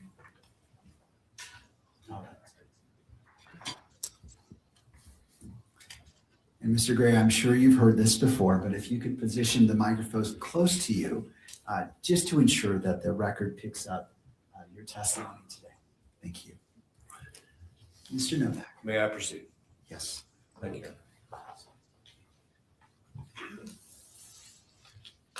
Mr. Gray, how long have you been associated with the Utah County State Attorney's Office? 3 years. Okay, and was it 3 years ago that you were elected to be the chief prosecutor of that office? Yes. All right. And had you ever previously been associated with the Utah County Prosecutor's Office in any other capacity? I've defended on criminal appeals. I was a criminal appeals attorney for the state of Utah for 23 years. So I represented the state of Utah on those criminal appeals, which would include Utah County. Okay. And did you ever have any professional relationship with the Utah County Attorney's Office in any other capacity other than the appellate work you did before you were elected? Not to my recollection, no. Because we're in an open session and based on some of the guidance from the court, I'm going to ask you questions. Well, let me back up. How many prosecutors are in your office right now? Well, that are with our courts, that are actively engaged in our court system is 30, and then we have screening prosecutors as well, and that would be another 7 or 8. Okay, so I'm going to try to. Plus, I should stop because I also, my executive team, they don't have courts, so there's another 5 of them as well.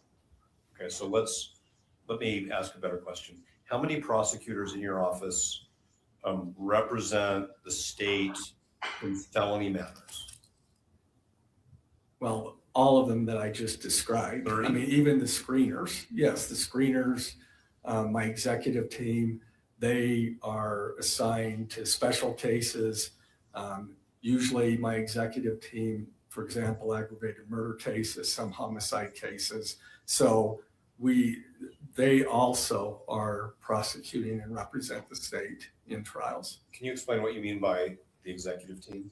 The executive team would include obviously myself, I have 2 chief deputies, 1 chief deputy, another chief deputy's general counsel, and then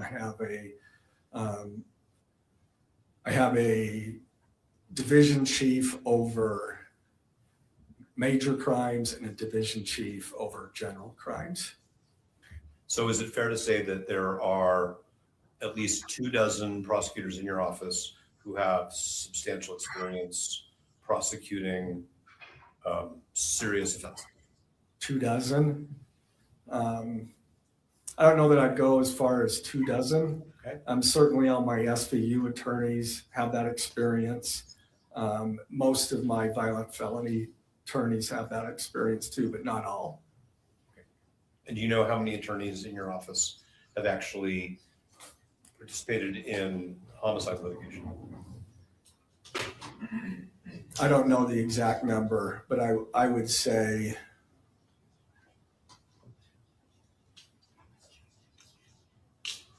maybe 15. Okay. But I guess I should clarify, not all of them have the experience in aggravated murder cases. And that's why we specially assign those attorneys. Understood.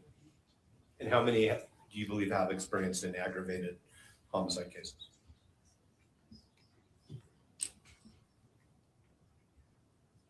Probably 7 or 8. And are all 7 or 8 assigned to this case? No.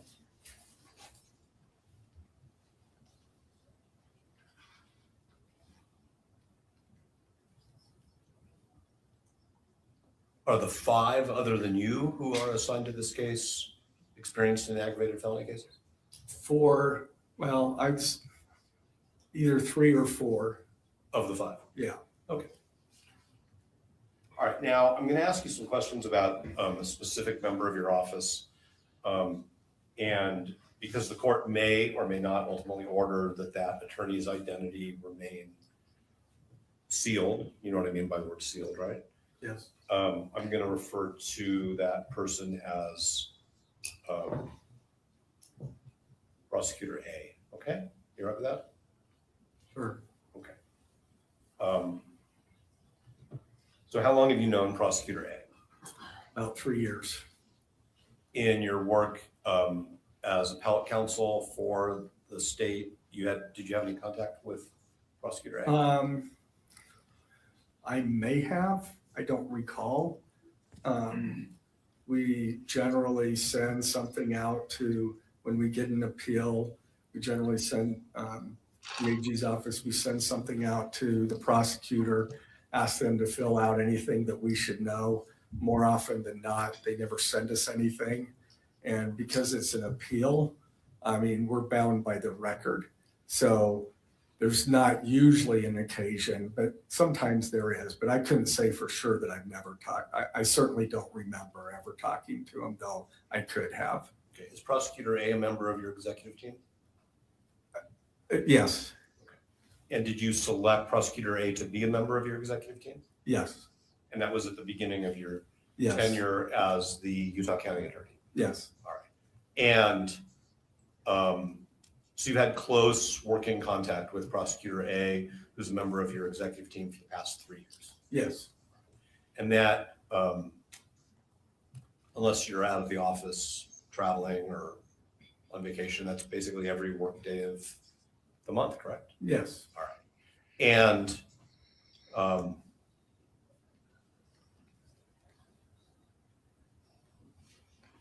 have you met members of Prosecutor A's family? Ever? Let's just start with ever.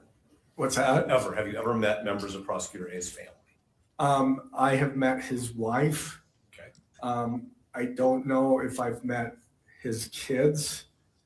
I may have in passing, but I don't really, if I did, it was like at a function, they say, this is my family and introduce me, but I don't remember.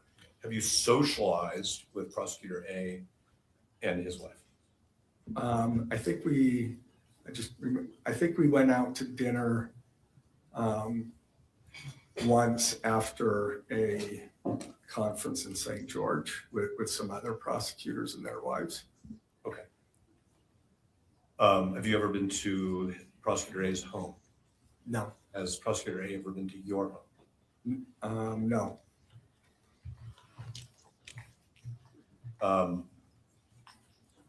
You engage in recreational activities in any way with Prosecutor A? No. Whatever you do, running, pickleball? No. I need to do more running, but unfortunately I don't. All right, understood. Okay, now Prosecutor A has an adult child who was at the September 10th rally at Utah Valley University, correct?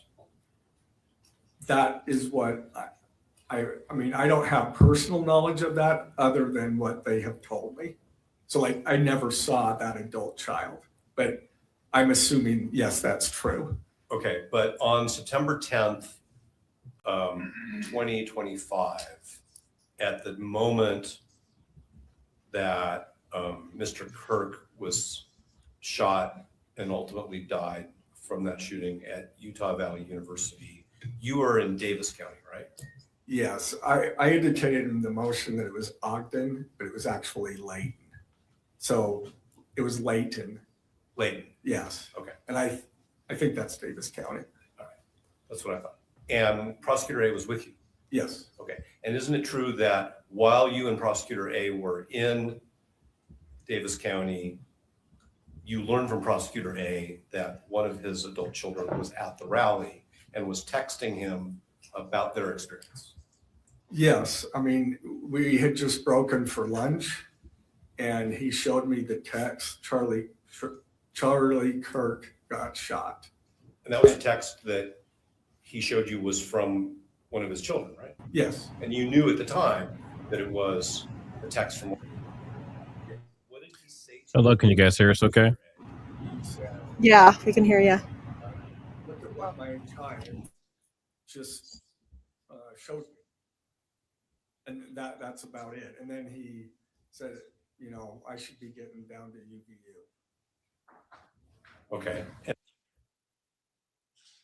he, as far as you understand, he drove down to UVU. Well, he drove towards UVU, yeah. He drove in the area.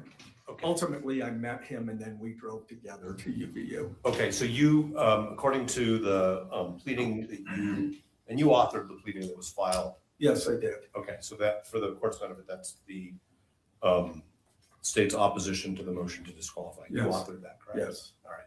And in it, you said that 10 to 15 minutes after Prosecutor A left the event that you were at in Davis County, you left.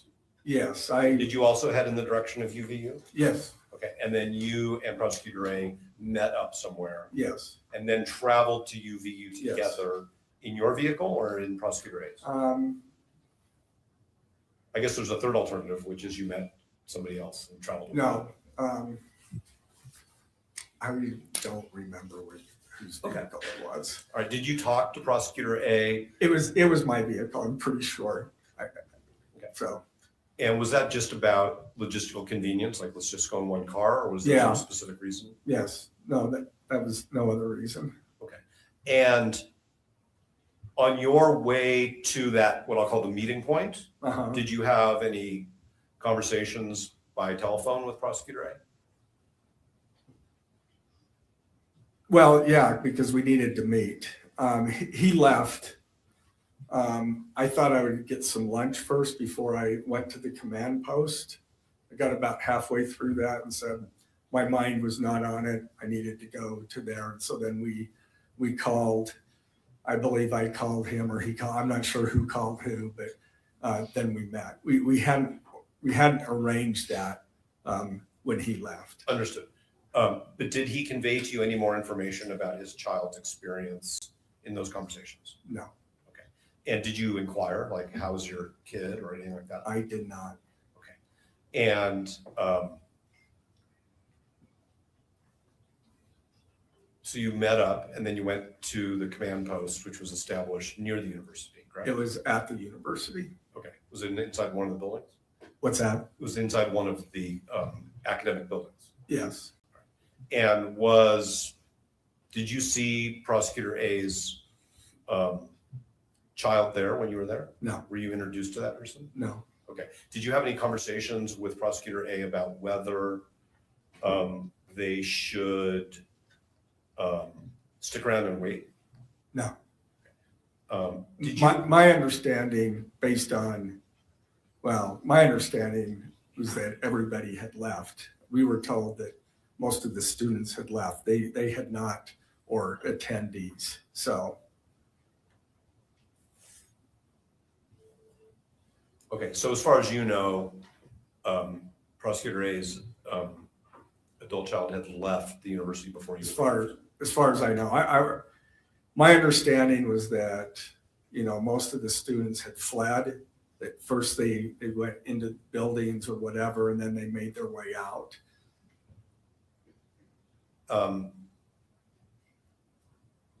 You are aware, I'm sorry, that's not a question. Give me a second, Your Honor, if you would.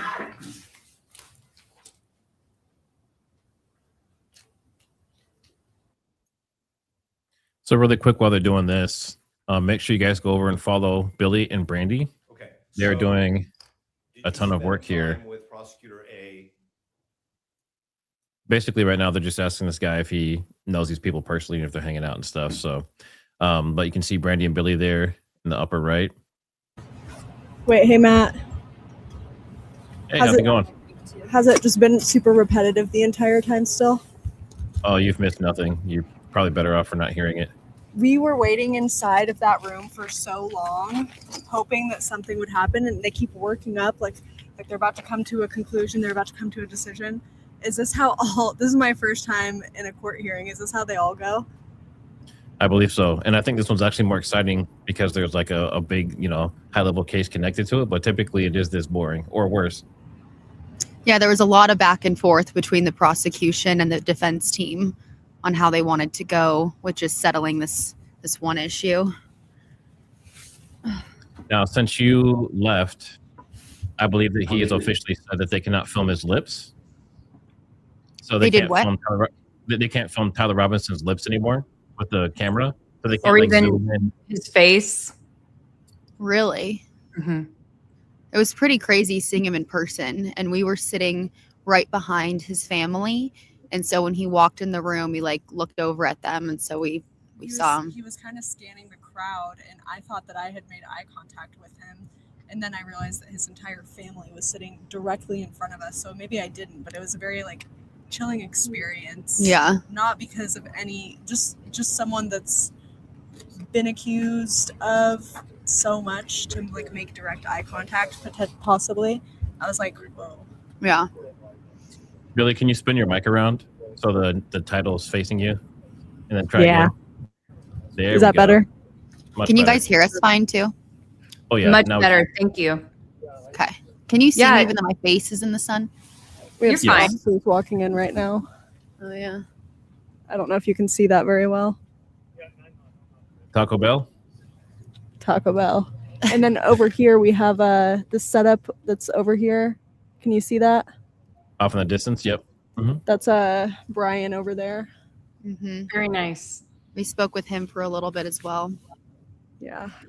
Paint the scene for us, if you can, inside the courtroom, and just tell us, what the feeling was like. Bring us inside.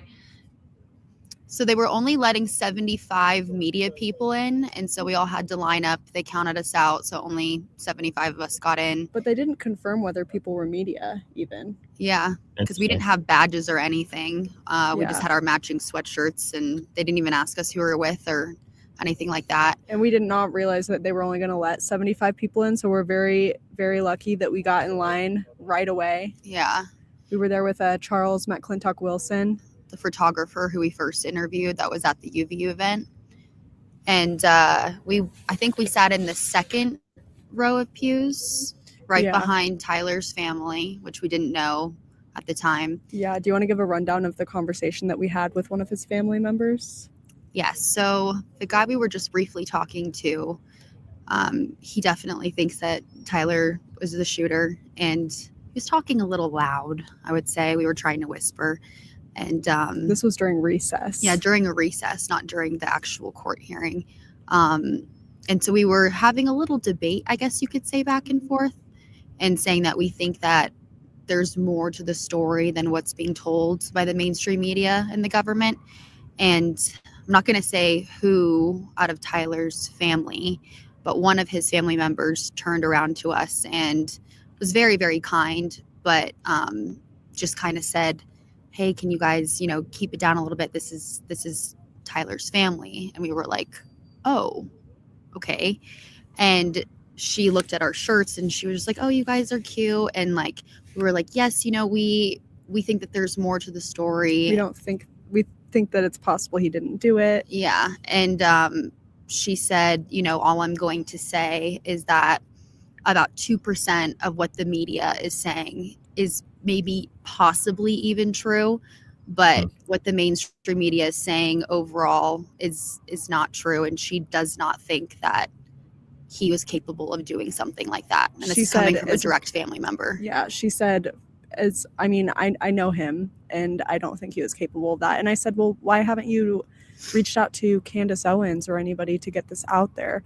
And she said, because it doesn't matter. Like, everything is going to be twisted. Everything is going to be manipulated. Mm-hmm. Well, how did that make you feel when you heard that? I mean, that's a powerful statement. I mean, just watching the entire family, just like they look like the younger brother, like the mom, the dad, the grandma, maybe another grandma, everyone. Yeah. And it's just like they are so devastated. Like, yeah, the dad, you could tell, was very upset once we realized who they were. We were like, wow. And his little brother was just sitting there, and it just broke my heart. I couldn't even imagine if that was one of my siblings.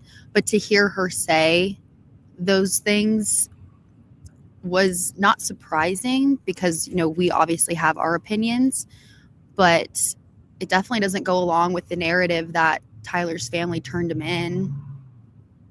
Right? Yeah. Yeah. Well, Now, I mean, was it the grandmother that you spoke to? What, like, did Brian in? She asked us I not. did ask her. I was like, do you mind if I share this conversation that I've had with you after I asked which family member she was? And she said, I would prefer if you didn't. Okay, fair enough. yeah.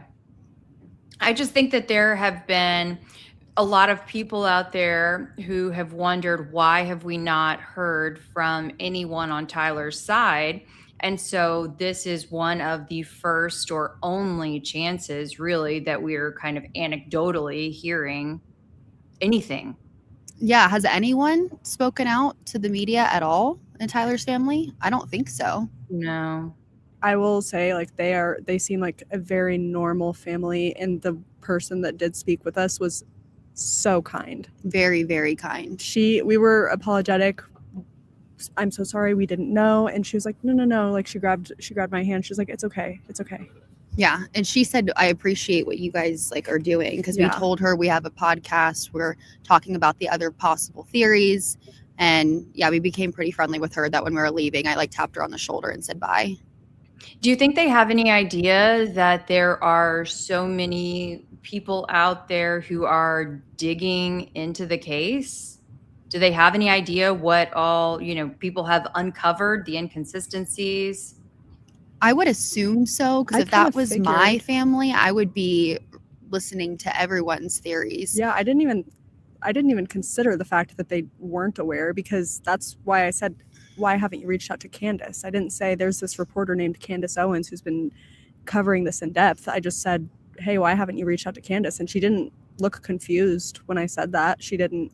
Yeah. She wasn't taken aback. Who's Candace? I'm just wondering if the family is being threatened or, told not to talk to the media because it could, be bad for Tyler.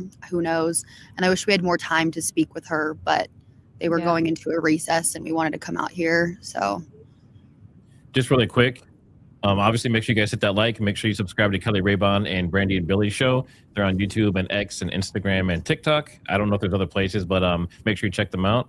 We just have this comment here. You switch to gossip while the actual hearing is going on. The hearing is going on and I can hear it, but you guys can't, and we're not showing it right now. He's just going back and forth with that same witness and nothing is happening. If anything happens, I will immediately switch back over. So we're doing this because they were actually in the courtroom with them behind Tyler Robinson's family. So we're getting their point of view. And also if there's anyone they can talk to, they can also come in live with that as well. Yeah, we're still out here. what witness are they talking to? I don't recall what the gentleman's name was who they were speaking with, but it was in regards to the trying to disqualify the Prosecution. the prosecutor on behalf It was- of the daughter.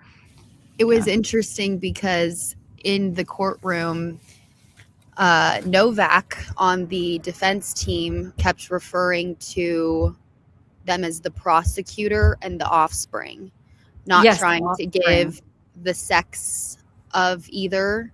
Mhm. And then someone on the prosecuting team said the father and the daughter. So it kind of contradicted what they were trying to do by you not guys wanna revealing see who it this was. sign? Sure. So we made, Billie, technically, because she's the artistic one, made this sign here. And so be able to see it very well. kind of can. We can go through one by one. So we have the prosecution team here. Are you able to put it down a little bit further? Yep, that's better. You can Thank you. even Now put we it, can see it all. here. Yep, that's great. Yep. Okay, so the prosecution team, you got Jeffrey S. Gray. He's the head guy. Then you got Chad E. Grunder, Grenander, who, in our opinion, we think that this is the prosecutor that is the father of the daughter that was at the UVU event. Allegedly. Potentially. Yeah. Okay. Then you got Ryan McBride. He's also on the prosecution team. He did a lot of the talking. David Sturgill,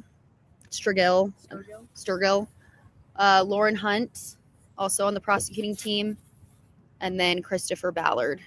Wow, the shadows.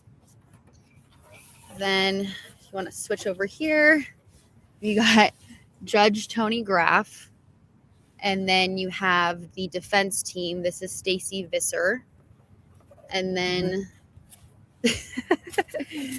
then over here you There got you go. Richard G. Novak, Catherine Nestor, and Michael N. Burt. And funny fact about Michael N. Burt, he was actually on the defense team for Lyle Menendez, as in the Menendez brothers. Excellent. Thank you guys so much for that visual. That really helps. And then this is our other sign to get people to come and interview with us. And it says, Ah. what's your opinion on the investigation? Because we are conducting interviews out here as well. And then you got Tyler Robinson on one side. You can see that. Yes. And then CK Charlie on the Kirk other. on the other side. Nice job. Very creative. That was our arts and crafts project last night. I'm impressed. I love it. You should have done a prove me wrong. That's a little intimidating. I'm no Charlie Kirk, but maybe one day. And it looks a little chilly out there for a prove me wrong. I don't It know is if a they little would want to cold. be sitting outside. I see your fingers so red, and I'm worried about your hands. I know so- I brought gloves. Maybe I should put them on. I actually probably should. Now, what we'll probably do, if you want, is we'll just leave you on, keep you connected, and then we'll go back to the court. And then if you have anything you want to add or say, or any interviews or anything, we can just have the audio come back on. Does that work for you?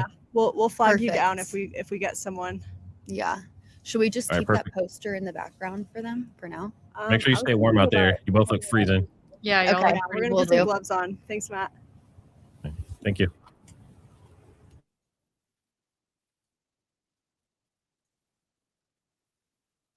The open space where they were, correct? Yeah, I don't know that they had to, but that's what they did. Well, you've seen the video of, you've probably seen many videos of that day, right? Yes. And weren't there law enforcement officers basically directing everybody to leave the open space so that they could? I don't know that I remember seeing any of those videos of the students or attendees leaving.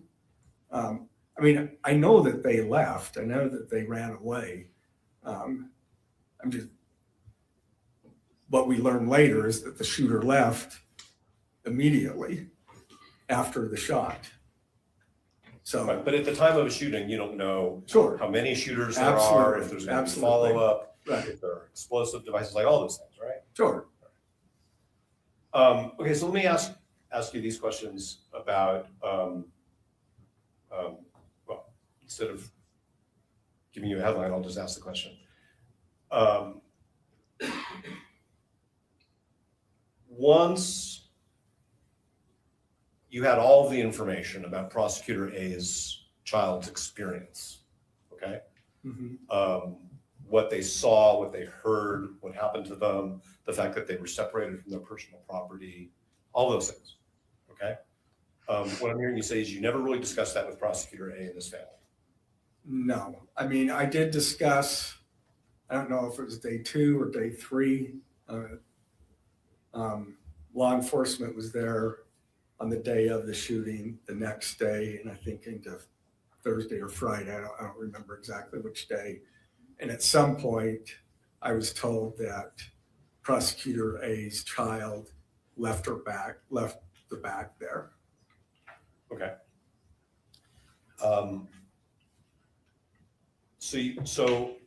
But if you never really talked about it with Prosecutor A, about the impact on his child and the family. I didn't say that. Not on the day of, or, I mean, in the intervening time, he reported a couple of times that he talked to his child and said that she was doing fine. She reported to him that she was not having any issues.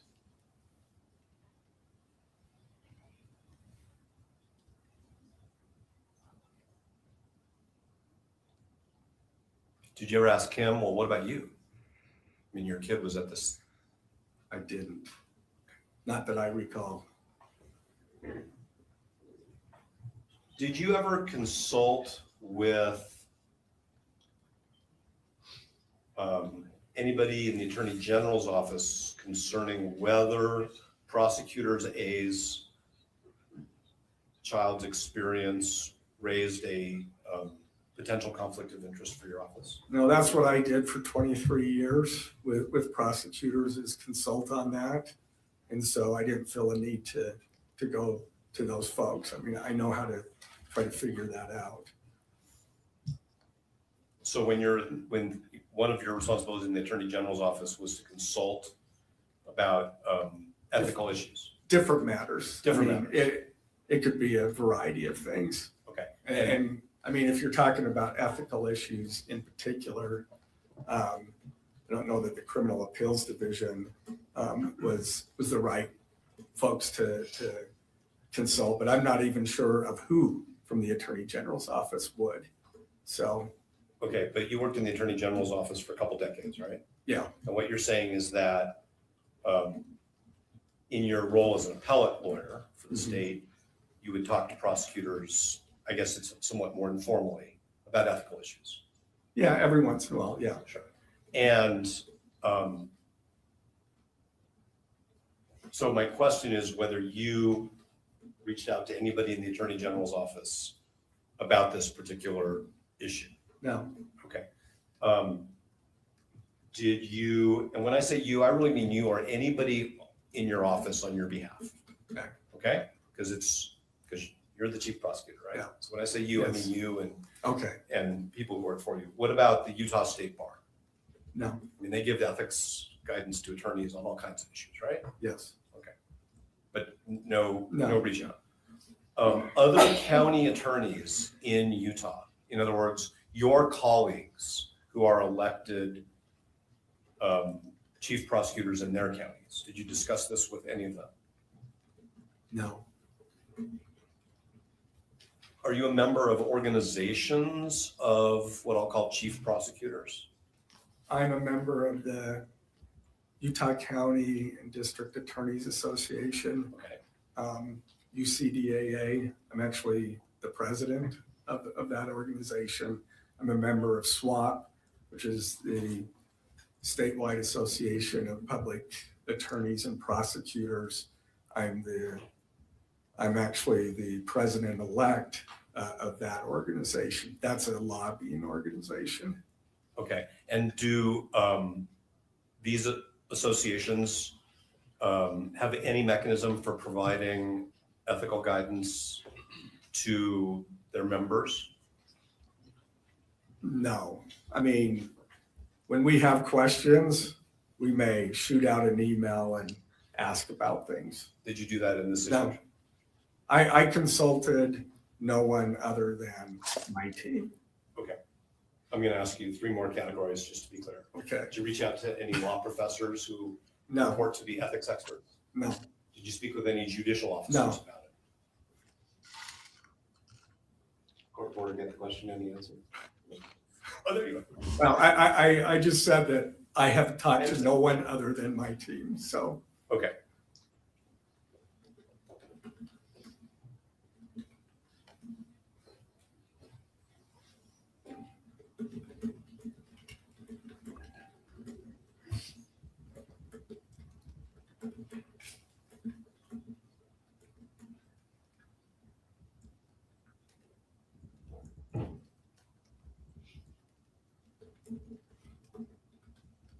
Did you ever discuss with Prosecutor A whether his child should or should not be interviewed by law enforcement? No. Are you aware of any? Maybe, I don't remember. Okay, so that may be important. You want to take a minute to think about that? What's that? That may be important. Would you like to take a moment to think about it? I don't remember. I don't think so, but I do not remember.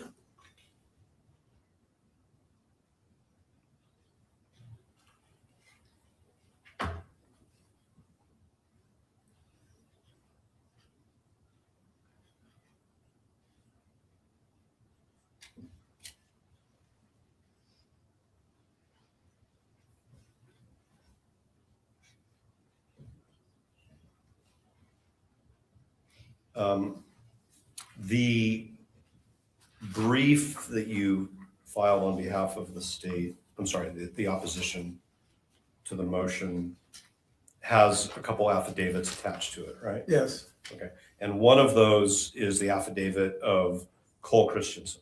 Yes. And which for the court's benefit in the record is addendum C to the opposition. Special Agent Christensen writes in his affidavit that you and he in mid-December, so that's after the motion to disqualify was filed, Yes. went to UVU and basically conducted some observations and measurements, right? Yeah, he was investigating that part. I did go with him because it involved doesn't involve trial. It's never going to come out in trial. So I did go there and assisted him. But he also had another officer there so that anything that I did could be corroborated by that officer. Okay, but isn't it fair to say that basically what happened there is you said generally, Mr. Robinson's defense counsel have filed this motion to disqualify. I want to have some measurements done because I want to figure out what risks there were to Prosecutor A's child based on where they were and where you believe the shooter was, right? Yeah, we have very good evidence of where the shooter was. Okay, so I want to, and it was based on Prosecutor A's child indicated where the location that they were. I'll use they, and based. For anyone that's wondering what's going on, if you're coming in late, hold on, Billy's calling me. I'll get right back to you.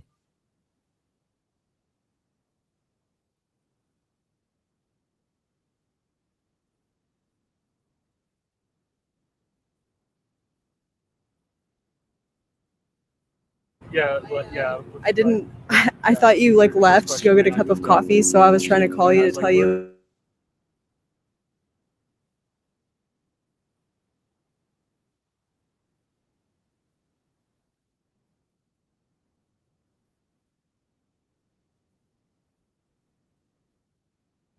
Hey, Trigger, can you turn the hearing audio back on?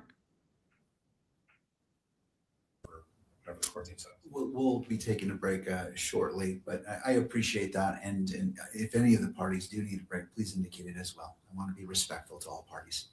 Thank you. So the first thing I want to address, Mr. Gray, is that you knew that the defense had filed this motion to disqualify based on the relationship between Prosecutor A and somebody who was at the rally. Yes. And had the experiences that the court has already heard about. And so you basically went out with a law enforcement officer and you did an investigation and took a number of measurements. He did, yes. Okay, but at your direction, right? Because you're the one. I asked him to do that, yes. Okay.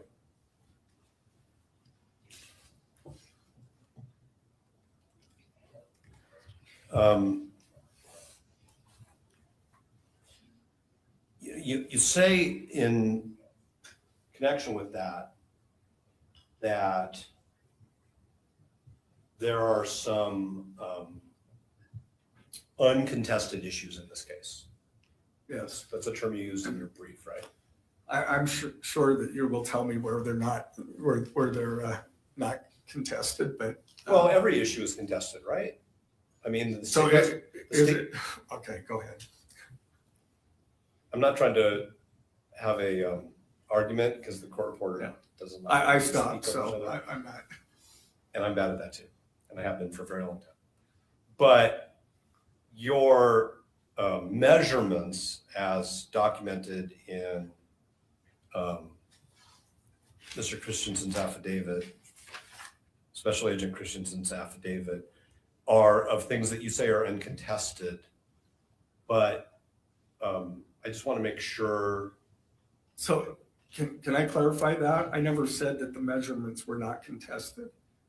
I said what was not contested is the fact of the things that Child A could testify to.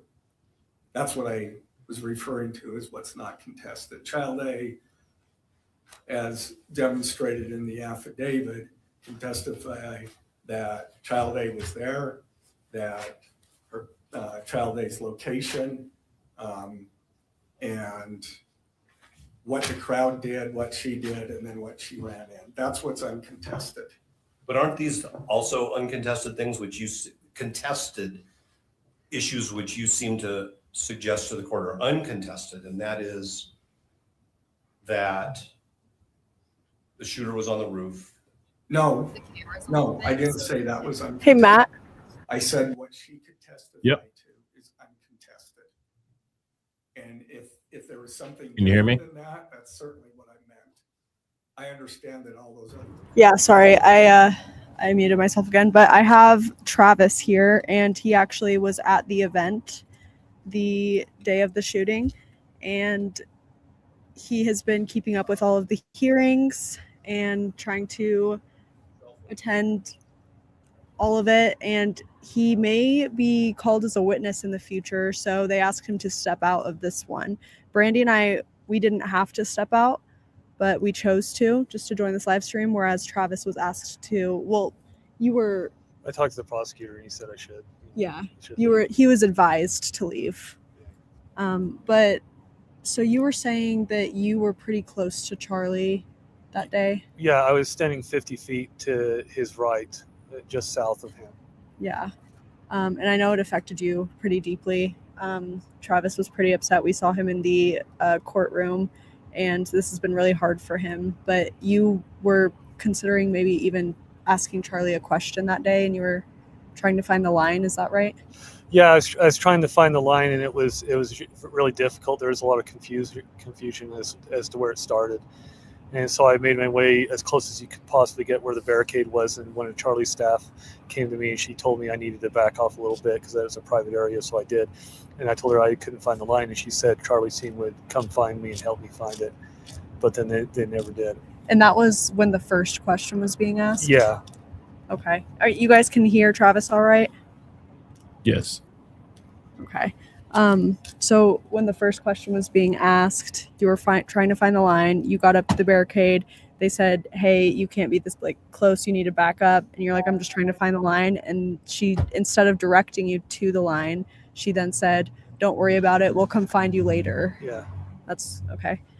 And in terms of your experience there, did you want to share anything else? Because I don't want to have you share things that you're not comfortable with sharing.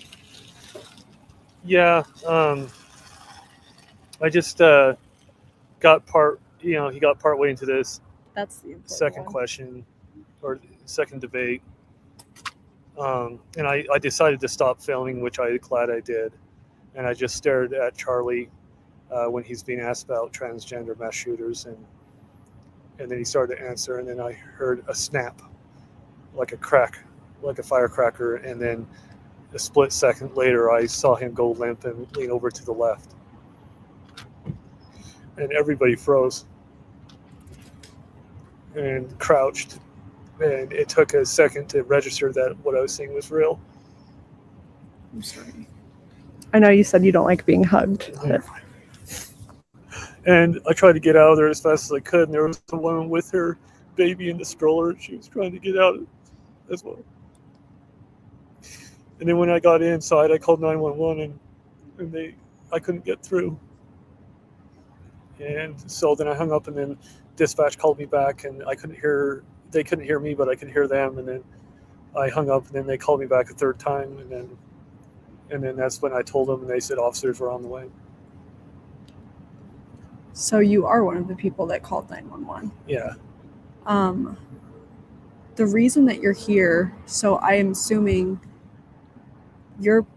I know you're devastated, you're traumatized. Like, you can't really imagine what going through that is like unless you actually do go through that. And I know you have past trauma as well that you were talking about earlier, which kind of like all of that being brought up. Are you angry? I'm not I'm not as much anger as just wishing it didn't happen. And I kind of wish it would have happened to me instead of him. No, you can't say that. I know. Because he has a family and I don't have much family. No, you cannot look at it like that. I'm serious. No, come here. I'll be your family. Oh, could he tell us a little bit more about, I don't know if she's able to hear me. Yeah, we can hear you. Oh, okay, perfect. Tell us a little bit more about how he ended up at the event. Does he live in the area? Does he work at the school? How did you end up at the event to begin with? I live close by, and I'd been following Charlie Kirk, watching all his YouTube debates. And so I was really impressed with how respectful he was and what he stood for, his faith. And so I wanted to see him in person and talk to him and tell him about my background, because, he talked about college being a scam, and I'm in a lot of debt, with student loans and stuff. And also, want to tell him how I grew up in Utah County in the 90s, and how much it's changed over time, and how left-wing ideology is finding its way into Provo and BYU and all that kind of stuff. And I wanted to tell him about that and ask him what he thought. And are you also comfortable sharing what one of your past jobs was that has to do with that area? Yeah. So I'm a former Utah Valley University police officer. I was a reserve police officer just for a couple of months, but I was also working full time at a different security job and playing bass guitar in a rock band. And so my mind wasn't quite on it. And then I went back to school and got my degree from UVU in legal studies. What year was the UVU police? I was a police officer in 2007. 2007. So you At probably at wouldn't UVU? know. Yes. At UVU? He Yes. was a police officer at UVU? Okay. Yes. You don't happen to know any of the police officers that are still there, do you? No, because it's a completely different chief, and as far as I know, it's completely different officers than what it was, because it was so long ago. Right. So you wouldn't happen to know who Jeff Long is? I don't recognize the name. No. Yeah. He's the current chief of police, or at least he was at that time. Because you had mentioned that you watched the Brian Harple interview on Sean Ryan, where Brian Harple, Charlie Kirk's head of security, he brings up text messages with the UVU chief of police, Jeff Long, but I guess you wouldn't know him. Yeah, I'm not familiar with him. I was upset at what he shared about how the chief of police told him the rooftop was covered and then it wasn't. Right. And actually, this is interesting. So, as I'm sure you guys have gathered, we have been speaking with Travis. We were sitting next to him in the hearing. And actually, it was Travis that we were debating with. We were whisper debating with Travis when one of Robinson's family members turned around and started speaking to us, asking us to keep it down a little bit. So, you are fully under the impression that you believe everything that's come out in regards to Robinson being the accused shooter, correct? Yeah. I'm believing it, but with an open mind, pretty much. Yeah. And when we were debating with you earlier, I kind of liked what you had said about, we weren't debating as much as just like having a conversation, I'll say. And you said something about how it's hard for the people who are there with like the trauma. It's hard to keep up with like the mainstream media and the not mainstream media, and also dealing with the trauma at the same time. Yeah, because there's a lot of thoughts that go through my mind of like how, in some ways, how unfair it is. A lot of the conspiracies that are being spread around with people that were not there and are not a part of the investigation, and so, to a degree, it seemed like they're taking advantage of tragedy, and they don't have to deal with the trauma, and that kind of stuff. And it's just hard for me to digest, because I only have enough bandwidth mentally and emotionally to absorb what I experienced firsthand and try to heal and get closure from it, let alone take in everything that's happening on the internet and social media. Right. Did he go to the event with anyone that day? No, I went by myself. Yeah. Mm-hmm. And We so have a super chat here. Hold on one second. We have a super chat here. They're asking, did he notice anything unusual while he was there? Like people or things or drones or anything like that? Well, the main unusual thing was, actually, I just came to my mind. So I signed up by getting a free ticket online with the barcode, and I got the email with the barcode that I was under the impression that you'd scan it with security to get into the event. and I walked all the way through campus and opened the door from the inside area to the outside area to the courtyard, and there was no security or employees screening me when I came in, and I thought that was really odd. Yeah, a lot of people have thought that that's pretty odd, the lack of security there. Yeah, and it seemed somewhat disorganized, where the line started to debate him, and then one person at the other tent that was north of where Charlie's tent was, she said it was going to be about 4 hours long, and then the staffer told me it was going to just be a couple hours. So it just seemed kind of inconsistent. Like not everybody was on the same page, and they didn't have everything lined up. Right. So what section was he in? And then did he stay in that spot, or did he have to relocate?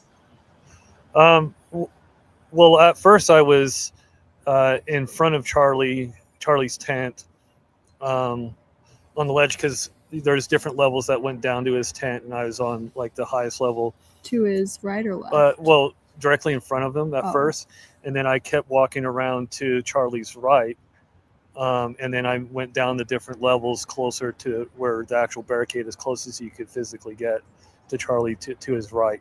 And that's when the staffer came up to me and said, "Hey, you need to move back a little bit." So I moved back, and I was standing 50 feet away from him.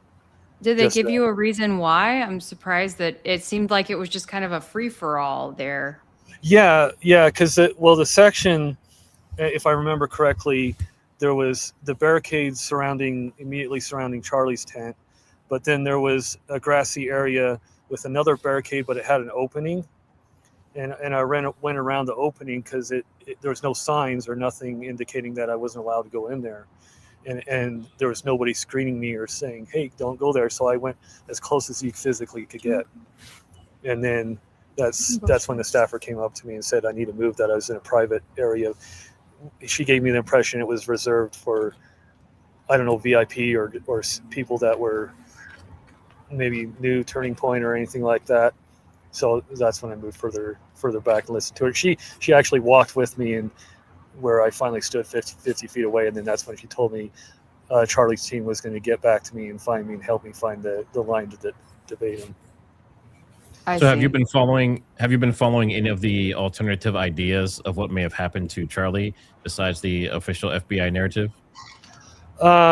Yeah, I come across a lot of different things, and the thing that they've called conspiracies that makes the most sense to me is about the caliber of the rifle and how it couldn't have, if the caliber they said it would have had an exit, would have gone all the way through. That's the thing that makes the most sense. But the theory that was being thrown around that doesn't is that he was shot by a handgun by somebody 10 or 20 feet away. And the video that somebody shared with me was to Charlie's right where I was standing. So I would have been really, really close to that person that supposedly shot with the handgun. And I clearly heard a shot come from far away, not up close. You don't think it could have been played through the speakers or something else? There's been all sorts of different theories, little, explosions, different things. Or maybe that a gun was shot on the roof, but not in that direction. So everyone heard a gunshot from that location, but that might have not necessarily been the gun that shot Charlie, if it was a gun at all. Yeah. Well, at the very least, I'm positive it was a gunshot from a rifle from far away, and because I was facing Charlie's right, so I was to the south of Charlie, but I was facing north. I heard the shot come from my right ear, because my right ear was facing east, and that's where the investigators and news said that Tyler Robinson was on the rooftop. So it kind of lines up with what I heard from that direction. And I've been firearm trained. I've qualified with firearms, and I've been shooting since I was a kid. So Do you have military experience? No. Oh, okay. I have a question. When we were sitting behind Robinson's family, did you know that that was Robinson's family? The person with the white beard kind of looked familiar, that you pointed him out in the hallway of the courthouse, that it was Tyler's father. And so I think that was his father, but I couldn't see fully his face, but I just suspected it was. How did you feel when that family member, which I don't want to say which one it was, turned around and was like, hey, can you guys maybe keep down a little bit? I was very embarrassed. She put her hand on my leg, and she kept touching my leg, and like she was trying to comfort me. Mm-hmm. And I've been to a lot of concerts, so I have some hearing loss, but I didn't hear 100% of everything she said. But she looked me in the eyes, and from what I could hear, said that I'm sorry about what you went through. Yeah, she seemed very, very, very sweet. Yeah, she's very sweet, and I said I apologized to her, and she basically said that's okay, So, yeah, I felt sorry for his family too. So what are you doing now at this point to, whether it's like with other people that were there, because there's a lot of witnesses, obviously. Are you like in any groups for therapy? What are you doing to kind of like work through this? Well, I was telling them that, like, just hours before I witnessed Charlie's murder, I had a falling out with my therapist of 5 years. He basically emailed me that morning, said he doesn't want to see me anymore. And then I witnessed Charlie pass away in front of me. And I had a therapist's office say, we'll give you 4 free sessions if you were a witness at the event. And I started that, and it just didn't feel right. And I went through 4 different therapists before I find the right one. And I just barely started EMDR, which, I have to bring up traumatic events in the EMDR therapy. And it was so intense that I started hyperventilating, and the therapist kept saying, you're safe, you're safe, you're safe. And I couldn't do it again because it was so intense. And then I was seeing a psychiatrist in Orem, and we were on the main floor, and while I was in his office, someone dropped something heavy on the floor above us. And it triggered my memory of hearing the gunshot, and I was afraid. I'm sorry that you have to go through that. Yeah, that's PTSD, and I'm very sorry as well. Thanks. Yeah, and I'm just, I went a while, a good, I only saw that therapist that had the right fit recently in the last few weeks, so I had to go a good couple months without anybody helping me, guiding me through it as far as a professional therapist. So it's been tough. I've not coped with it the best I could. But you do have someone now that you're like, you actually like them, and you're Yeah. finally seeing someone again. Yeah, and I contacted the prosecutor office, and they referred me out to the Utah Bureau of Investigations, and I submitted a witness statement with them. And then their victim advocate department reached out to me, and they told me about a Facebook group for attendees that were also witnesses. And so I joined that group and got in touch with a few of the witnesses. And how has that been? It's been strange, because even though there's 3,000 people there, the agent did told me that there's only about 30 people that submitted witness statements, and that Facebook group only has about 250 members. So out of 3,000 people, only 30 people submitted witness statements. Yeah. That's What do you make Yeah. of that? Yeah, what do you make of that? I mean, that's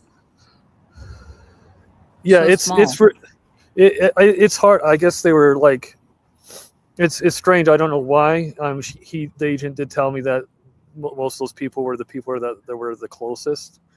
And maybe a lot of people, from talking to other witnesses from the Facebook group, they say, well, I don't know if I would do any good, or, they were afraid to come forward. I even saw one of the witnesses that was interviewed by Steven Crowder on his Louder with Crowder show on Rumble, that said that I tried to contact him, and he said he didn't want to talk to me because he's afraid for his safety. And there's only one person that's consistently been supportive from that Facebook group, that she checks in on me a couple days a week. So there are some folks in the chat who I think remember you from some of the video, circulating after, I think maybe they had spotted the tattoo on your hand, and they were asking what that meant. Oh, my left hand or my right hand? I'm not sure. It's probably on your right because that's where you were holding the mic. Oh, okay. I don't know if you can see it, but it's a quote. So I'm a big movie fan, and one of my favorite movies is Blade Runner, the original, with Harrison Ford in the 80s.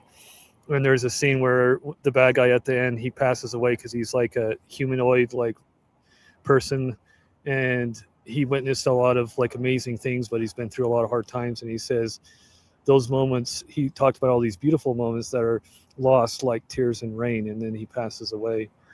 But I kind of took that and made it personal because my niece was just 18 years old, and she was stabbed to death by a gang member in Taylorsville. And I went to her funeral. And then 6 months later, my dad was diagnosed with multiple myeloma cancer. And I took care of him for 5 years, and then he passed away of a heart attack in front of me. I actually had to make the difficult decision to let him pass. And so it's about those experiences that are like tears and rains. They're lost in the rain, but they're never forgotten. And so that's what that's from. That may have passed, like Charlie's passing. That event is in the past, but I'll never forget. So that's what that's about. Thank you for sharing that story, and I'm sorry that you have experienced such tragedy in your life, but we appreciate you sharing. Do you mind telling us about, maybe it was the tattoo on your other hand? I think some of the people had noticed. Yeah, they probably saw so police evacuated everybody, and I couldn't make it through the middle of campus to get back to my car, so I had to walk outside around and go through the parking lot, and that's when KSL interviewed me, and they had like the 3.5 hour video that you can find on KSL's website, and I was interviewed on there. And so this is camera's up there. Oh, right here. Yeah. So that's I'm a movie buff, so that's from the movie Hook, when Robin Williams, he gets his happy thought, and then he's able to fly, and then he's flying over the ocean, and below him is the ocean water with the compass in the floor of the ocean, and it's like blue and green.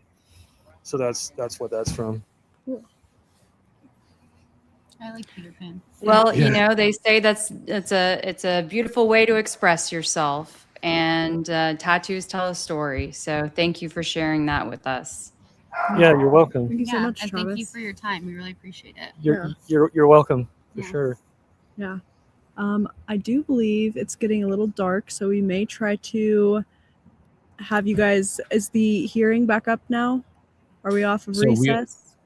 So they're still at recess right now, and they're really dragging out. They're supposed to be done at 7, supposedly, but Okay. I don't know if they have like a hard stop at 7. I don't know how that works, but I think what we'll probably do here is I'm going to share. Hold on, Kelly.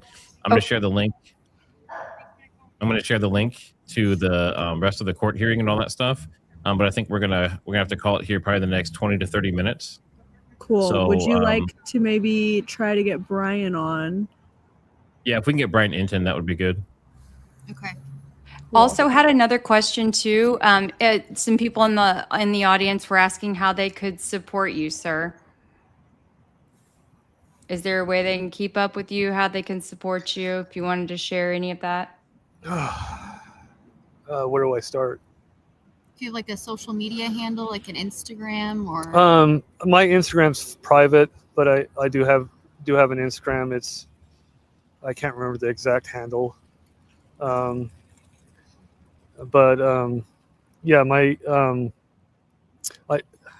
I'm not really like I use Instagram mostly for concert footage and to share with friends and stuff like that. So I'm not. Maybe you could share it. Maybe you could share it with Billy and Brandi, and then if we have anyone specifically reaching out to us to ask, then we could help connect or something. You can get it in the chat. Yeah. Yeah. Or not in the chat, but whatever you feel but comfortable just with. individually or something. With that, Yeah, because the first thing that came to my mind is, I'm just, scrambling to keep myself together and survive after this event. And I'm just hit from all different angles, from my mental health and physical health and financially. I made some decisions I shouldn't have to cope with the trauma. So, because I didn't have a therapist, so I got into a lot of debt. And so just any kind of help is appreciated. Yeah. Okay, well, we can get your Okay. contact information, and if anyone specific wants to help in any way, we will ask you first. If Okay. that's okay with you. That'll be good. that sounds good. Thank you so much for sharing your story, for taking the time, for standing out in the cold. We truly appreciate it. Opening up to strangers is a tough one. So thank you very, very much. Yeah, you're welcome. And in the spirit of that, one of the reasons I'm doing this is because psychologically, since I was a little kid, I've just gone through a lot. Like, I was in foster care and put in the middle of everything, and I've just gone through a lot of my life feeling like I was invisible and alone. And so it just helps me to have that connection to other people. Of course. Well, thank you so much for your time. You're welcome. Okay. And we'll get his contact information for everyone Thank you. if they reach out and we get his permission. Sure. Okay. Okay. Cool. Thank you. Here, I'm gonna take this one. Yeah, before you leave. All right, so let me check something here really quick. They're still in recess. It says they're going until I think it's 7 Mountain Time, which would be 8 p.m. Central. And with everything I've seen so far, I don't see a lot of reason to continue watching at this point. He's already basically said that so far he's not going to disqualify them, and so far he's not going to rule out the cameras and stuff being in court. But he did say that the cameras can no longer film Tyler Robinson when he's talking. So that's interesting. So they want to make sure that no one can read the lips. Let me see if we have any super chats we can get through here.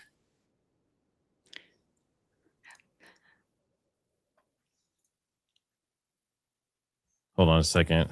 Let me I yeah, see there's- some there's a- people saying, Kelly, get your tail to Utah and Mhm. ask some questions. Well, y'all need to super chat me to get me to Utah, pretty please. Trust me, I'm ready and raring to go. All right, let's see where we're at here. Europa, could it be that defense doesn't challenge the wording of being shot because they've seen the autopsy report? There is no official autopsy report that I know of, and there's not one publicly released. So, I don't know. It's a good question. Ivan is Ivan. Thanks for the super. IP addresses can be altered. Yep, I think we covered that one earlier. Sean Hedman, thanks for the super.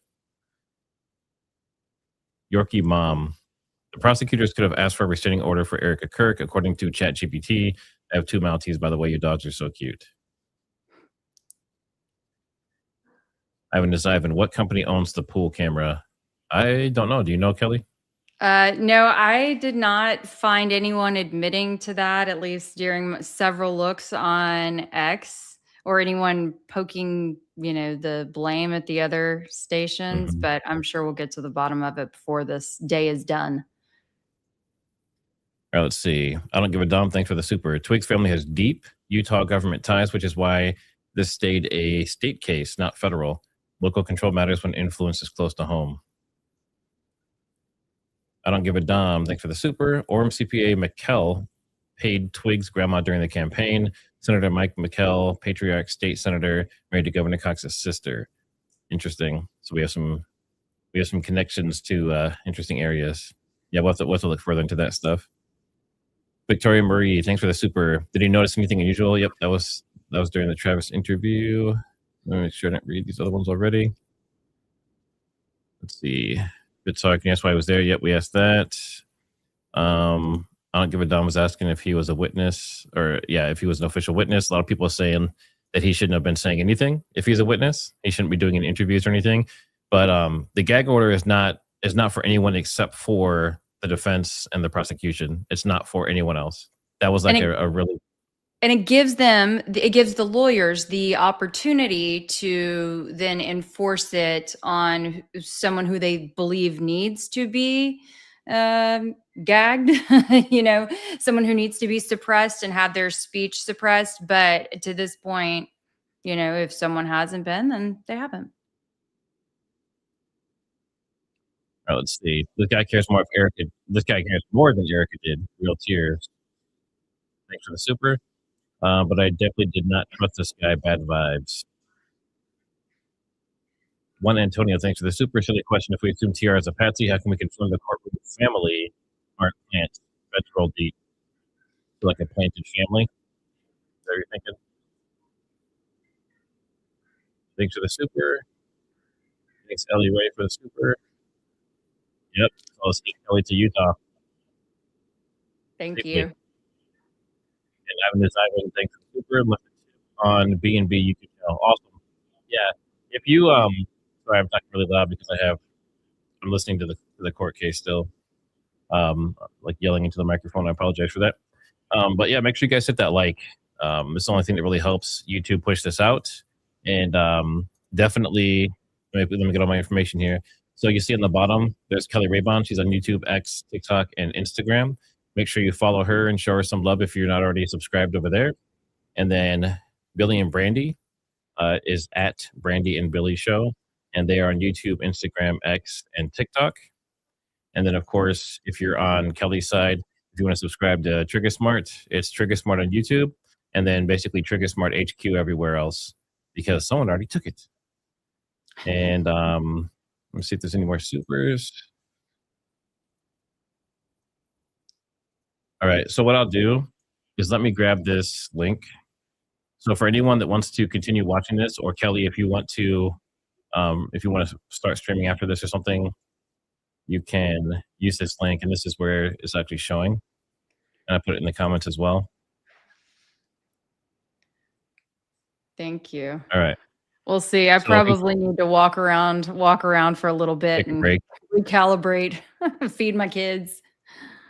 Yeah, but we appreciate everyone being here. And, we have this kind of wacky idea. Like, why don't we bring Billie and Brandi on and have them do some interviews and stuff in the field? Why don't we see if Baron will come on and do a little bit of, legal talk and that kind of thing?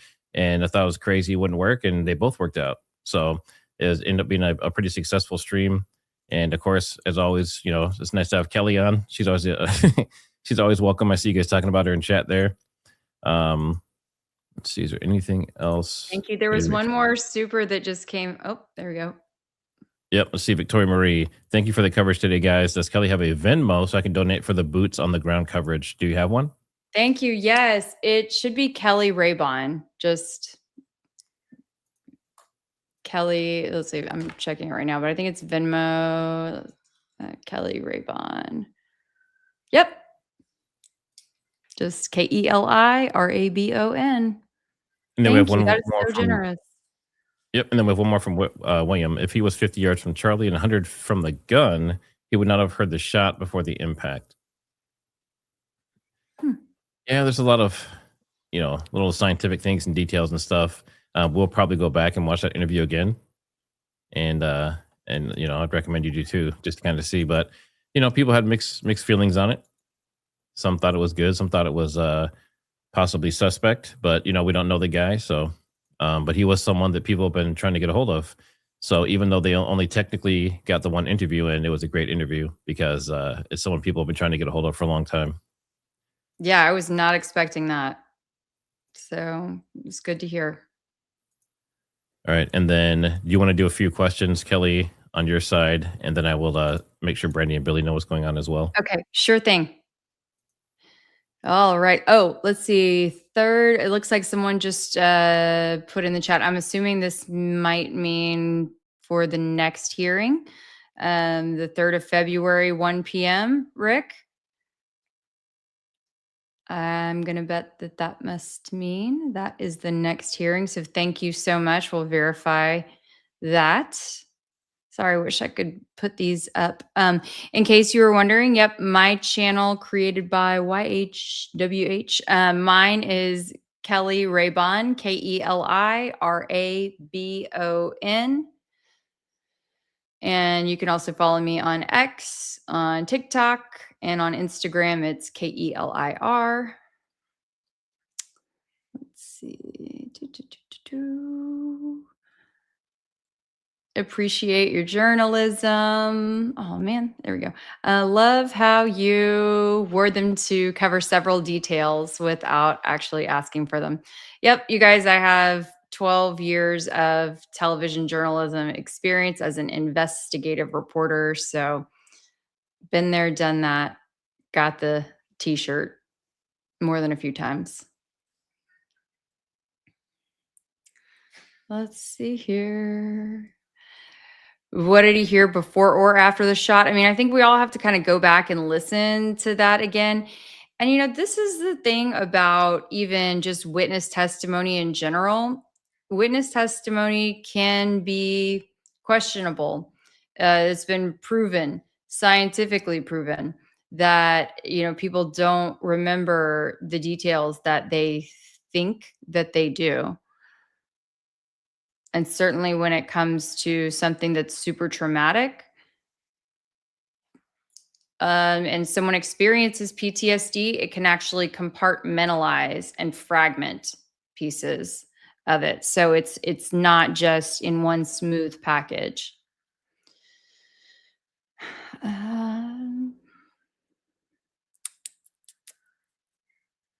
Thank y'all so much for the compliments. Really appreciate it. Sorry, I'm trying to scroll through the chat quickly, and there's so much chatter coming in.